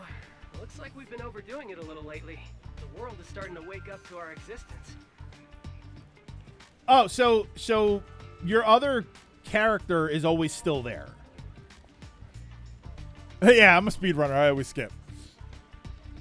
Ironic, really. A secret organization that hunts down urban legends is becoming an urban legend in its own right. We'll have to hunt ourselves. If that anime you just saw gets too popular, you can forget about going around dressed like that anymore. Yeah, you can swap the model whenever you want. I'll go ahead and put in a request for budget for a new uniform. But for this mission, you'll need to keep a low profile. So we flattened your chest a little. It draws less attention. That's why you look different than the cover of the game. Actually, probably not. Are you already aware of the anomalous phenomena that have been observed in this city?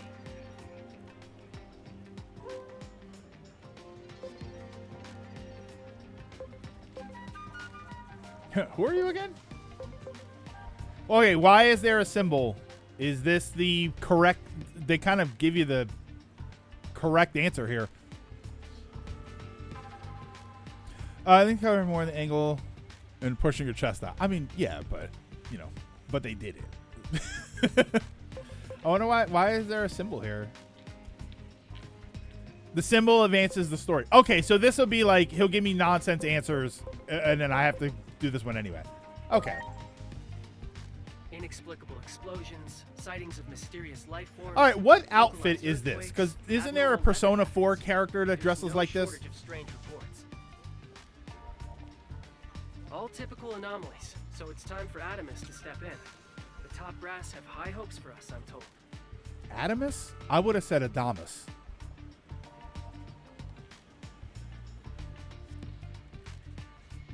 No, but like, what's it modeled after? Because isn't there a character in Persona 4 that wears a similar outfit?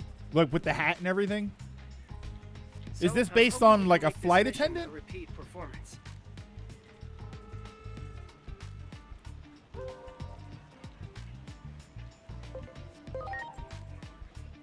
I personally wasn't satisfied with the results of our last mission, since we let the target escape at the last minute. Those would be the Velvet Room outfits, I guess, but they're different too. But the higher-ups really valued the data we obtained during the mission. Hence, their high hopes for us today. It's based off another obscure anime. Okay. I'll send the coordinates to your Digivice. Check your map and approach the target location. Again, don't blow your cover. And let's pray that the animation. Yeah, it's earlier like doesn't become too a popular. flight attendant sort of thing. Now then, it's time to start the mission. I'm counting on you. Okay. I prefer Ant Dent.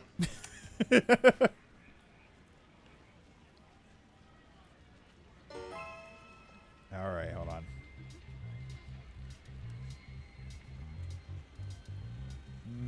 Nope. Options. Game setting.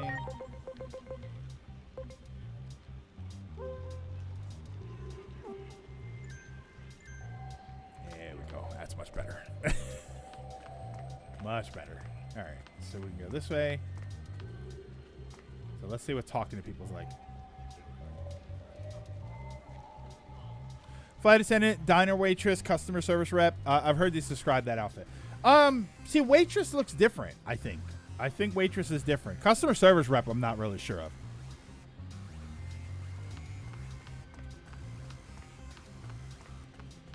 Ah, she's running out in the street.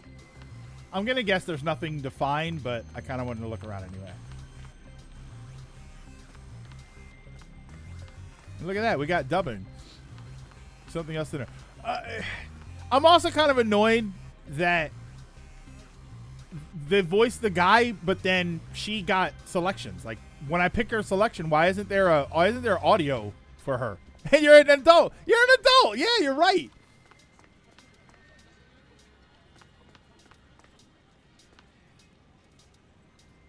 There's a protest going on at the Wall of Hope, and the transit systems are all down too. What's going on?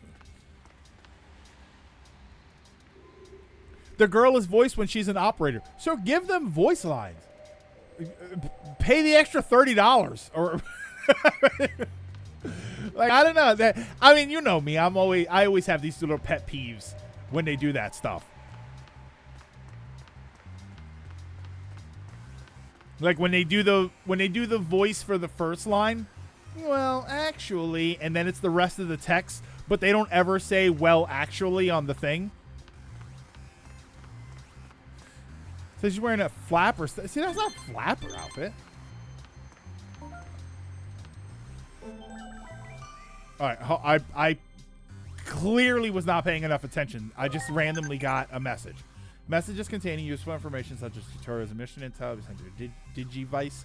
You can view previously received messages via Digiline on your Digivice. Okay, we're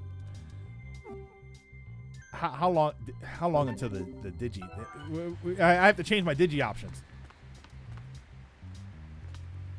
And you know, Digi is such a dangerous thing because now it kind of sounds like you're saying Diddy.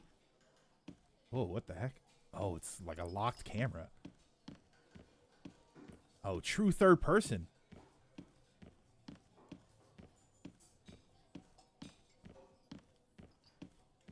Do you also get annoyed when you can't run in the building? Like I can run. I can sprint around a little. But he was acquitted of all of that.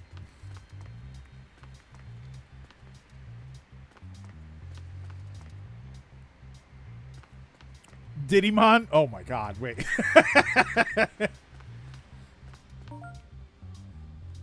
Oh no, it's Oilmon. Okay, so we're gonna go this way. Let me run indoors.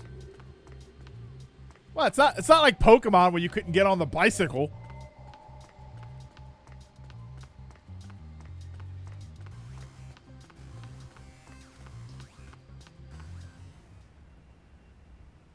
I don't know how many people don't know you can sprint in this game. Well, I use AT&T. I haven't had Sprint.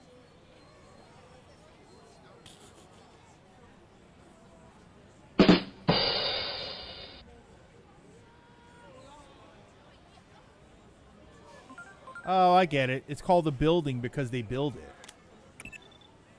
I see you've reached the specified coordinates. Give me a sit rep. I thought he said give me Shrep.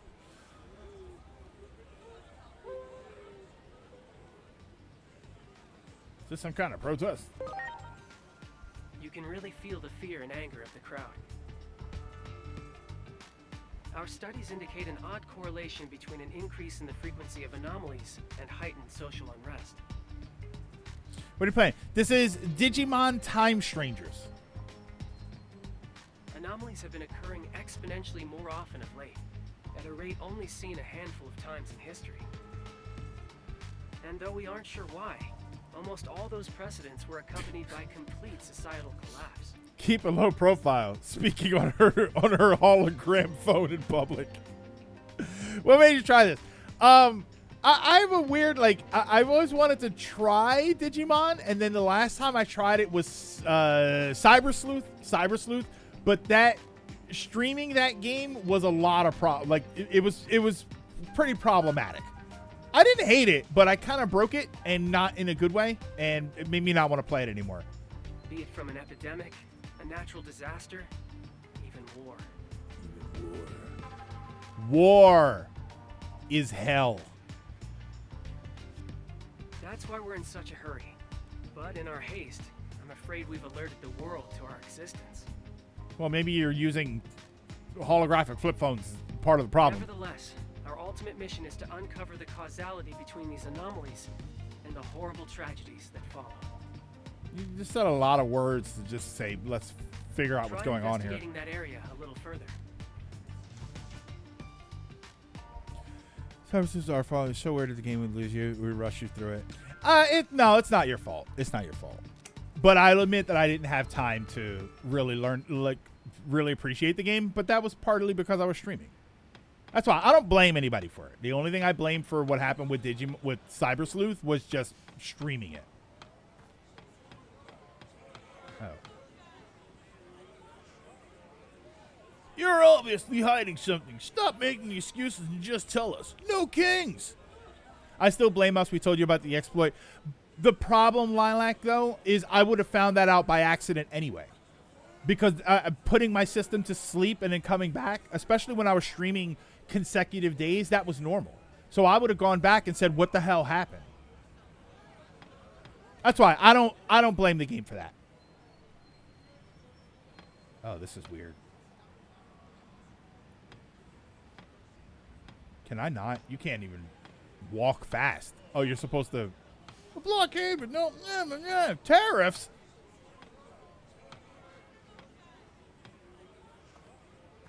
They aren't listening to the people. What, are you new? What? Did you just get here? It's like our lives mean nothing. All we want is our lives back. Don't think we'll take it quietly. You will take it quietly. Blend in. All right, well, there's the button to start shouting things. Don't turn a blind eye to government oppression.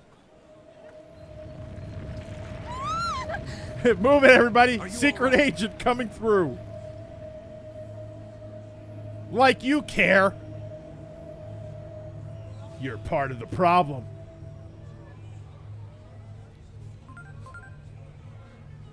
That tremor just now was likely one of our anomalous phenomena. I managed to narrow the target coordinates down thanks to some videos from 8 years ago. I need to see if I just saw what I saw. Footage of the anomaly in this district was uploaded to the internet back then by some civilians. The actual videos have since been removed, but the comments still remain, and they tell us that those videos were all recorded in areas that are now on the inside of that wall. Oh, wait. So they built the wall around where the anomalies were happening? Check again to see if there isn't some way to get beyond that wall. So, all right. So we've got, okay, that is what I saw. So we got a government that's lying to us, and in an attempt to hide their secrets and also distract us, their solution was to build a giant wall.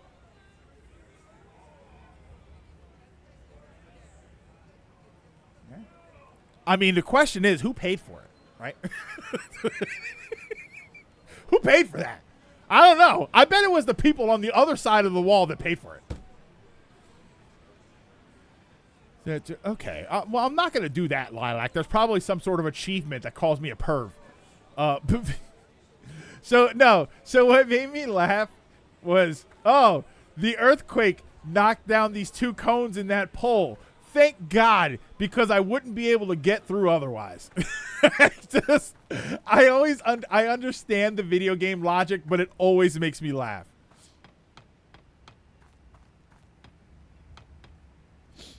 Embrace your inner gooner.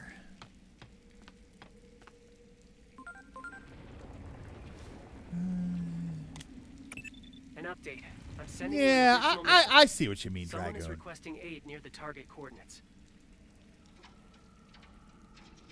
That person had already been approved to contact your Digivice. Which, by the way, get incredible reception down here. No, this is just a demo, Ronan. Normally, I'd assume that to mean they're a member of the organization. At any rate, do what you can to keep whoever it is safe. Okay, so we're rescuing people under this tragedy.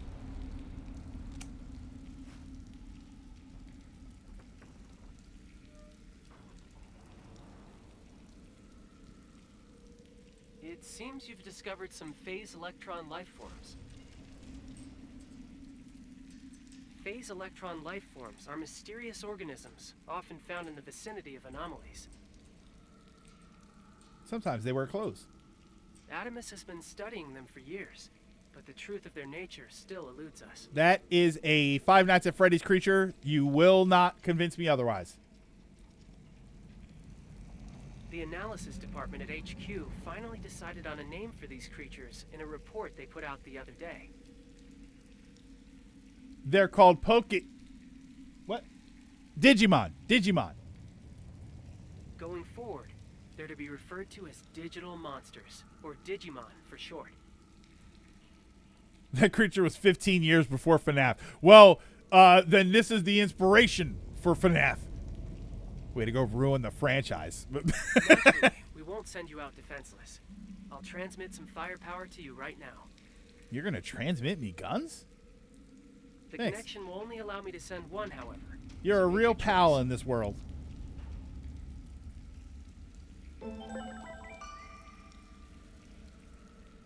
Alright, so we got Patamon, Devimon,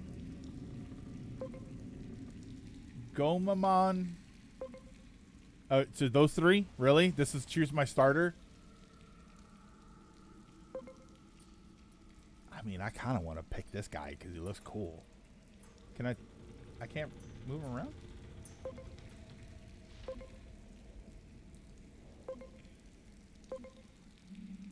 I mean, this looks like a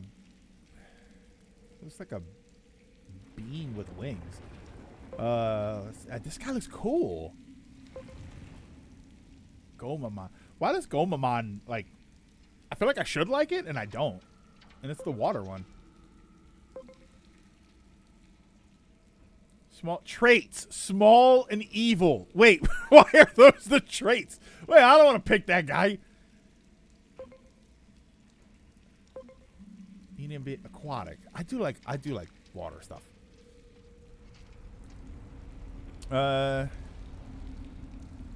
It's funny when you don't know how they look at. That's the other thing is that I know what they're gonna. Oh wait, you know what? I'm gonna pick. Hold on. I'm gonna pick this one.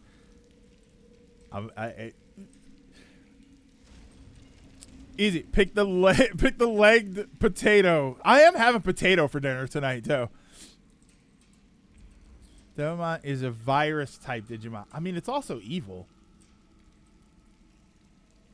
Here, I'm gonna get this one in the hopes that will this become the devil lady? I don't know. Wait, I don't know. Yeah, I'm gonna pick it. Why not? I'm gonna overthink it. Oh wait, I thought that's what they're gonna look like. Okay.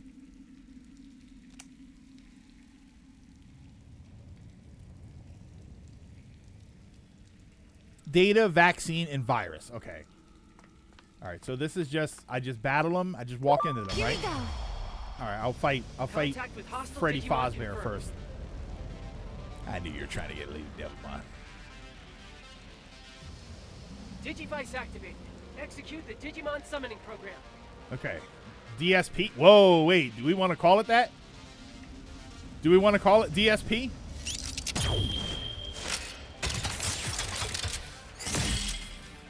Oh, wait. I saw this on Psycho Pass.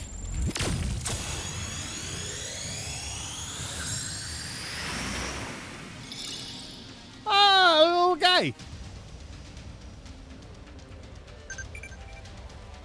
Damage is calculated based on an attribute. Okay, so this is okay. Triangle. What's it called? Like triangle weakness. Attack compatibility confirmed. So wait, hold on. So let me go back. So vaccine is strong against. Vaccine beats virus. Virus beats data. Data beats vaccine. Yeah, rock, paper, scissors, I guess is the way to say that. Attack compatibility can be confirmed.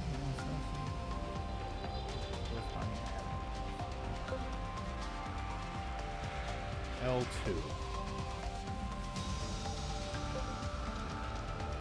Okay. Alright, so we're going to attack. Let's attack. Skills? Whoa, whoa, whoa, whoa. Whoa! Oh, okay. I'm used to the old systems where you hold it to the skills and then you push the button. The second you push it, it clicks it. So let's go skills. So let's go. Let's try these. Demi darts.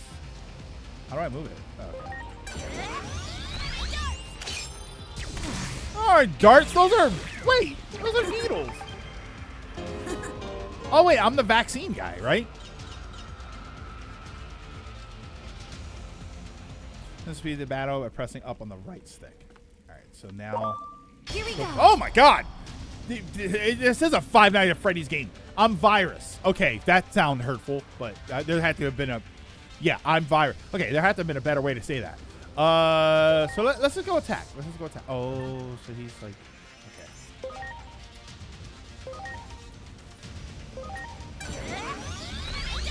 Okay. All right. Yeah, hit him with my drug needles. I played Narc. All right, let's just go regular attack. So he's resistant to my, because I'm virus, right?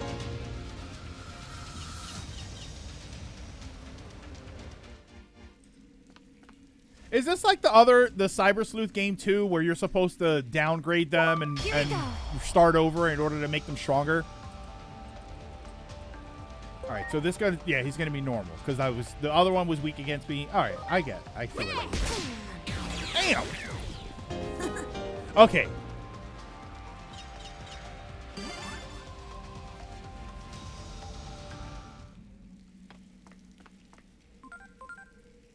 The public often calls them ghosts or monsters, but we've decided to define phase electron. Oh, a little, but you don't need to nearly as much. I'm trying to resist buying this game. The Digivice enables interaction with such beings. A critical function is the Digi-Attack. It allows you to command your allies to hit hostile Digimon with a preemptive strike. Go on, give it a try. Okay. Well, hold on. Yeah, I'm going to leave that there because I got to go to the restroom. Give me a minute, and I will be right back. Actually, I'll leave it on this screen.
Sorry, I took a bite of something real quick. All right. Command your partner. Oh, so this is like sending out my stand. Okay. Skill attacks used by partner to digi attacks reflect the skill's damage and element effects. Most effective partner Digimon attack is automatically selected. Okay. Digi attack skills do not consume SP, so use them aggressively in order to start the battle with an advantage. Okay, so I can do, what is that? Oh my god! Okay, wait. Am I overpowered? Or is that supposed to happen? Great. Okay. Oh, wait, it's like a stealth game now. Good. And there's no resources for that? I can just keep doing that?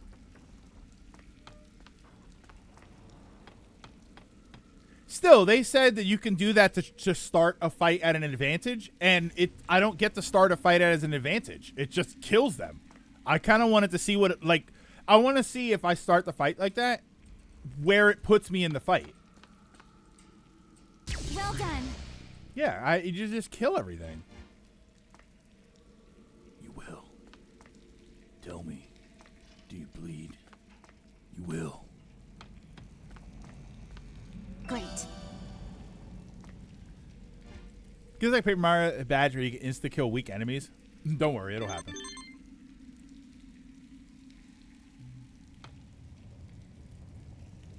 Oh, wait. Because it wasn't something to attack. Interesting. The hell? Ew, brown texture. What the hell kind of item is that? Oh. Alright,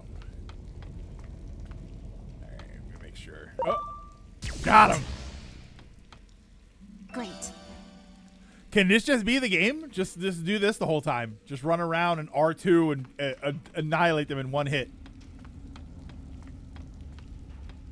Do it! There we go. Okay, that's what I wanted to see. So now it's just, he's just low the health that I took from him? Yeah, okay. That makes sense.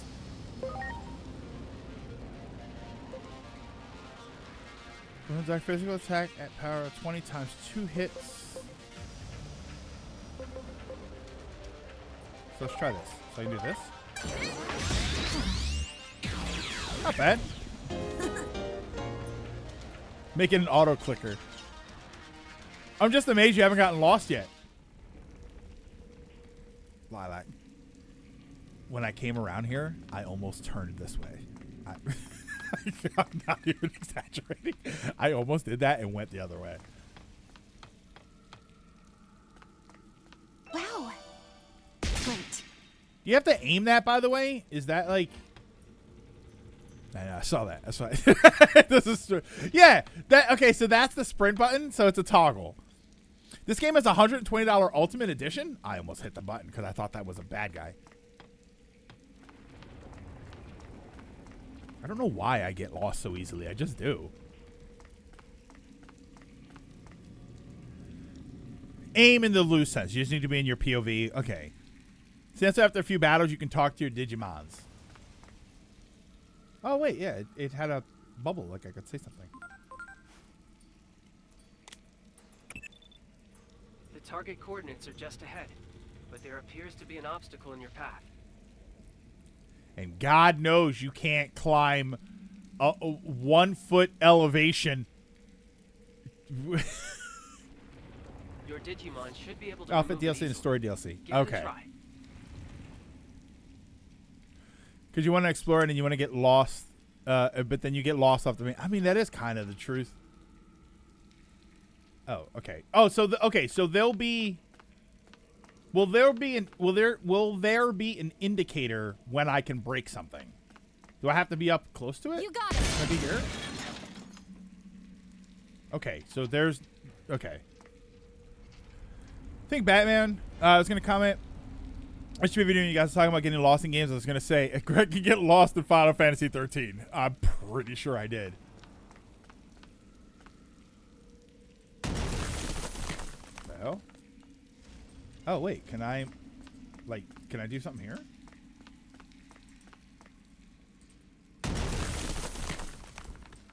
Oh, there's an analyze mode. Oh, thank you because I would have never seen that thing. Okay, hold on. Analyze mode. Oh, look at that. Okay. Remember, I'm the guy that forgets detective mode.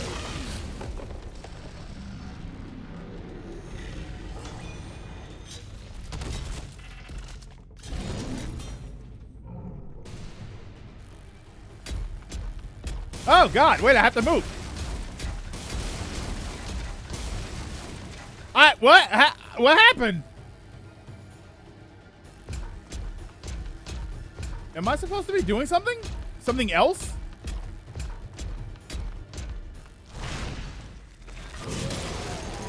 Hey, over here! Come on! This way! Run!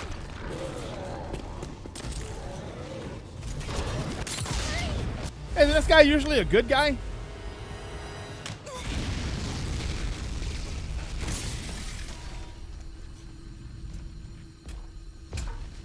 What did I get stuck on? I didn't know I had to move at first. She started running a little bit, and then it just immediately stopped. Let's go. And then she tripped and fell. Thank goodness we finally found each other again. Oh, this is the virus form of Metal Greymon. Okay.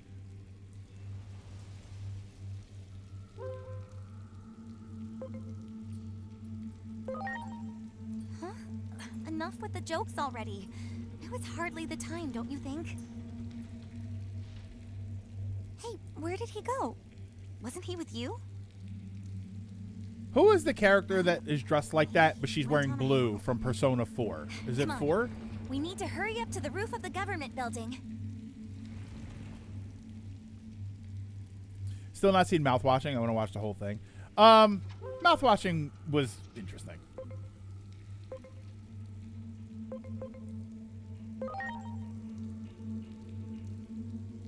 Oh, I have no idea. You guys are saying names. I mean, isn't a war supposed to break out?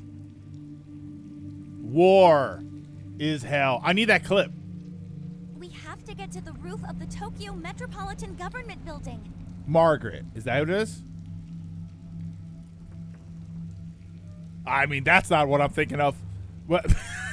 That picture of her is not what I'm thinking of.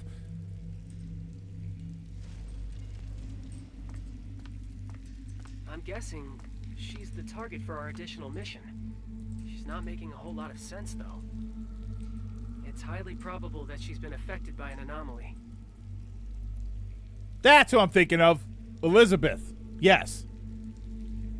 I'm guessing that's the same character before she puts a gun to her head. For Persona 3. Okay, Persona 3. That's what I'm thinking of.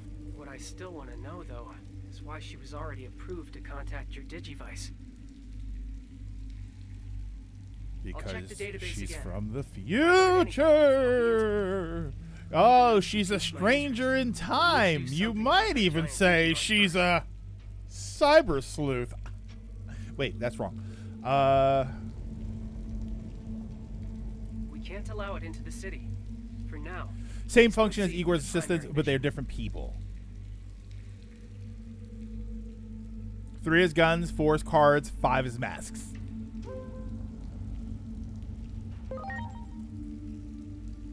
How do you feel about games that give you a choice in dialogue, but when there's only one choice, they still make you pick it? Signs of an anomaly. Whoa, what the hell? Oh my god, wait, what?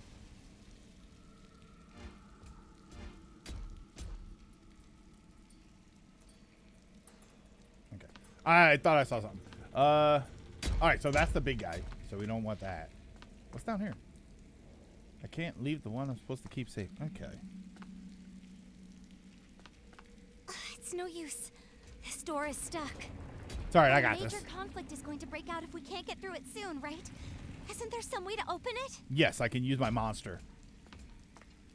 Oh. Yeah, I tried to do that. There! Yeah, I tried to do that back there. Oh, don't scare me like that.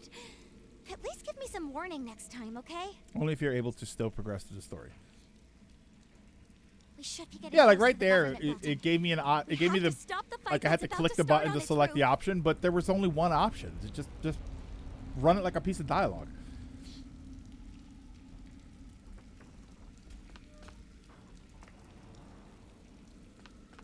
Great.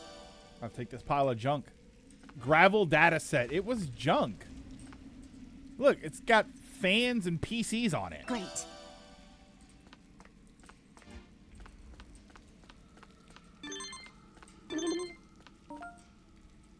Why not take a rest?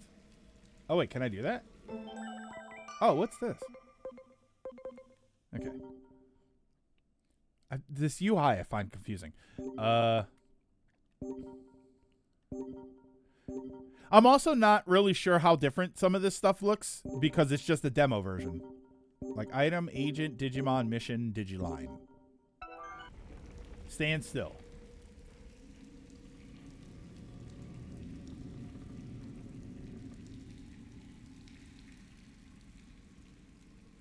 DK Bonanza does that at start with Odd Rock. If you say yes, DK gives you a thumbs up. If you say no, DK shrugs, but the plot continues.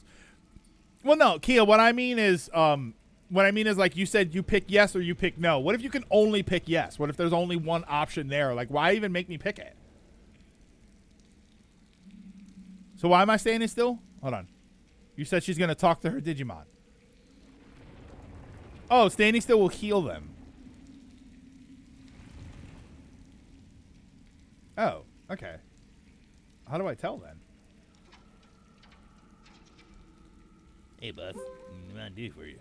Rub my shoulders, brother. What's going on here? Sure. Okay.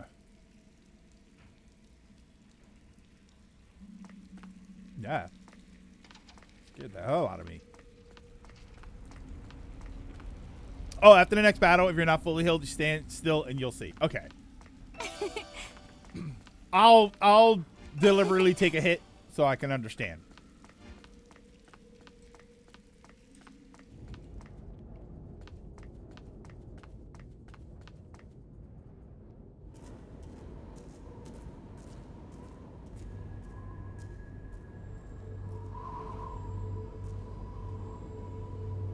Already at full health, yeah. For sure, a lot of random dollies lying around with fans and PCs on them.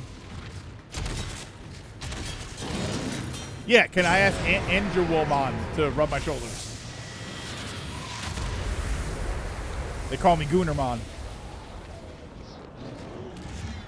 Oh, it's the Iron Giant.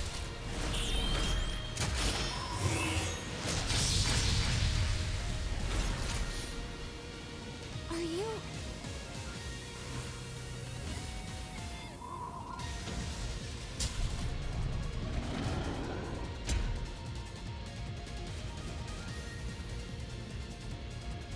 Okay. So, L2, let's analyze. Okay. Oh, the analyzing doesn't eat up a turn.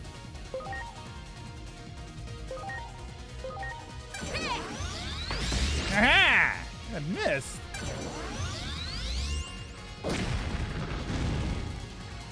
You will never see a transcendent sword! Ah, okay. Item usage doesn't eat up a turn. Kanon, use this.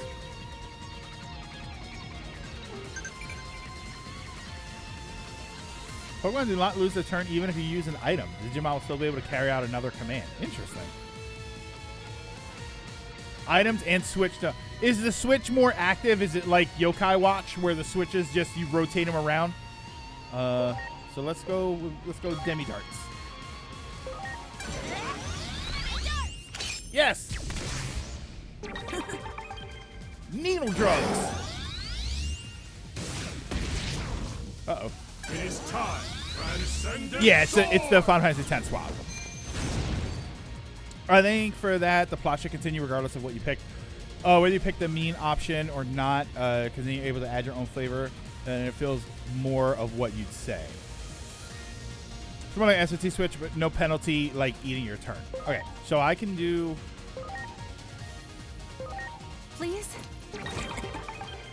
Oh, okay. That actually kind of makes sense because your character is what's using the item and your Digimon still get an attack. Wow, Pokemon. All right, let's just fight. No. Don't. Interesting. Just hit. Oh, wow, that's a good one. Ow. It is time. Supreme Cannon! Oh, we did it. We're a team. We each me and Omegamon put in equal amounts of effort to win the day.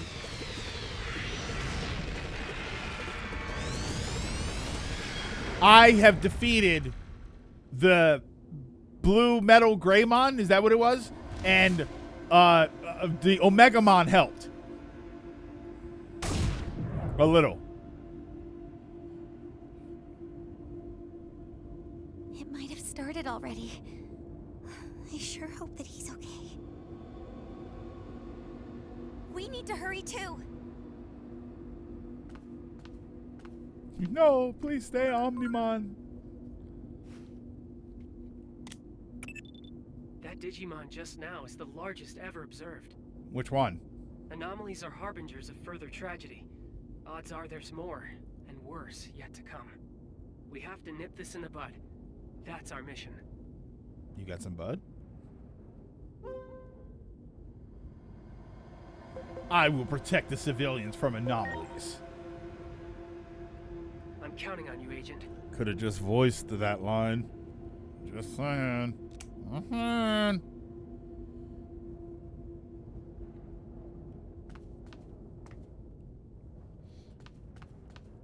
Is there stuff to find? Is there...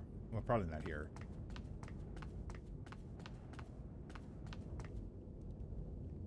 Can you jump? No? No? Okay. You never know. It's written as Metal Greymon Blue. Yeah, because that's what I saw. That's what you guys said.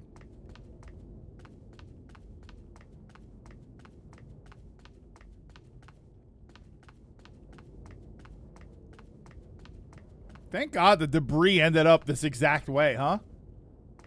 Like climbing out of wall. Oh, wait, it is Wall Market. Wait. Wait. That's right. It was Wall Market. We climbed out like this.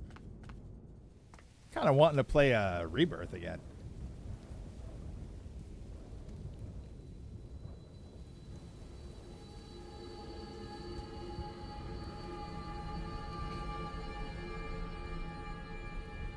Can we just take the elevator?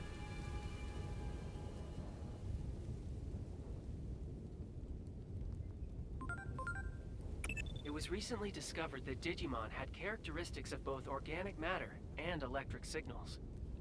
Want to fight a super boss? Is there a super boss here? Digivice uses the electronic aspects of Digimon to summon them into action. The Digivice can also convert the Digimon equivalent of DNA into binary code, which can then be replicated like data. Ah, so that's how we digidive. We call this system of creating new Digimon converting. Converting. Try using this feature to augment your forces. Right, our ear. Why do we keep? Oh wait, yeah, that's a good question. If we had an earpiece this whole time, why are we taking out our holographic Motorola Razr? Oh, is that red thing that big? Oh my God! Wait. Create new partner Digimon based on battle data. Digimon can be converted once their scan rate is between 100% and 200%. Okay, I think I remember that. Defeating a Digimon in battle increases the scan rate of that Digimon. When you find a Digimon you're looking for, keep on battling it. You can check the scan rate of each Digimon in your Digimon. Closer the scan rate is to 200 at the time of conversion, the higher the new Digimon's talent and max HP will be. Excuse me. Bluetooth earbuds back then we still use the flip phones. Okay, so I can evolve my Koromon, right? Convert.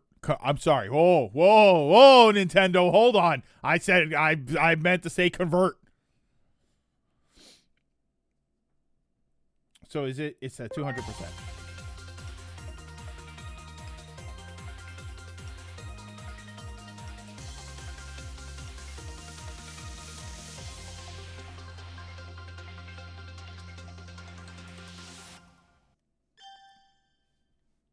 Okay. Okay, so that's not an evolution thing, right? Did I evolve my guy, or when did I get this guy? Digivolving is a different thing. Yeah, when did I get... This is the one where you just, like, materialize them out of nowhere, right? Is that where I got him from? You made it. Yeah. This is like your egg hatched. Okay. So when you battle a new one for the first time, then it pops up as, like, okay, this is your chance. But you want to keep battling them till you get it over 100%. Ideally at 200%. Okay. I don't have to see they throws me off because it says scan. So I feel like there's something I have to actively do. The stealth kills you did count it as data. They just wouldn't let you use them. Okay. Defeating more of the same system of cyber modernized so that you can convert anywhere. For conversion. Oh, that's right. Didn't I have to go to that thing in order to convert in the Cyber Sleuth? A scan. Yeah. Remember scans. A scan is when you defeat one. Okay. Paint those white cubes in the blue. Wait, what? Oh, okay. I thought you were telling me to do something. Different levels, different rate. Yeah, baby gets you. Okay, that makes sense.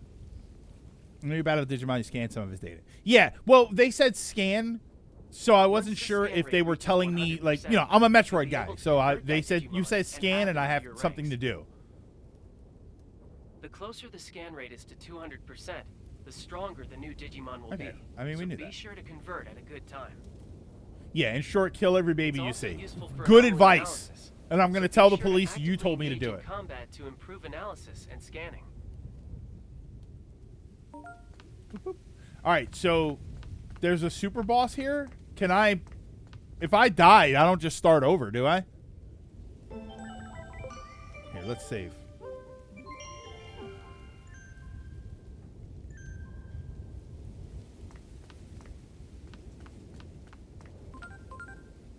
What happened here? I'm assuming it's that the thing. Wall was built to hide? Maybe something's happening on the roof of this building, like that girl said. Issues.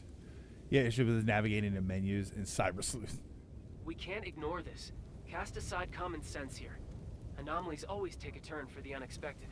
Target coordinates set to Tokyo Metropolitan Government Building rooftop. Your first priority is to find a way up. All right, so that's where I'm supposed to go. Or I can... It looks like a Digimon has been analyzed enough and is ready for conversion. Try the convert function now. All right, but I don't want to do 200. Just like how I don't want to do it at 100%. Don't have the same personality. It seems Digimon each have individual personalities too. That's from having both organic and data-like properties.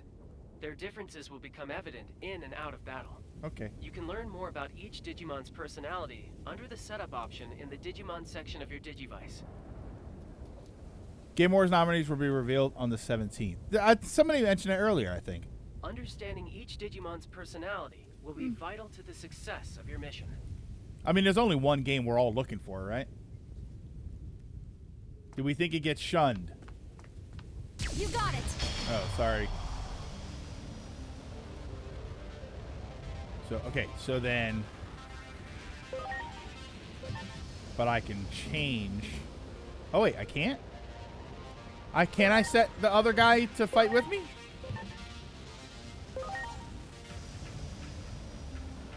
This stream needs more bunkers. Hey, Nadox! Okay, after this battle stands... Well, no, because I have full health again.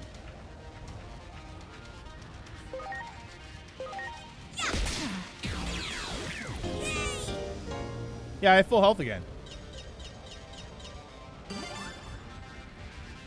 Yeah, you have a team of 3. Oh, I thought I had... I couldn't switch. Oh, okay, that's my question. Can I fight with the other one first? Okay, so now I want to convert. And I can do this anywhere, right? No, wait.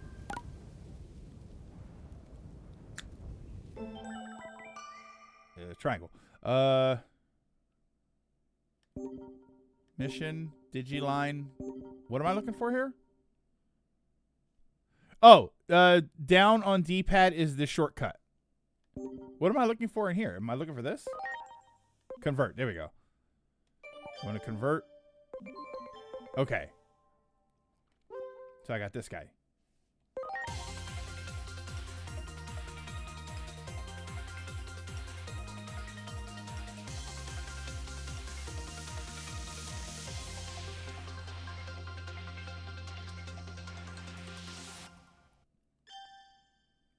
It's what is that? Is that Wanyaman? So I got Majin Wanyaman. Why is he a Majin? Okay. Strange scan is not. It's strange that scan is not on the wheel menu. Prioritize the most effective Digimon on your party to Digi attack. Oh, okay, okay.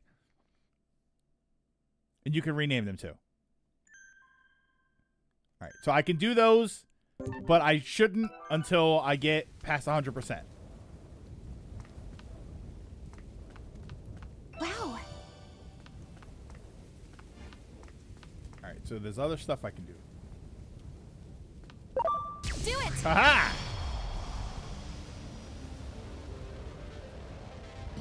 So yeah, I can't fight with the other ones. Try that out. Aha! All it does is give extra HP. Actually, here, hold on. Guard. Got it.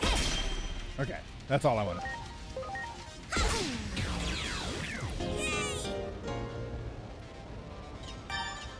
I find it odd that they have human. Yay! All right, so if I rest. Much appreciated. Oh, there we go. Oh, okay. Oh, that's a good way to do that. That's interesting. You just stand there and it flat out tells you you're going to be healed in X amount of time. Do it. Well, they can talk. Yeah, that's true. Yeah, I mean, that was fast, but I was also really, I had most of my health.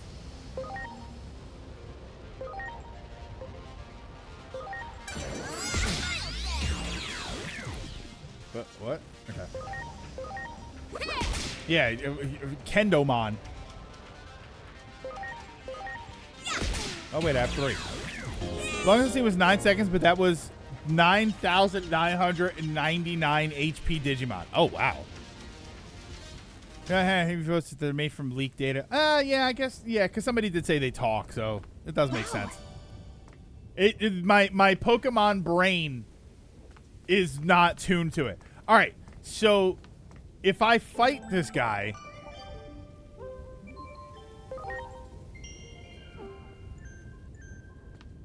so I can fight him? Wait, how? Okay, this way.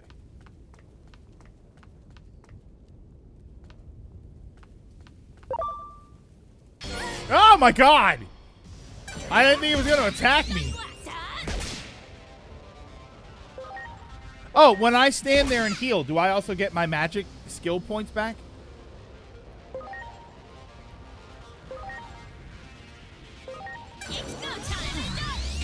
Oh, that hit them both.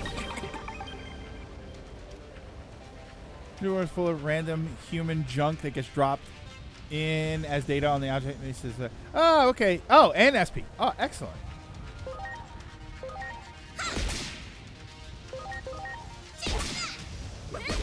Ow. The hit is, they're so beefy with the hit. It's like bam. Much appreciated.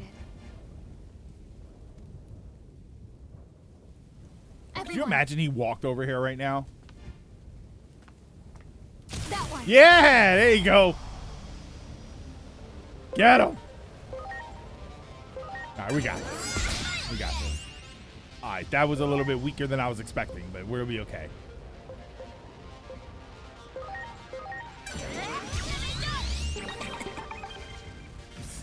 got 1 HP back. He's all happy about it. Bubbles! Here it comes. All right. Oh,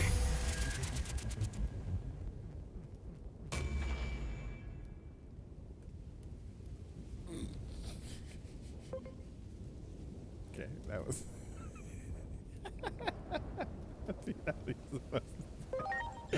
I mean, I know what you're supposed to do. You're supposed to avoid it, but yikes! Okay, all right, we're back. Appreciated. We got him this time. This will be the one. I'm not going back there. Are you insane? There is no point to that. That was mega level Digimon. Mega level Digimon. Earth objects don't work as intended because they're just based on the OG. All right. You got it. Fight Kendomon. Oh, look at you.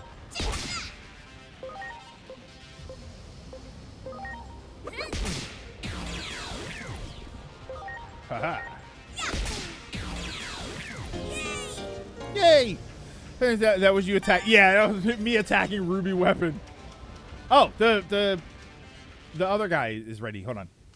So you said down on the D-pad is the shortcut. Oh, it is. Oh, look at this little guy. All right.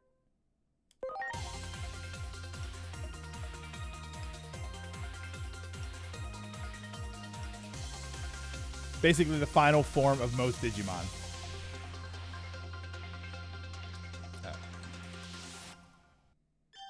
Yay! All right, he is weak. All right, so we can scan this guy too, right? Okay, hold on a second.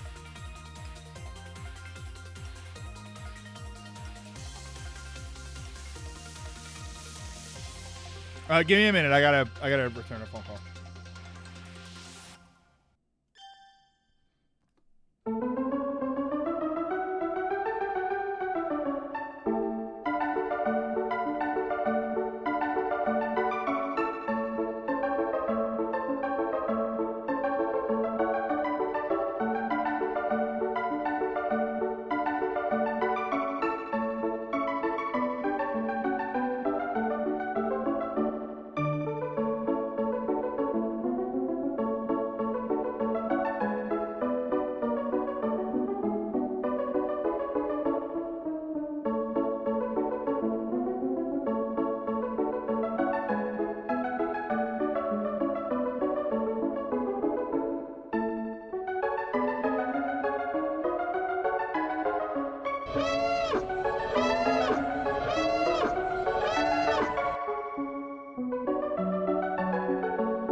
Sorry about that.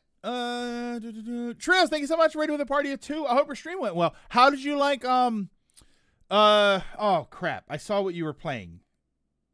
It wasn't early Pokemon. What the heck were you playing? I saw when you posted it too. Final Fantasy 1. Why would I think Pokemon? Final Fantasy 1. Yeah. What version of it are you playing? I did a thing with this Digimon specifically. All right, this can go a couple of different ways because I know what some of these what some of these Digimon look like. Oh my God! Why is your Punimon so strong? He's like the God Imp in Final Fantasy. Pixel Remaster. That's a good version of it. I thought that version cut out a lot of the quality of life stuff to make that. I beat that one. Baby God. Yeah, all right, so we do that. Okay. Wow.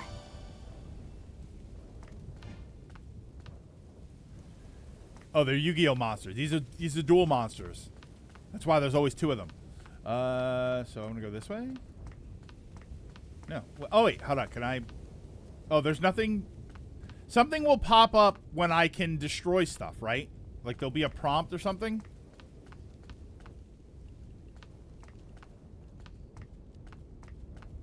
So what do I do here? Am I supposed to worm my way around that guy? Am I supposed to get around him and not be seen? Oh my god, wait.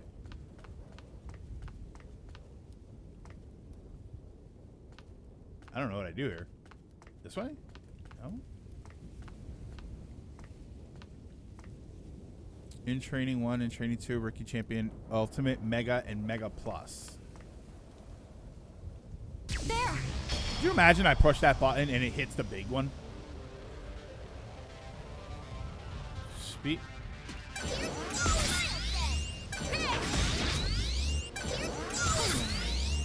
Why did it say... I hit the thing that said speed +5 and it auto-played. No, but you can analyze to see if something can be broken. Okay. Analyze function should show what you can... Oh, wait. I got to do the analyze thing. Hold on. Okay, so they won't trigger the thing. Hey, the little guy's back. It won't trigger the thing until... Okay. So I have to do this. There is a treasure chest nearby. I kind of wish it would show up on the map. There. No?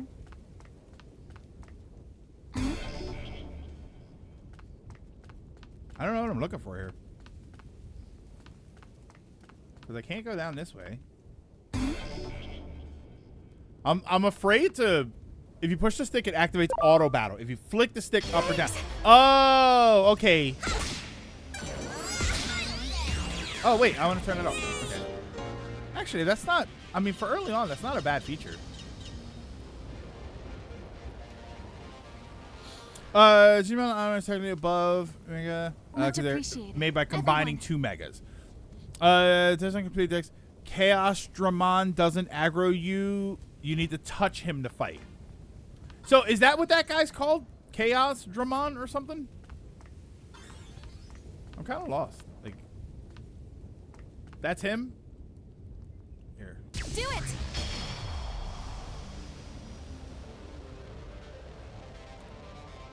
Here. I kind of like the auto battle thing, which I normally hate, but I feel like early on when you don't have a lot of abilities.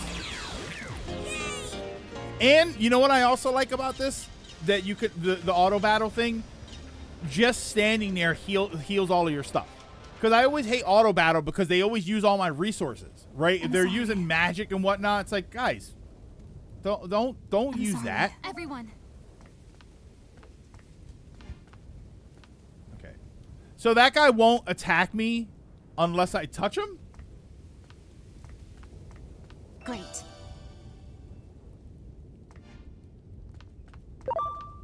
Yeah. You got it. Okay, I actually didn't mean it. I didn't want to do that, but...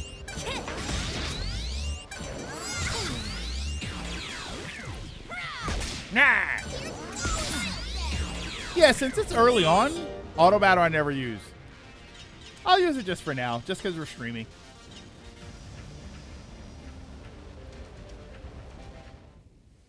Wow.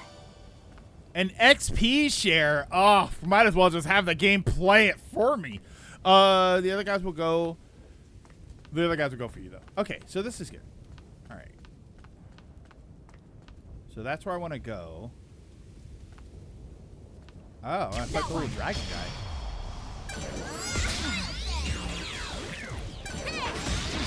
Damn.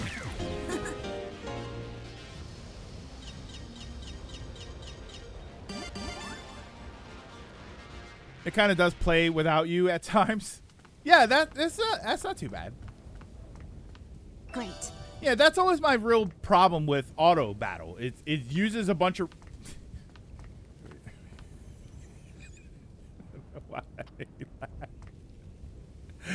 I don't know why they made me laugh. Appreciated.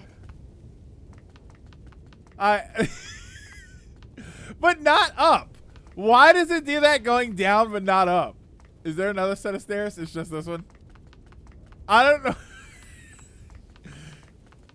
Like, then do it going up.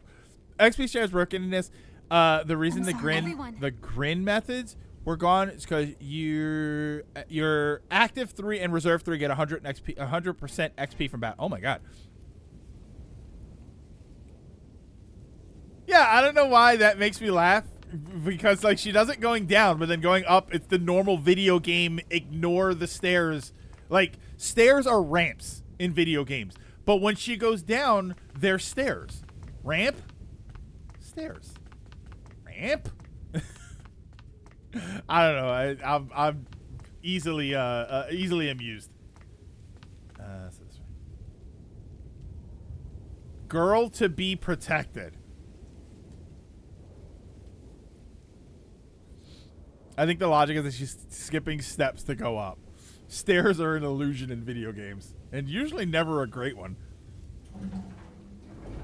I've never seen this game use items in auto, which is good. I'm glad for that. Well, not just items, Lilac, but items, skill points, like MP or something. Like auto battle, a lot of the time, that's what they'll do is they'll use all these resources, and then when you need them, you don't have them. We have to hurry.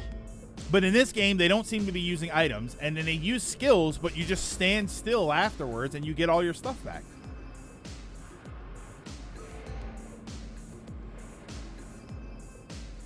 You can run up faster than down.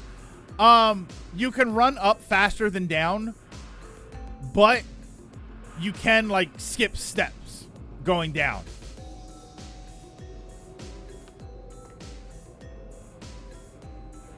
Digging the music. I don't know why I'm getting an Akira vibe from the music. We have to go to the south wing to get to the roof. Okay, so I gotta go over there. That's very dangerous on stairs going down. When I a very long time ago, when I was in college, I did like a year of community college. One of the stairways, it was all like short flights of stairs. Like it was a short flight of stairs, and then it would loop around, and then like that's how you went up and down. It was kind of like the emergency stairs in a hotel, but with shorter flights of stairs. So when I was in a hurry to get from one class to the next, I would just jump. I would jump from the top of the stairs all the way to the bottom, and then keep going. Hit up on the D-pad. Okay. Oh, so up is your setup. Okay, so this is my team, right? Reserve members, battle members, guest members. So I can put you there. Okay. Hey, Generator.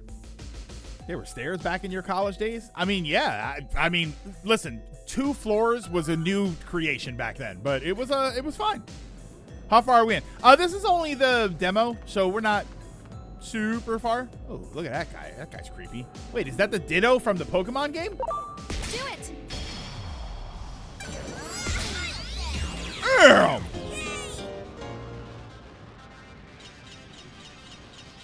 Good job, Majin Cat Guy. Weigamon? What was it? Weigamon, right? Wanyamon.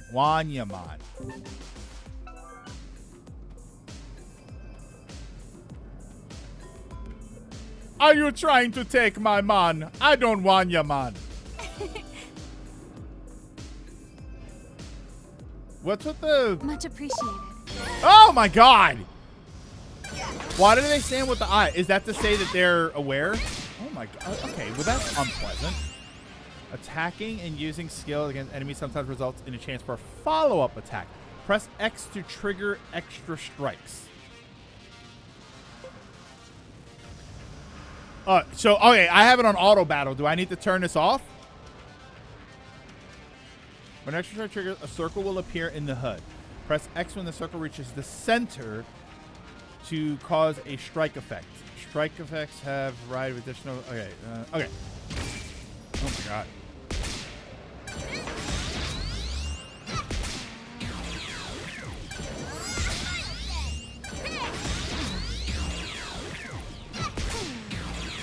Damn!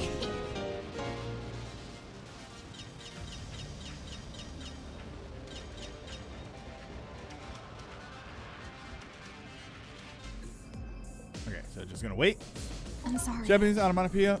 Animal sounds reflecting its design as a fusion of a cat and dog. Wan, the Japanese onomatopoeia for a dog's bark, and ya for a cat. Oh, wan ya. Okay, that kind of makes sense actually.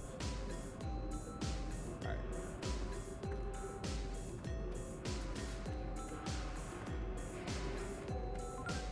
Oh, damn it! Why did you do that? Also has an analyzer. I know. Their sense of sight and smell helps pinpoint places of it. Okay, I wanted to try this. There. See, I don't like it because that was a unique one. I'm curious to know if I have to scan in order for the Digimon to be able to break stuff, or if I already know that it's gonna break, can I just press the button?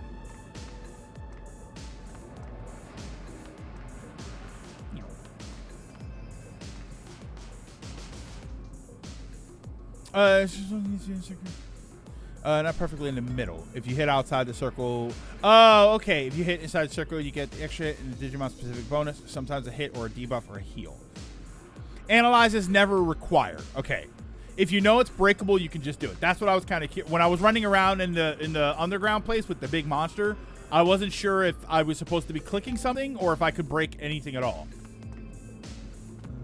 Stuff in here. Jump.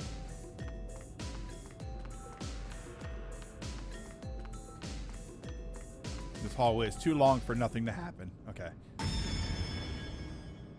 What's wrong? Come on, quickly. How did we get separated? Whoa! Uh-oh.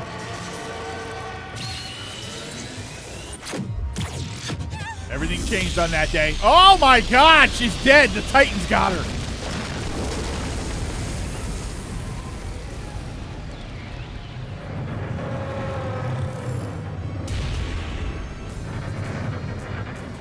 Yes, we received on that day, the Digimon received a grim reminder. Look, over here.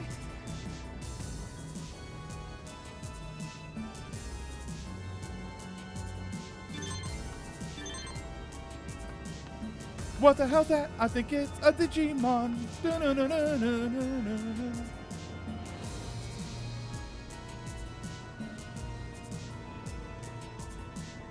Okay.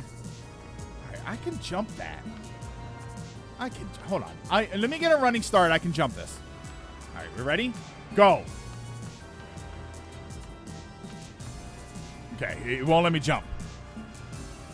Oh, later, AGM. Have a good one, AGM. I hope you're feeling better. I know that it's still really recent, but you know, I hope you're on the way to feeling better, I should say. There's a treasure chest nearby. Does it tell you, by the way, where it is? It says there's a treasure chest nearby. Does it highlight the chest?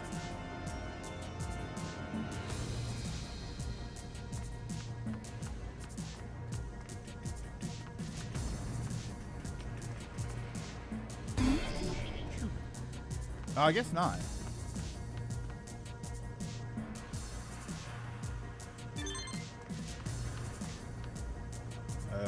What? Okay. So, can I go that way? No. Time to use Zelda knowledge. Shoot it in the eyes? Here we go. There. Great. Burb. Probably very funny, as I have several Mega Digimon that can easily fly the gap, but the game story won't let me.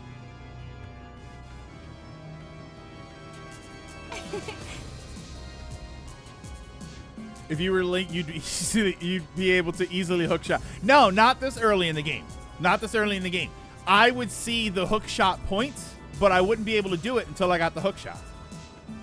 Now, if this were a real Zelda game, what I'd be able to do is throw a bomb, jump on it with my shield, and then have it launch me across the chasm. That's my Zelda. Over there. Over there. Do it. Oh, Why is this even happening right now? What in the world is going on? Jesus Christ! Oh my God! I want one of the. You know what I want one of them to do? I want to walk up to it and I want it to go, "Oh my God, a talking human!"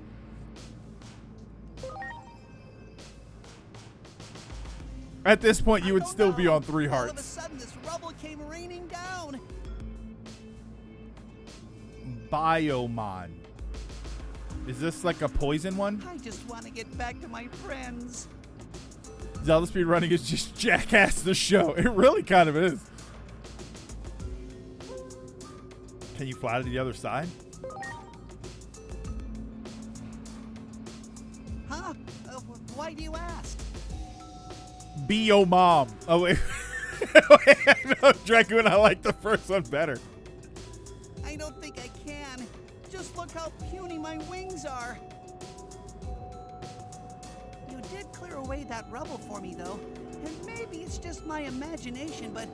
This is a voice actor returning from the anime. I feel like I've seen you somewhere before. Biomon is another onomatopoeia. Oh, it's for a bird tweeting or chirping sound, which is pio, pio, pio, pio. Sounded more like B-O-B-O. I don't want to say that he has B-O. Okay, fine. I'll give it a try. Okay, you talked me into it.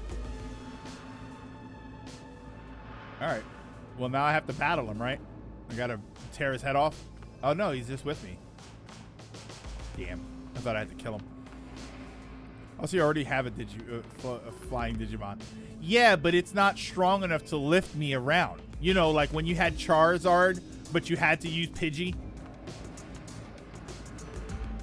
Because only one of them can learn fly, and the dragon wasn't one of them. With wings? Dragon? No, wait. Could he use it? Could Charizard use flying? What was the thing that Charizard couldn't use?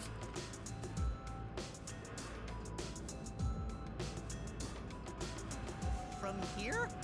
You want me to fly to the other side from here? Yes, but what purpose will that serve? Oh, he's not a dragon. He's a fire lizard. Oh. Yeah, I guess it does look pretty far. That's right, until he got a mega form. Charizard, does Charizard have fly? Isn't any other way, is there? That's what it was. He wasn't a dragon. Okay, I'll try, but I'm not guaranteeing we'll make it. Well, grab on. Here goes.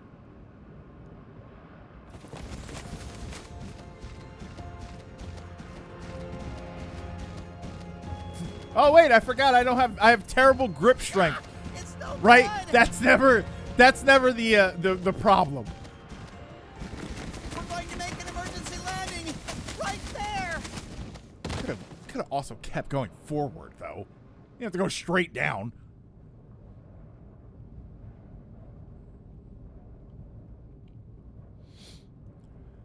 Take masculine and feminine personality traits and preferred pronouns, etc. I'm sorry, I think we ended up further away. Oh, wait, no voice work here? I also want to apologize for the Digimon conflict in the human world.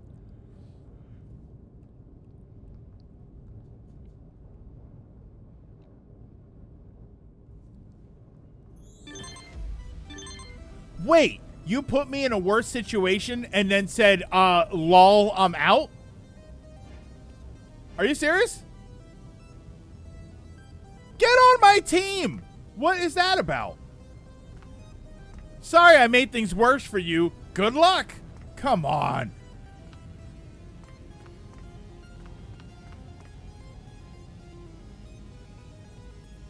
They've collapsed. Was this the doing of another Digimon? I would assume so. Lol, skill issue. You forced it to fly when it told you. No. Didn't I pick the option that said, well, it does look kind of far. And then he said, oh, I'm going to try anyway. Oh my God. Does Sephiroth do this?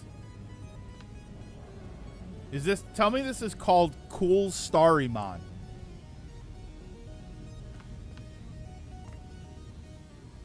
Yeah, you did. See? I was trying to be nice to him. I was like, I was saying, well, I don't, I'm not going to ask you to do this because it is pretty far.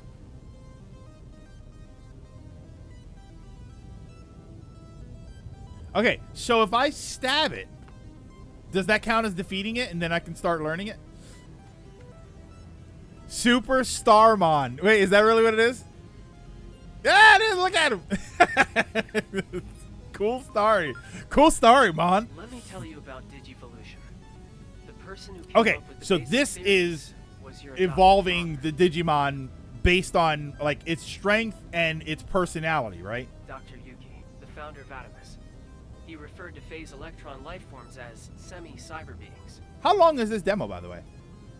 Dr. Yuki's I'm assuming it's research done was when we ignored finish in the building? academic circles, but was carried on by like-minded individuals in the organization. And that research led to the discovery of Digivolution. As Digimon gain experience in battle, they go through changes. You might even have some Digimon that are ready to Digivolve now. For a normal game, it's like an hour. All right, so like 3 hours for us. That's not bad. Okay, so these are ready to Digivolve. Wait. I'm confused. Are these ready or is this ready? These have little things and these have check marks on them.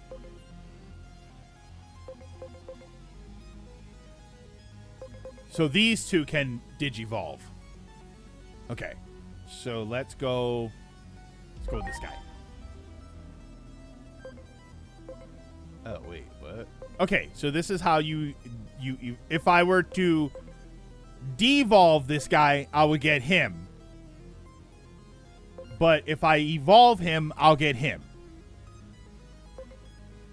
But I can only do one.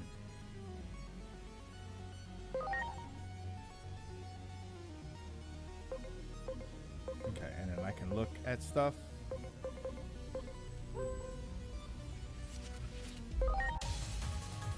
Yeah, you need more stats for the other ones.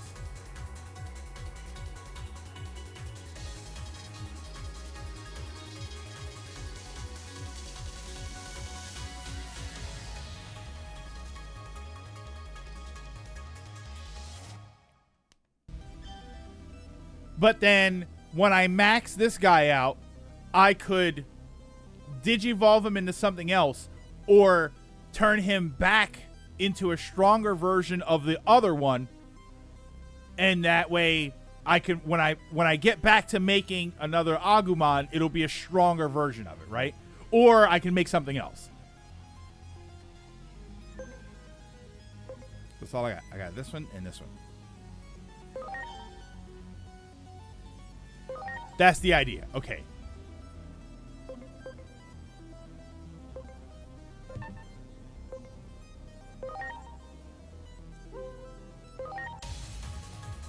Very 2000s internet aesthetic. Reminds me of Johnny Mnemonic when they go online, which is probably my favorite scene in that movie.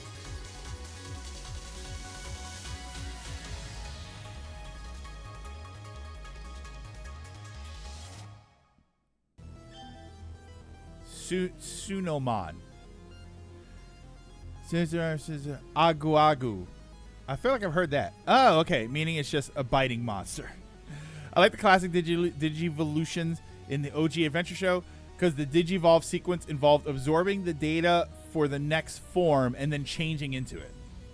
Digivolving retains all the learned moves, and the higher level you evolve, de-evolve, the more stat. Okay, all right, I got it. All right, so wait, I wanna set them up. I wanna put, or well, yeah, let's put the guy, and let's put you up there. Whoa. As Digimon gain experience, they can undergo significant changes to their appearance and nature that make them even stronger. These sudden transformations are referred to as Digivolution. I mean, yeah.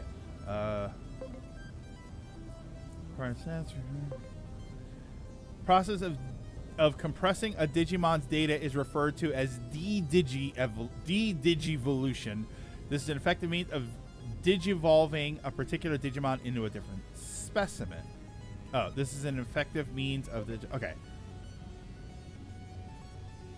The resulting de-Digivolution Digimon is registered in your field guide, or the resulting Digimon is the same personality.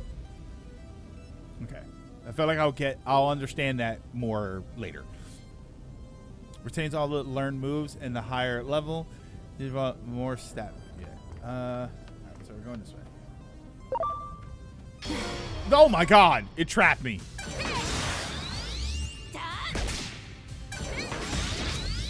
I know I'm being lazy with the auto battle, but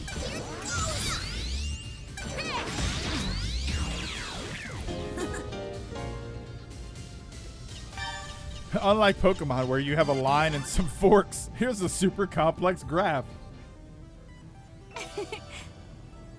Much appreciated. Everyone.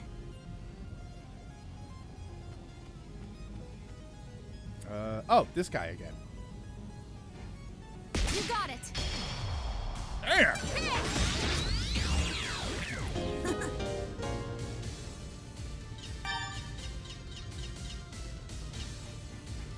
Oh, wait. Was that a different thing? Hold on. No. This convert. So, was that the thing I was fighting? Oh, so I fought them so now I can make one. Okay, so I haven't made this guy. So let's make this guy.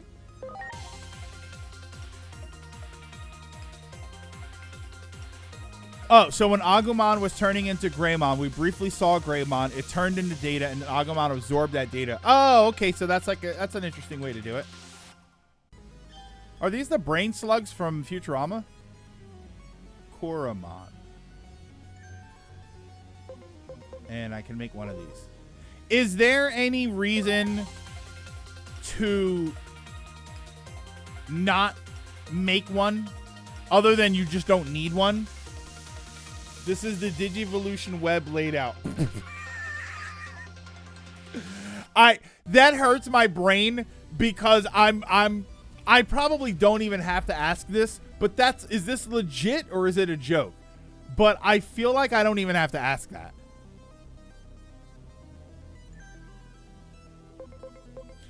You can feed them to your Digimon for XP. What?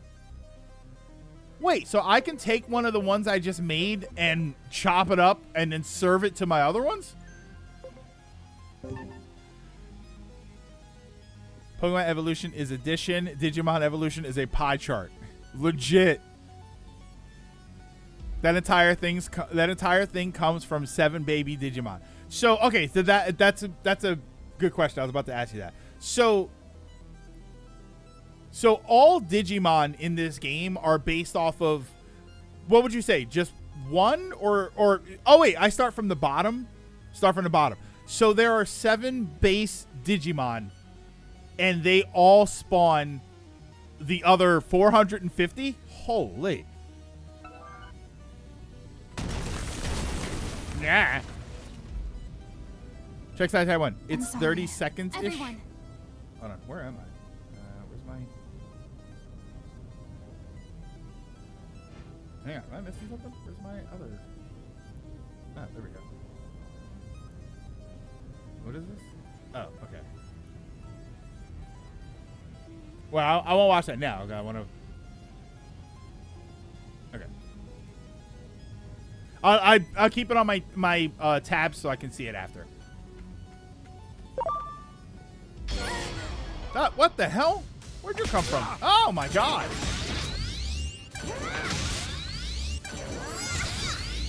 Oh wait, hold on. Oh. All right, stop. Everybody stop. All right, stop. Okay, so that's a regular one. So I'm going to use my skill on him. Oh, wait. Damn it. Oh, he's down.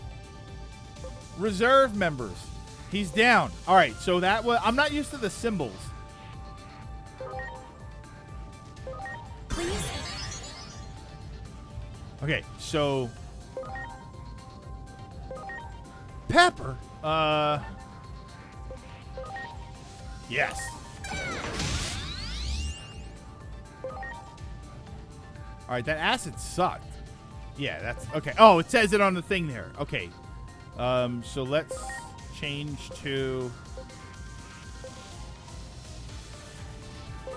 Yes. Get in here, Winona Mon. Y'all. Haha.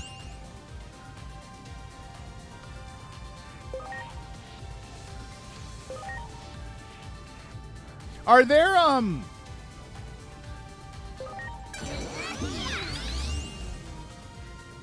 Oh, okay. Are there, that answers my question. I was about to ask, are there like status effects?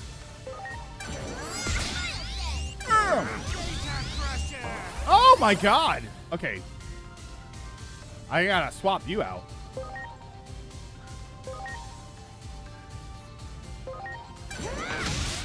That's a champion level Digimon.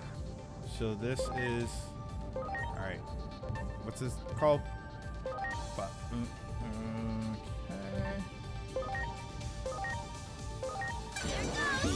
Real acid? And then skills. Oh wait, do I want to change? I want to change you out. All right, let's get the little guy in here. I'm counting on you. All right, he's got a brain slug.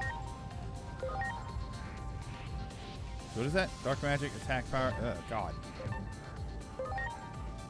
Yeah, just hit him. There you go. Good job, buddy. And he's dead. Oh wait, no, I can do.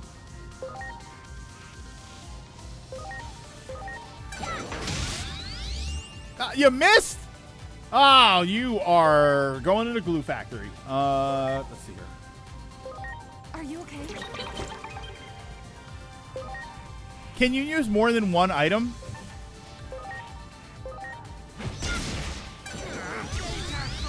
Oh, no.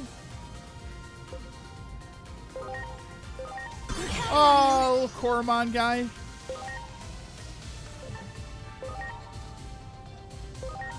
One per Digimon turn. Okay.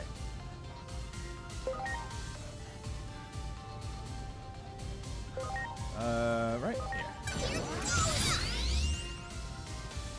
And then... Actually, here. I'll do this.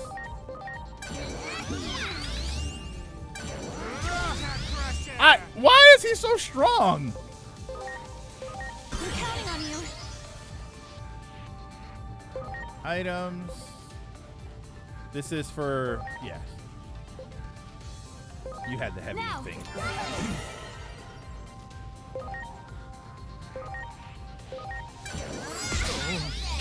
Ah, see, that was easy.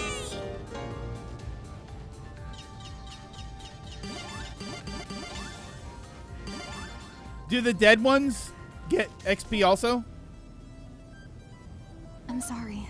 And will this regeneration mode? Will I know it heals me? Will it also restore the ones that are dead? Champion is 3 ranks above most of your team. It auto revives on victory. Okay, good. All right, so man, that's such a great feature that everything just restores fully. Is there truly a war between Digimon? Is that Gonk? Great. Gonk. Great.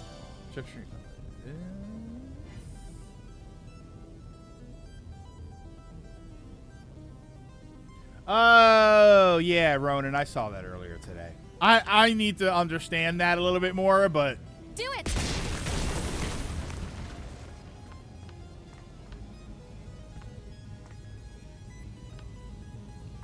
You got it! Yes! Take that, Lady Bugmon. Wait, what?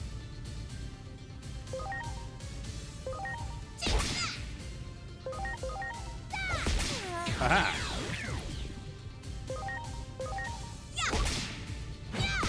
Ow.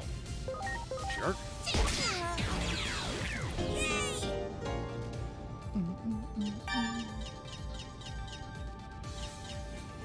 Alright, so I can make one of the little ghost guys. Oh, so I had asked earlier. So is there an advantage? Like, is there a reason? So I can make the guy right now. Is there a reason I shouldn't do that? To, what is it? Convert them. When you make them brand new, it's convert. Is there a reason I wouldn't want to convert if they're already at 200%, other than I just don't need another one. Oh, he's adorable. I'm just wondering why after the complaints people made about the Secret Invasion opening. No, okay. Okay. I wasn't sure if it's like, oh, but if there's a resource that it's better to save.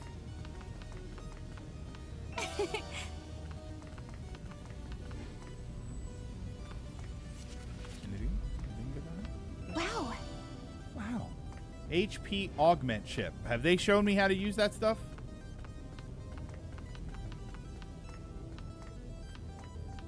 Okay, so she does kind of jump a couple of steps. I thought she was just moving like normal.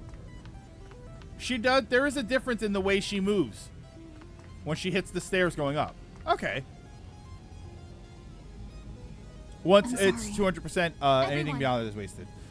Periodically check the Digivolve screen as long as you have babies. Digimon can also be used for XP, so converting has multiple uses. Oh, her animation going downstairs remind me of the stair pumping in Resident Evil Remake. Augment chips are items you need for permanent stat boosts. Okay.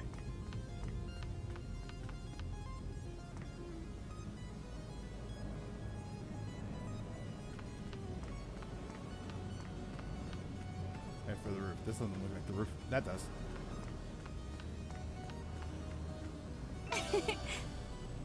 You just shove it up Digimon's butt. Oh, okay. Oh, it's like the chip when you get when you go to the vet and they give you a chip in your animal. That shape and structure. It's man-made, no doubt about it. Hey, turn around. Why did the government close this place off to begin with? We're just ignoring that? That not even Adamus is aware of? The two of us may be in over our heads. I'll make an urgent request for reinforcements. The nation's security agencies won't be of much help. That's why we... Yeah, meanwhile the Gundam in the background is getting ready to slaughter us all.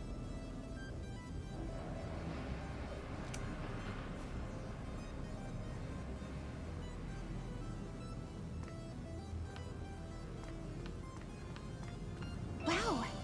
Oh, this okay. I'm on the other side. Great. What should we do for fun today? You should shut your mouth. Oh, wait, it's another one of those things. Can you avoid battles, or is it they see you, you get hit, you're in a fight? Because that thing is about to shred me. Oh, wait, it ignored me. A Digimon is now available for Digivolution. No. There we go. Who's ready? Oh, little guy.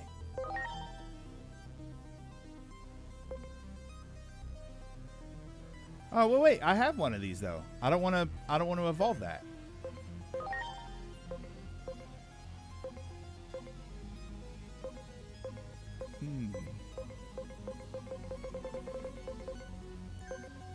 Or do you want to keep them until you max them out? Because he's not maxed out yet, right?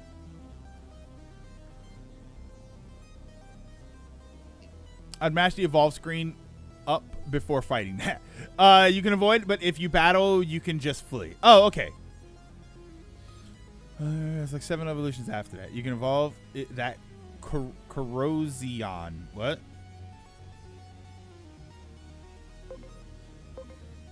Koromon. Is that what you mean? So I can evolve this guy. Let's evolve him.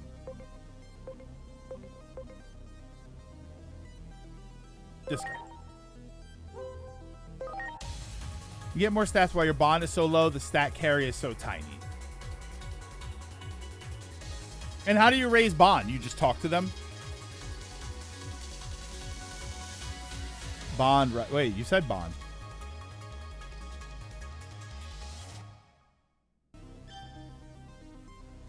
Alright, that thing looks...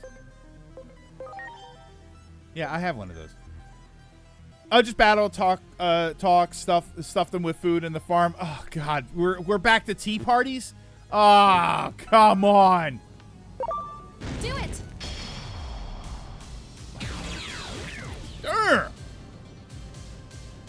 look at the little Lego guy. I want that guy. Oh, I don't hear. I got a social link with them. Ah, come on.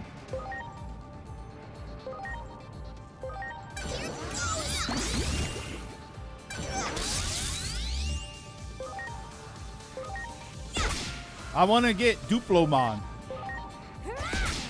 Or Mega Bloxmon. Toy Agumon. Much appreciated. Less tea party and more you grabbing the Digimon's mouth and ramming food in its throat until it loves you. I mean, a lot. Like, I don't know about the tea parties that you've been to, but that's basically exactly what happens when I go. You ever been to one of those tea party meetings? They're just shoving ideas down your throat. Prepare for the worst, and don't forget about converting and Digivolution. It's good to evolve that Punamon into Koromon because you can evolve it into different Digimon later. Oh. Theories given to us by Dr. Yuki. His inventions contributed greatly to society. Yet so few know of him because he rarely made public appearances, and he gave up all the rights to his work. He poured his own private funds into the establishment of Adamus to protect humanity from the threat of anomalies. No one is more suited to carry on his legacy than you who bears his name. Master converting and Digivolution well. All right, so here's a question. Is it possible to play this demo going back and forth, fighting enemies, digivolving, de-digivolving, re-digivolving, and get Digimon that are strong enough to fight that guy on the first floor? Is it possible to defeat that guy downstairs within the demo? I'm assuming you can come back later. Yes. I'm sure our adoptive dad was totally a stand-up guy who did nothing wrong. He went to go get the Milkimon.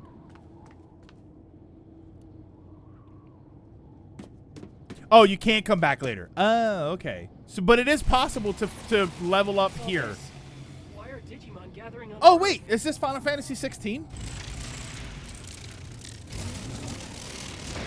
Oh, he's put there for New Game Plus. Oh, New Game Plus. You know me. You know I love me some New Game Plus. This hostile is clearly more powerful than the other Digimon. You are hereby authorized to use cross arts. Using the Digivice as a catalyst, focus the energy of your Digimon on a single point and release it. How well you can align the hearts of your allies all depends on you, yourself. All that we do to protect humanity from anomalies. On the honor of Adamus, we must persevere. This is another champion level. Okay. In order to use cross arts, you must charge your critical points to the max. When charged to the max, you will enter cross art standby. Okay. What's this? I got bored. Level their demo teams to level 99. I got bored at 20.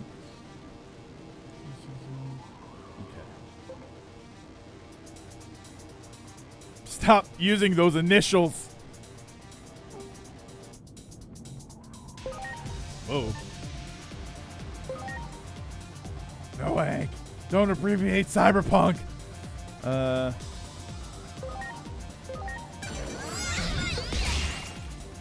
Oh, this one seems better.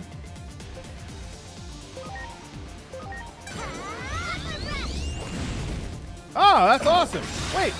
I gotta bring out, hold on, I gotta bring out the guy that, or is this the one? Water physical, attack power. No, where's the one that does, toggle info? Is it this one? I think it's this one. Please? The one that had, it lowers their defense. Is that this one? That's this guy. Okay, so then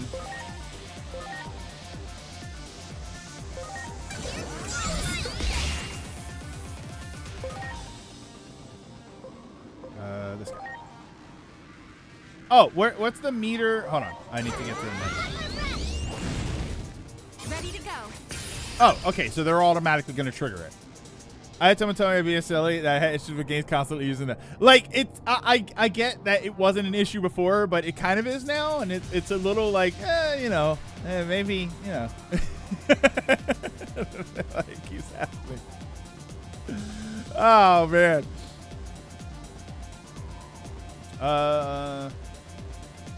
Kuwagomon is derived from Japanese word Kuwaga Tamushi. Oh, maybe that explains the Boomer Kuwanger in Mega Man X. Super massive amount of energy. Okay. When critical points charge to max during the battle, crossfire state, press R2 to pull the trigger and fire off the crossfire. Okay, so I want to do that. Now what? Oh, I just picked them? I just confirmed? You don't have to, like, pick... Oh, okay. Launching cross arm.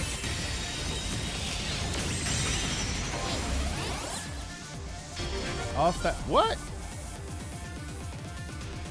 Call them cross art points. Cap. Yeah. Did your Pokemon JP dance really hard? Just, but what are? But they're Mon at the end. I mean, Ryan. Yeah. And then, I mean, Pokemon has. Well, no. I guess the garbage bag. They got a little more creative. Garbodor. So I'm gonna do that again.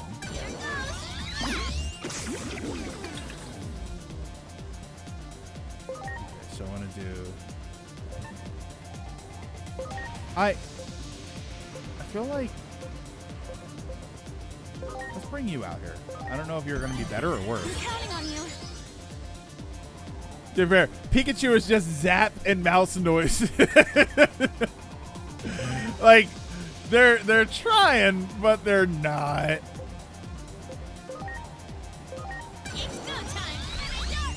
All right, be super effective. What the hell was that?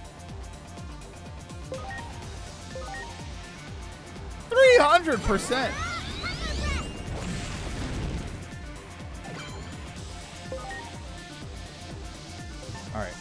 All right, you got a few turns, so I kind of want to, I want to try some of the other ones. Here, bring you out. I'm counting on you.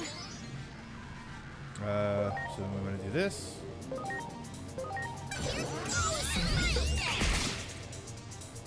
I mean, you could do better than that. Here, just regular attack. See what happens.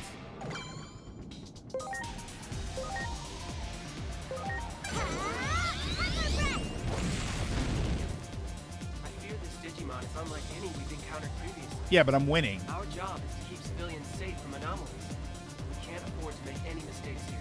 Well, then maybe don't interrupt me. How about that? What do you think?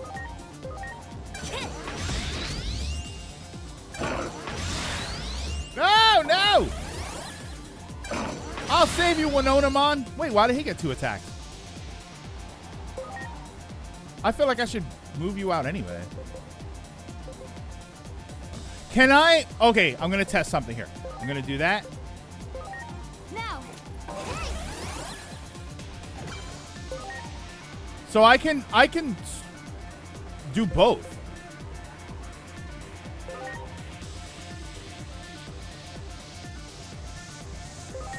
So I can use an item and change. Can I change multiple times? No, stop. Oh, okay. So I guess I can change multiple times, but I can only use items once. Alright, I mean, you're useless. Change has no limit. Here, just regular attack. Oh, no! Boy, you just don't really have a chance at all, do you? You're probably going to go down too, so. Please? So let's... We might as well protect them. Please? Thanks. The limit does not exist. Oh, no, I'm out of... Okay, so I can just attack once. Did he say die? Good job. Oh, that first one's a counter. Oh, wow. SP capsule. Yeah. Now. And then do that.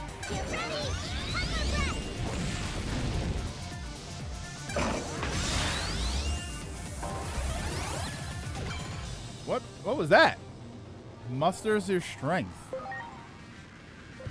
Oh wait, items.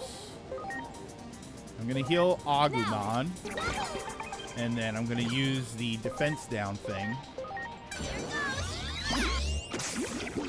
Alright, that lasts 3 turns. That should Agumon should be able to kill him in 2 turns.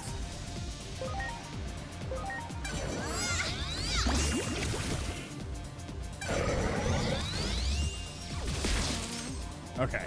Sorry, little Mohawk guy. Please? Alright. Pepper breath. Oh, wait. Hold on. Items? Does he have any stats on him? Agumon is +1 attack. Alright, so we can just do this. Pepper breath.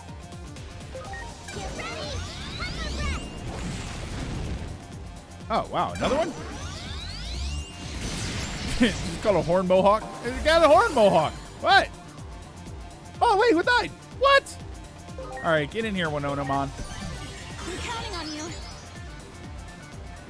All right, so we're going to do...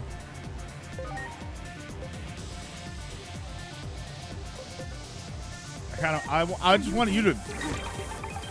So it's going well.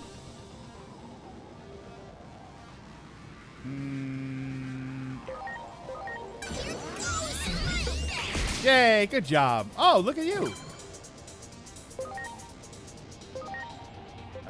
And then you. Now. See, we're doing fine. We're doing fine.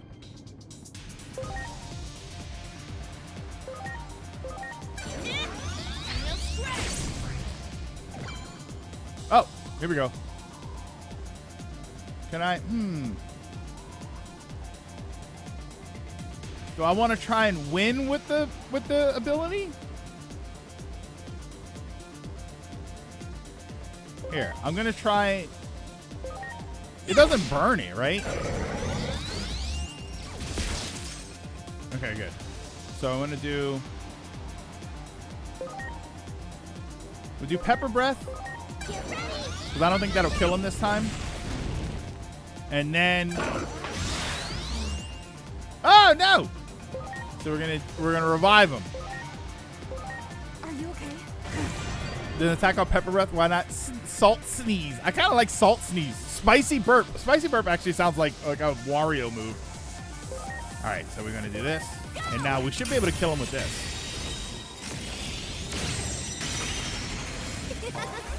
Oh wait, that's right. It was just the stat boost one. Okay, that sucks.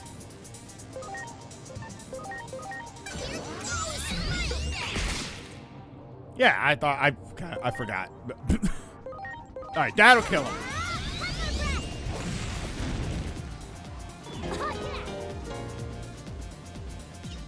You have vampires are killed and revived in the hour or the beast. Wait, what? Of the beast? We've defeated the antlion.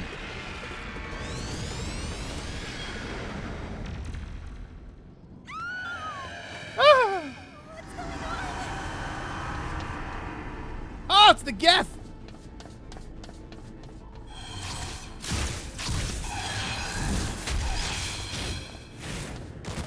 Oh my god! Am I okay? Tear her head off.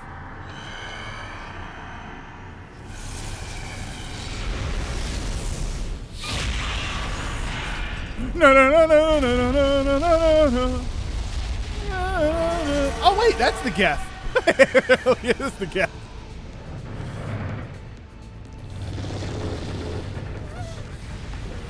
What was his name? Legion. Legion was the Geth guy.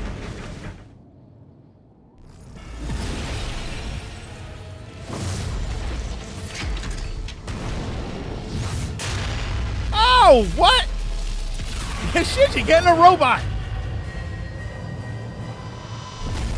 Is that a giant brain? Wait, is this the end of Baldur's Gate 3? Ooh, that was a great looking visual effect. Ooh, why should you give me that look? Oh, we caused the apocalypse. Oh, no. Akira was all our fault. Rocket Punch.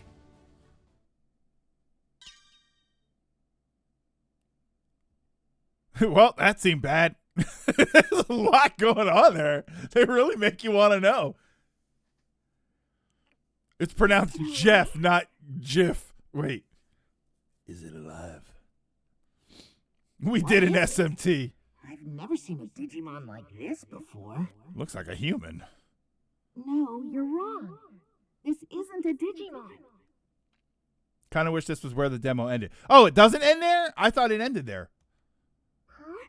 Then what is it? Yeah, like after that white screen, I feel like it should have went thanks for playing. I feel like that would have been much more interesting. Because I genuinely, at that white screen, I genuinely thought, wow, I kind of want to know what's going to happen. It must be a human. Oh, wait, it really is. It really is them looking at a human. I think that or this next part is the best end. It chooses a dumb stopping. Yeah, like that was such a good spot to end it. Coronamon. Oh, like the sun. Get back, both of you! No ordinary human could reach this place. That means you must be dangerous, an intruder. It's not a Digimon. That's a Pokemon. Oh my God, and she can't speak. Some government building exploded? What are you talking about? What was the most ghetto ass way to say that? Government building? What do you want? Wait, could you be after the egg? Coronamon is the reason the world locked down. Virus type. Prepare yourself, egg thief. God, you know, they shout. You steal one carton of eggs at the supermarket and everybody's calling you egg thief. Calm down, Minerva. Oh, we were talking right before Halloween. We were talking about the night before Halloween because it used to be we had Mischief Night. Like in the U.S., it's when I grew up, it was called Mischief Night. It was the night before Halloween, and that was when the kids would do bad things. That was when they would go out and like break the pumpkins that people had, or they would throw eggs, you know, like egg people's houses or TP the trees and stuff. Like it was Mischief Night. That was the whole. I can honestly say I never took part in it. But we were talking about it, and we were saying, like, I don't think people do that anymore. I mean, thankfully, but I don't think kids really do that. And I went, of course they don't throw eggs at people's houses anymore. Have you seen the price of eggs? Nobody's paying for that. This human just looks confused. I wish somebody would throw eggs at my house. I'll be outside catching them.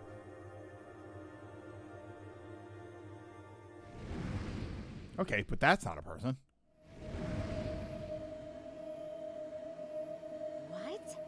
Another intruder? See, like here, I think you mean Devil's Night. Okay, yeah, we always called it Mischief Night.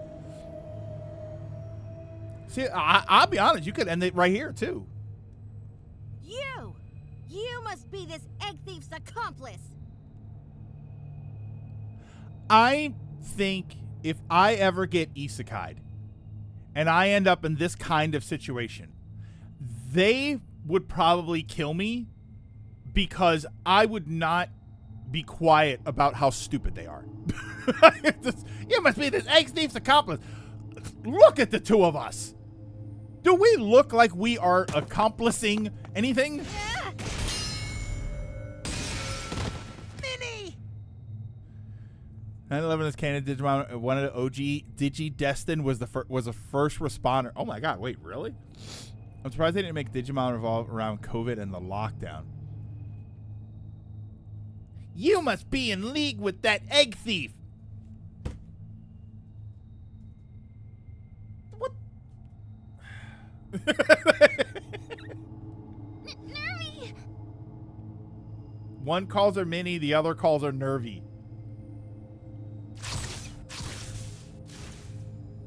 You could just walk. Say, human, is that your friend?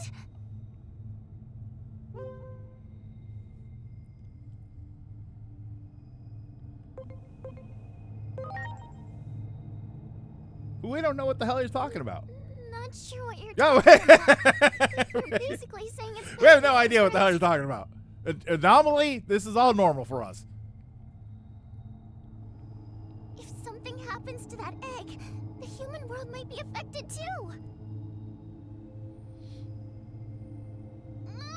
This is so frustrating. Yes. There's no time to explain everything. I agree. If the egg gets damaged, we could be in serious trouble. What egg? If you aren't that Shadow's friend, can you help us, please? Oh, don't worry. The human world blew up. Digimon super cool fusion. Luna Monica. I mean, Sun and Moon. Oh, I thought she was gonna kill it. Could something be causing interference? Or maybe I am not in Kansas anymore. The view after the end. Okay. Okay. I think we'll stop there. I am gonna save that, and then I'll try. We're not that far away from the end, though, right? That really was a perfect place to end it, and I don't know why it doesn't end there. That was such a good spot. I am at the end. So is there another battle, or do I just have to run around?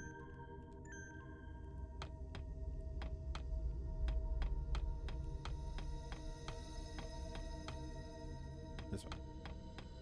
Literally almost got lost there. No battle, only story. How much story? Like 10 minutes all walking. Okay.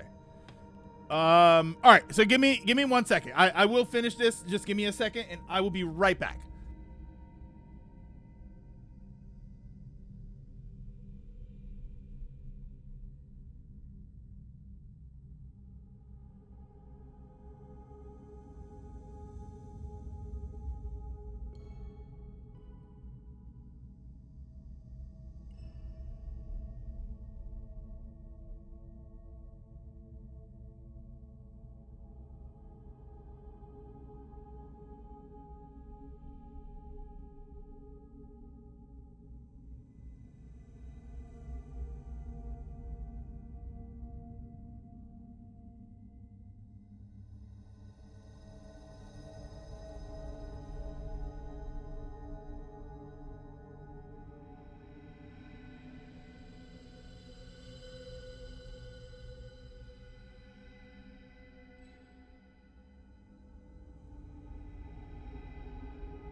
The old man needs to pee. True. No, I also wanted to... I got food in the crock pot, like chicken and potatoes, and I'm starting to get hungry, so I needed to eat a little something really quick. Like, literally a bite of potato. Oh, check one for Grace Novamon. And I'll check out that video, too. Oh, that thing looks sick. That thing looks crazy. It's like a really elaborate Zone of the Enders robot. Whenever I see mechs with little points instead of feet, I always think Zone of the Enders. I was gonna say series, but it's really just 2 games, right? Important.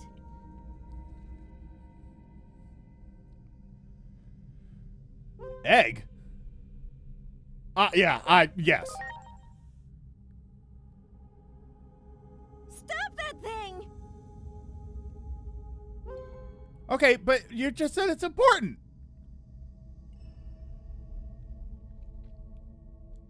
Three in an anime. Were there 3 Zone of the Enders games?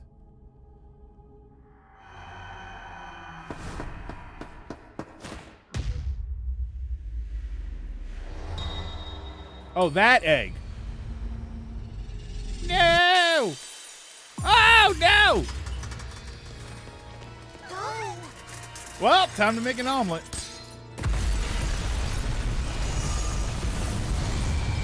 Minervamon in the anime is about more revealing. I mean,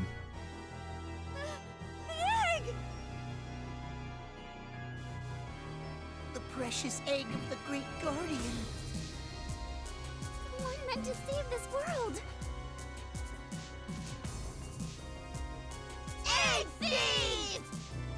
If I wasn't an egg thief, you saw it. I didn't steal it. I broke it.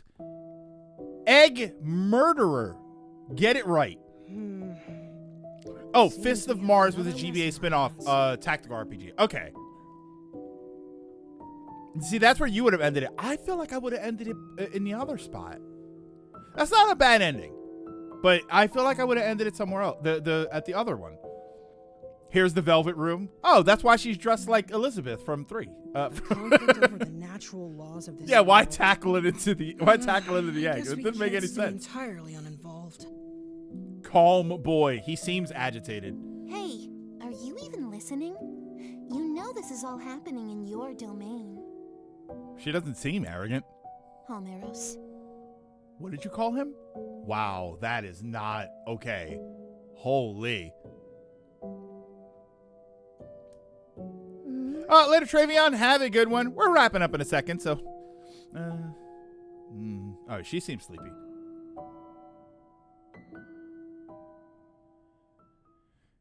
All right, if you end it there, that's good. Like, that's a good spot to end it. That's it. No, it keeps going. Why does it keep going? Should have ended it there. Is that what you meant, Lilac? You would have ended it after that conversation? Like, after that conversation, I think was better. I think that's a good spot to end it. Yeah, that wasn't a bad spot. I thought you meant, like, she tackles the egg, falls in, and it's over.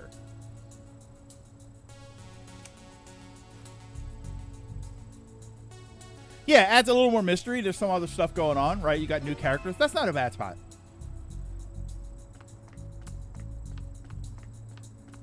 Ooh, what's that? Great. Talent Awakening Booster. I hate when it feels like I should be able to look everywhere and I can't.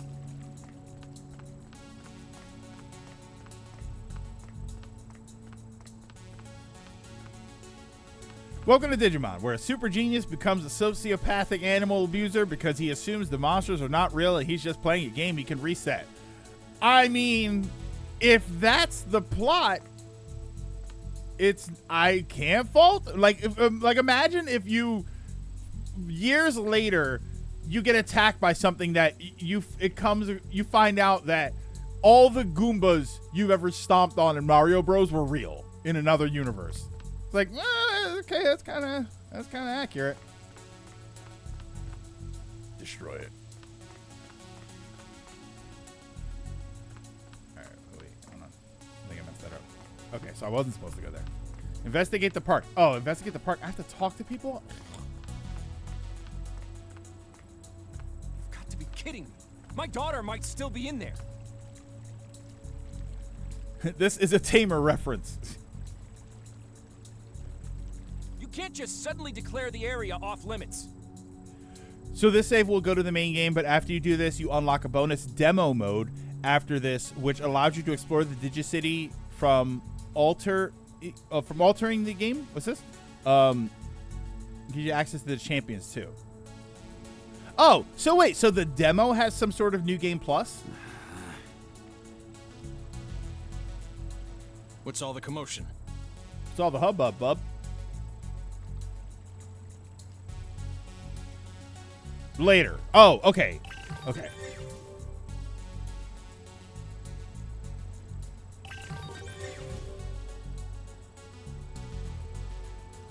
Hiroi and Shiroki.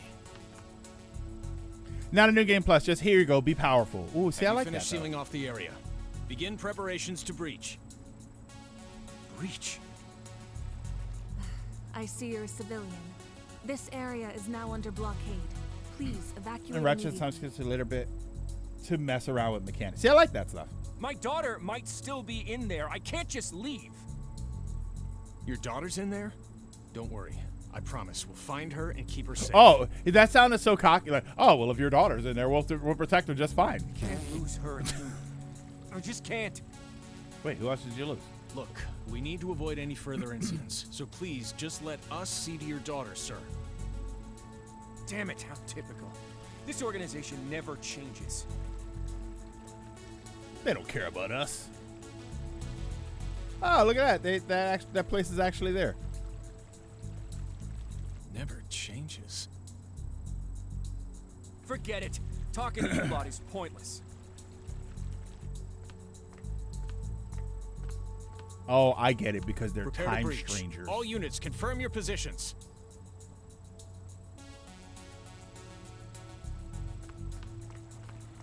Pursue the man who walked away. Which way to go? Go this way.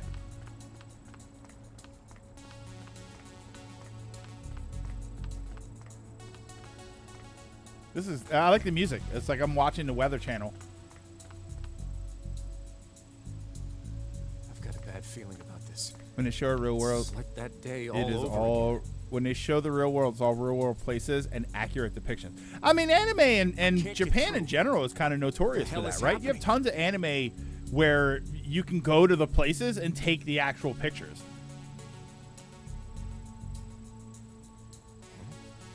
What's with the weird outfit?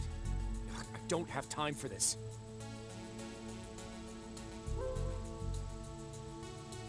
But this is my uniform.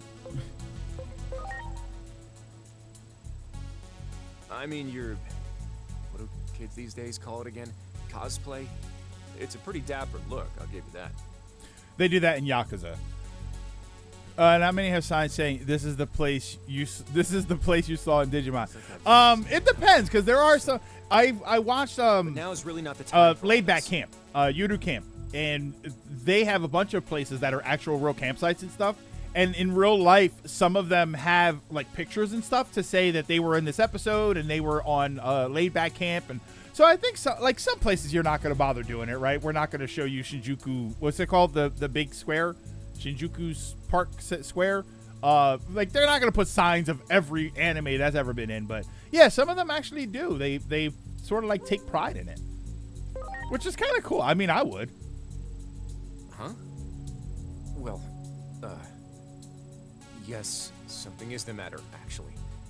You see, my daughter... Zombieland Saga has a lot of places that are. This is where the show took place in Saga Prefecture, because that place has nothing going for it. He's calling you out for being the main character.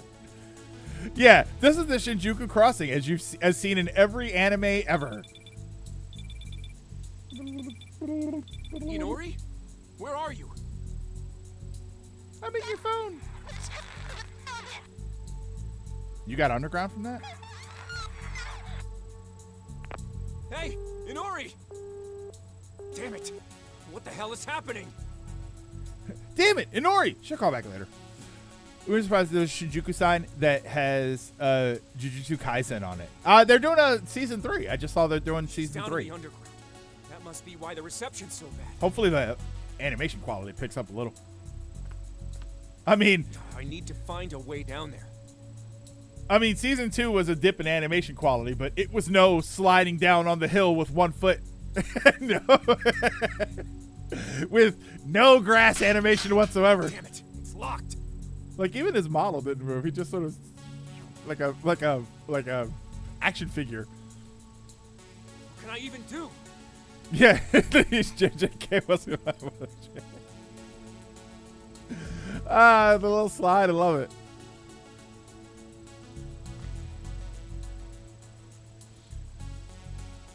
Yeah, I'm trying. Okay, that's weird. You have to talk to that first. You had to say that, like, click it first, because I was pressing the button and it wasn't doing anything. Are you the one who did that? That's amazing. Why the bad phone connection here, but not during the earthquake at the beginning? I'm thinking she's in a different time.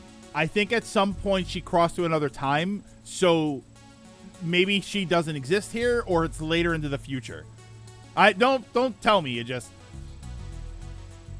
welcome to Digimon, where Digimon trying to cross over from the digital world changes the climate in the real world. Yes, that sudden blizzard is because a giant snowman in boxing gloves is trying to cross over. I mean, to be fair, in Link to the Past, you went in and you pulled the thing in the underground water area to drain the water, and then in the Dark World, it flooded the temple.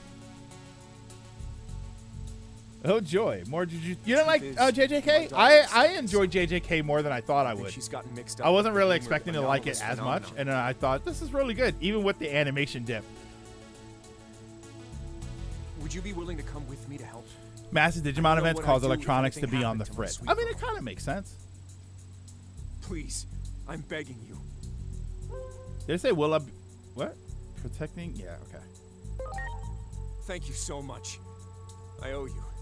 All right. Let's go find that rebellious child of mine.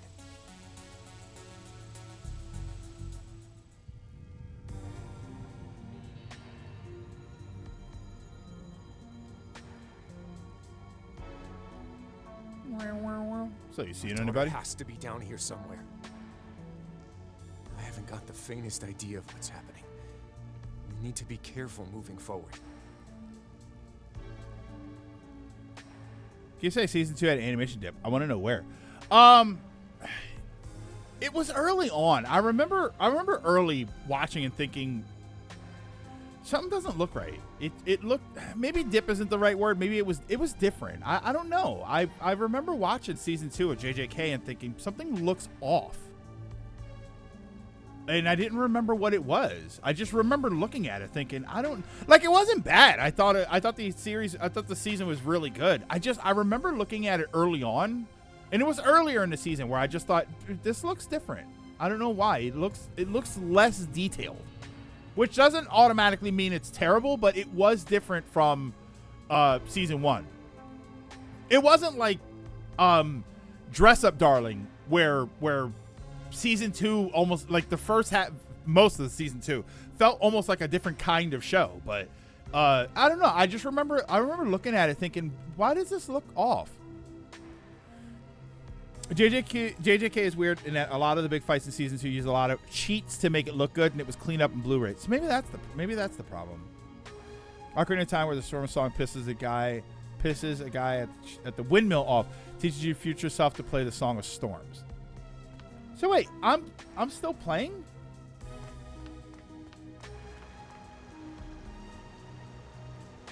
Hiroko, what are you doing down here? What? Is she wearing a rectal thermometer? Oh.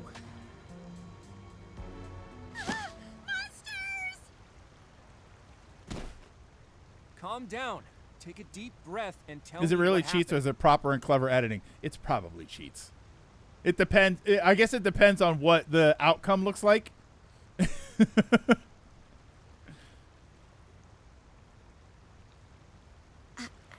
I'm sorry.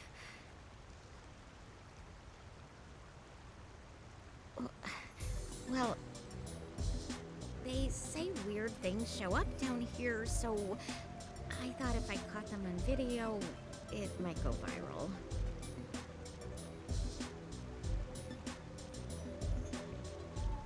Hey, is that some kind of cosplay? Oh, actually, I feel like I've seen that outfit somewhere before. Where? Hold on, don't move. Okay, she cut me off in the middle of my sentence. I just told you don't move. So that's your name, huh? Pleased to make your acquaintance. Everyone knows it's like a clever editing trick. Or do you think it's overhyped or undeserved? Must be cheating. So we get. Again, I think it has more to do with is the outcome better? I bowed out after the Shibuya incident. I really stopped caring about Yuji's allies. Cool outfit of yours would get a ton of views. At the Yuji's ally by Mahito of all people. Was it when Gojo got sealed, or when Sakuna finally decided to do something? That's what always drives me crazy. Sakuna was always kind of annoying. Or that crow lady live streaming her fights while comrades are dying. I'll be honest, Jerf. If you go back, like season 2, I thought had some good fights. I thought it had some really good fights. The thing with the tree guy, I think it was Gojo versus the tree lady, in the subway was, I don't know why it was awesome, but it was awesome to me. Let's investigate these phenomena together. Help me get some engagement for our Yeah, see, the fights in season 2 were crazy. Oh, what the hell was I just watching that had a fight that I just thought, oh my god, that was so good.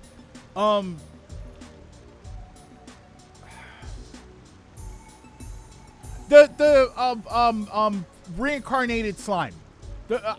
Some of the fights in that were like visually they were spectacular. I was very surprised at what I would think of some of those fights. Like they were incredible.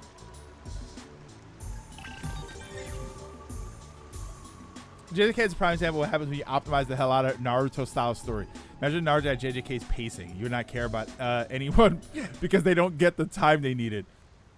Yo, reincarnated as a slime. Some of the stuff when, like the first thing when he gets to, it's like the second episode or the first episode when he meets the dragon and he absorbs. I was just like, it's so like it's a visual spectacle. With some of the fights in that show. It's Kirby. Kirby gets another hit. They animated the hell out of that to wow you. And it still happens later on. I still think there were some fights that were just incredible. She must have gotten roped into one of Hiroko's video shoots again.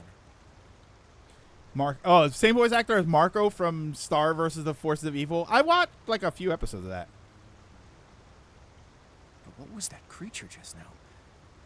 Wait. Do you mean to tell me you know what that thing was? Yeah, don't you?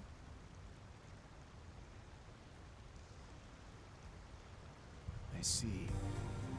A phase electron life form, huh? A Digimon.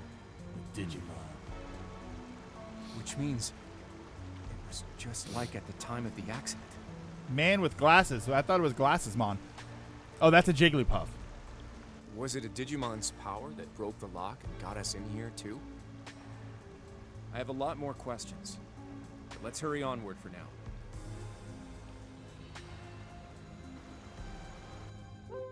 That's the end of the demo? That's the stupidest place to end that. Why would you end that there? There are three. I could pick 3 different points where that could have ended. And that's so stupid. What a weird way. Why would you end it right there? Why would you do that? You could have ended it after the big thing at the building when everything went white. You could have ended it at the part that Lilac said, which is after you have the discussion in the Velvet Room. Or you could have ended it when you opened the gate to go down into the dungeon area. And you say, oh, could you help me find my daughter? Okay, and then you go down there, and then that's it. And it stops right. Like, you could have even ended it there. What? Yeah, exactly. See, it's doubling up again. Yeah, what a weird place to end that. I mean, that's besides the point of what I thought of the demo, but where does this leave you? Save. Okay. Oh, okay, hold on. We got a little flavor video here. Aesthetically, it's gorgeous.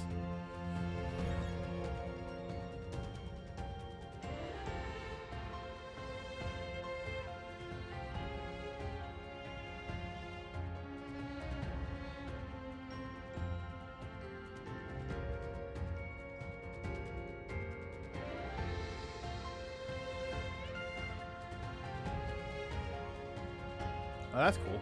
The big spinny things. Glasses Man has a minor important. Hiroko is a bit more important, but both are just support characters. Ah, there we go.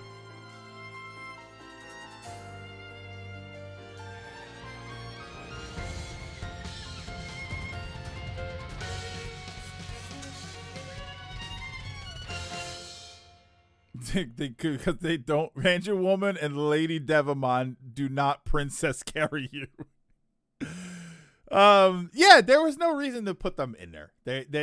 You could have stopped it after the Velvet Room conversation. You could have stopped it after the building blew up, and the nuke went off.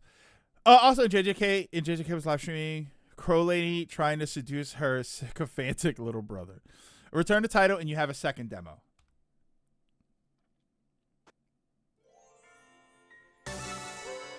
You can now play Central Town Adventure Trial by selecting it from the title screen. Enjoy unique features offered by this retail version of the game. Offered by the retail. Okay. Oh, okay. Okay. So see. All right. Oh,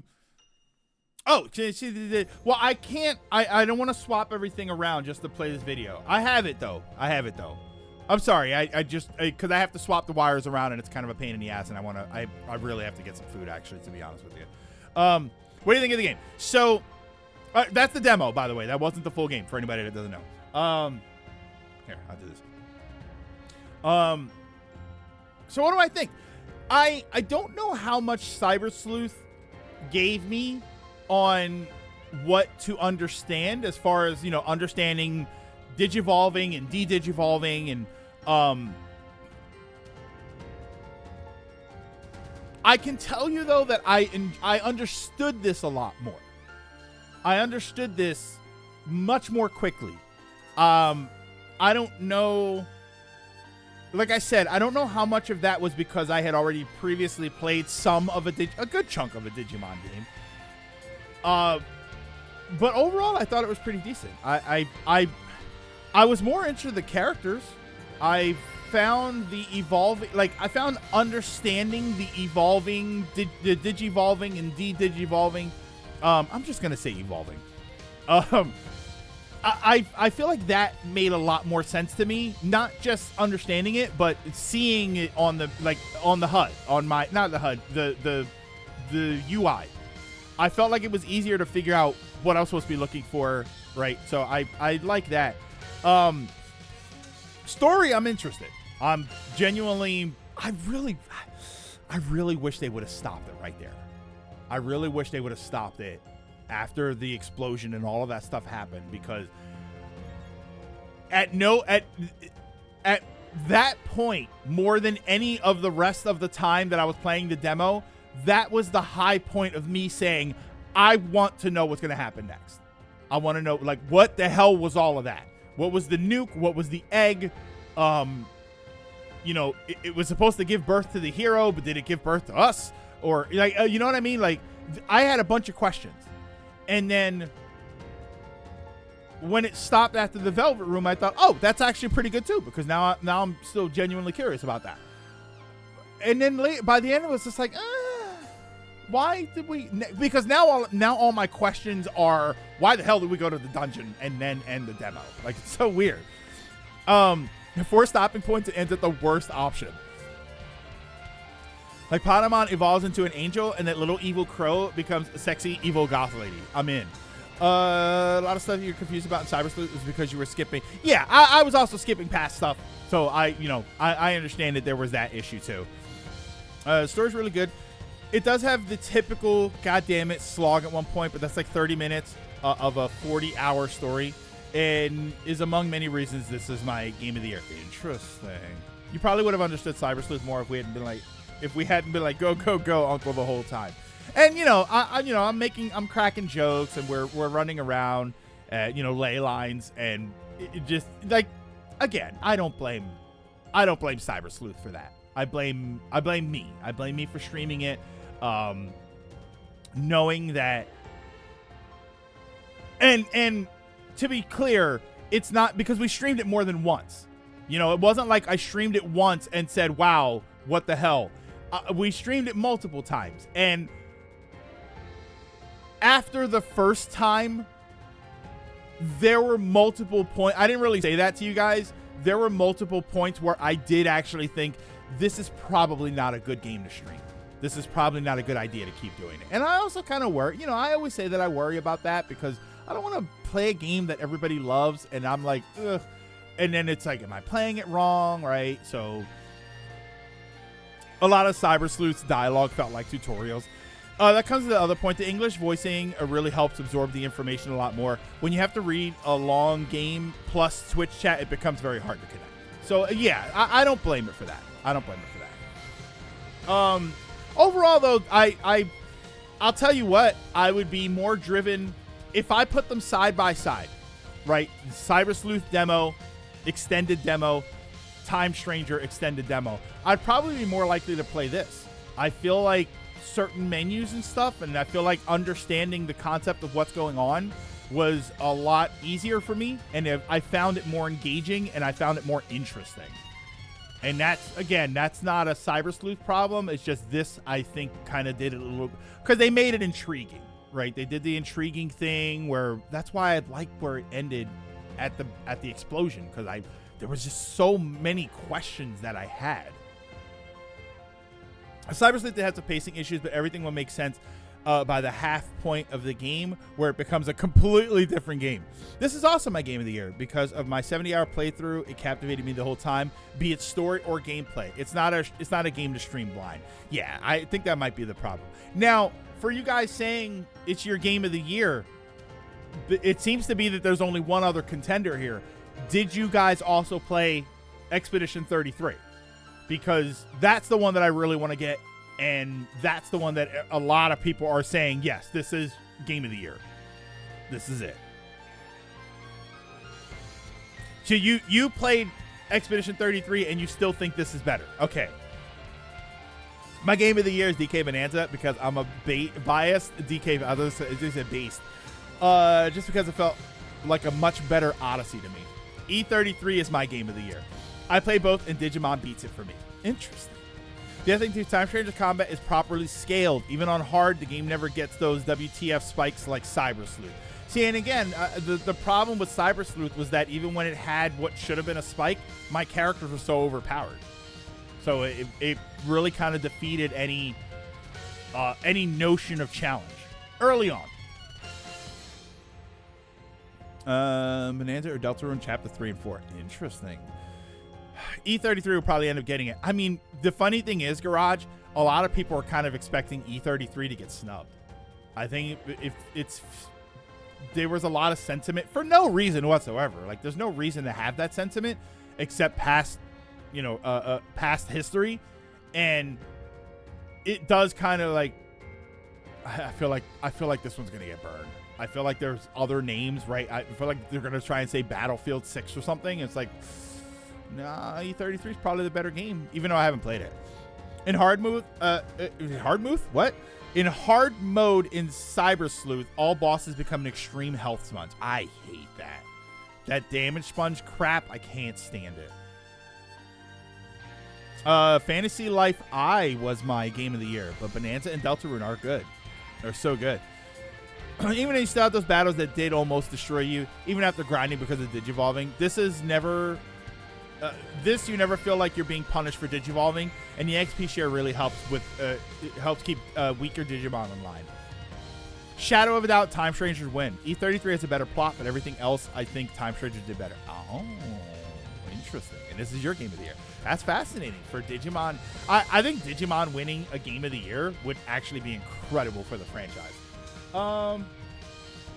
Okay. Oh, somebody asked me if I was back on Twitch. To be fair, I'm still like,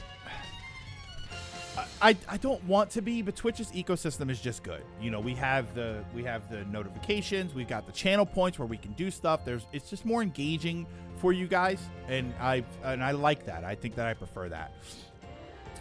Zorion 98. Hello. Where 33 is maybe going to be over rewarded in fear of upsetting people. Not that it doesn't deserve awards, but I feel the same about Astrobot, where it was amazing, but it felt like we were making the point to Sony rather than rewarding the game. That's how Twitch holds streamers hostage. I mean, it could be how YouTube wins them. Just YouTube has to do that stuff. I think E33 will probably take this, but Digimon deserves to get some award at least. I prefer Twitch. Twitch's ecosystem, I think, is just better, but Twitch the company, Twitch the streaming platform is fine. Twitch the company is not. How's everyone doing? Doing all right, Zorion. Getting ready to wrap up. Blueprints, Claire Obscure, Expedition 33. Blueprints, which one is that one? I don't have that one, do I? What's the one that I played? Blue Fire? Wish there was another platform that wasn't Twitch or YouTube. Dude, yeah, silent. We don't talk about it. Blueprints, Claire Obscure, Expedition 33, Death Stranding 2, DK Bonanza, Ghost of Yotei, Hades 2, Silk Song, Indiana Jones and the Great Circle, Kingdom Come Deliverance 2, Peak, Silent Hill F, and Split Fiction are all up for other award shows like Golden Joysticks. Okay. This is an indie game roguelike. Oh, wait. A lot of games that come this year. Oh, it's the indie game roguelike where you build rooms. Okay, I didn't see that one. I saw it. I've seen people talk about it, but I never actually watched it. Hades 2 is another contender. It's a shit company, but I prefer how the chat setup is. Like, because you have all stuff you could do. All right, but that is going to do it. Turn the game down a little bit here.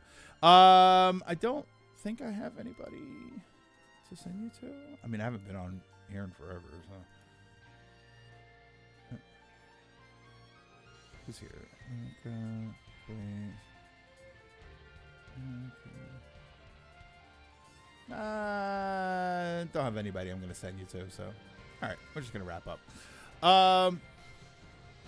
Okay, so thank you. Thank you, first of all, everybody, for stopping in, for hanging out. Very, very much appreciated. I'm glad I was able to stream today. Quickie, too. What's this? I'm still not sure when the next stream's going to be. I don't have my schedule for next week, so. The Expedition 33 got snubbed at the Grammys. Wait. Okay. What? Wait. Well, I can't tell if that's a joke or not. Expect the DM later. Trust me, I know where to find reliable means to see Digimon. Yeah, so I don't have my schedule for next week. Maybe I can stream a day next week. We'll have to see what happens. I don't know. I don't know what to say to you guys other than thank you. I know that I haven't been able to stream a lot in you know, you could probably count on both hands the number of times I've streamed in the last 5 months or so, 5-6 months. And I do apologize for that. I am trying to physically stable my life, which is not my health. Like, my health is fine, but just physically, like get into a position, because I have days where I've days where I have off all the time, but then I'm so tired, or I'm worn out, or because it's my only 1 or 2 days off, I have to throw in a bunch of stuff that I do, and then I can't just sit for 6 hours and not have some of that stuff done. So I'm trying to, I'm still trying to find some kind of equilibrium, whether it is altering the things that I do in order to stream, or streaming at different times, which I don't know why I'm hesitant to do that, but I am. For some reason, anything at like before 10 a.m., unless there's an event going on, or after like 7 p.m., obviously, because it's 6:45 now, but anything after that, and I'm hesitant to do it, and I don't know why. I don't know. I'm not really sure. For like the last 3 or 4 years, the Grammy started including video games because they recognize the medium on par with movies. They really should then. I feel like they could win soundtrack or something. On YouTube, you have to type the whole screen name, and I'm lazy. Oh, see what I'm about. Oh, for best video game music, the Grammys went Avatar. Oh, there is a best video game music category.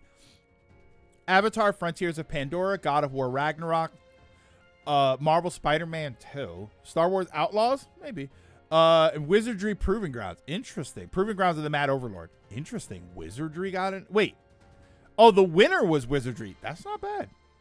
Wizardry getting some credit there. That's for the Grammy started including video games. Yeah, that's not bad. And yeah, that sucks. That, I mean, I you know what? I think when I finally play that game, I think I'm going to be the guy that can't shut up about it. I think I'm going to be the one that says, "Listen, you guys, you gotta play this game." I don't know if that's going to be me or not. Yes, E33. Like, I feel like that's who I'm going to be. I'm definitely going to be the one that's like, listen, all right, guys, I finally played it. And, wow. God of War and Star Wars DLC got in over Expedition 33. Like, Star Wars is hard to deny because Star Wars is always, it's Star Wars, right? As long as it's Star Wars quality music, it's probably going to be epic. But, I mean, the way people have been talking about 33 is... I also forgot one. Helldivers was up for music over Expedition. I don't know that I give it that. I don't know. Except the one thing... I mean, Helldivers does a lot of great stuff. But the thing that I think it does the best, it does include music. And it's just launching you down to the planet. Right? When it fires you out of, you are kind of like, wow, this is actually really awesome. Like, it really, when you get, other than the dropping theme. Yeah, but other than the dropping theme, all I can think in my head is gunfire and death. I don't think music. But what it does for the music, that one moment, you're like, oh, that is awesome. Best Star Wars song.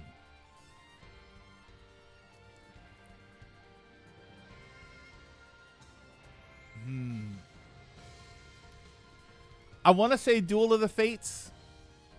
I want to say that. But I also, you know what I also like? I also like at the end of episode 1. The song that plays for the parade, for the ceremony. I kind of like that song. I have the soundtrack for it. Yeah, like Duel of Fates is like, it's like a basic answer, but it is a great song. And the Imperial March, right? The Imperial March is just, it is what it is. Because it's such a power, like you walk in and you just feel powerful walking to that music. No Yub Nub. Yub Nub does not exist. They removed it. So Helldivers is great. So downtown love a game that requires you to sell your... Wait, what? Hold on, that. Yeah. Who doesn't love a game that requires you to sell your soul to play it? No Yub Nub and no whatever the hell that song was in Return of the Jedi. The one that the band plays, because it's the Max Rebo band, I think, but the one with the girl singing. No, out, get it out. Duel of the Fates, Anakin versus Obi-Wan song at the end of episode 1, and 3 song, which is played at both Qui-Gon and Padme's funeral. Oh, okay. All right. Oh, and I do love the song that plays Vader versus Obi-Wan on Mustafar. That's it. But again, I think a lot of the time music like that works really well because of the scene that it's in. That's a great song, but I don't know if I would just listen to it on its own. But in the fight moment, best song. It was best song in the world. All right, I don't have anybody to send you to, so I'll just let you guys go. But thank you so much, everybody, for stopping in and for hanging out. I very, very much appreciate it. Just keep an eye on Blue Sky and keep an eye on Discord, and I will try to stream again at some point coming soon. It could potentially be soon, but we'll see what happens. This Saturday, so I work this Saturday, so I'm not going to be there when it starts, and I'm not going to be there for the first part of the day. But John is going, so we didn't do the Extra Life thing this year. This Saturday into Sunday, I believe. I think he's doing it for the 24 hours. John is going to be streaming a Living Dex thing. Living Dex, I think, is what it's called. For, I don't know which Pokemon game. But I will be popping in for some of that. I'm hoping to be sticking around for a little bit. So, hopefully everybody can pop in for that. But for right now, I want to thank everybody for stopping in and for hanging out. Don't forget to drink your mask, wear your water, social distance whenever possible. Take care of yourselves. Take care of each other. Have a great day. Have a great night. Have a great weekend if I don't talk to you before then. And I will see you all next time.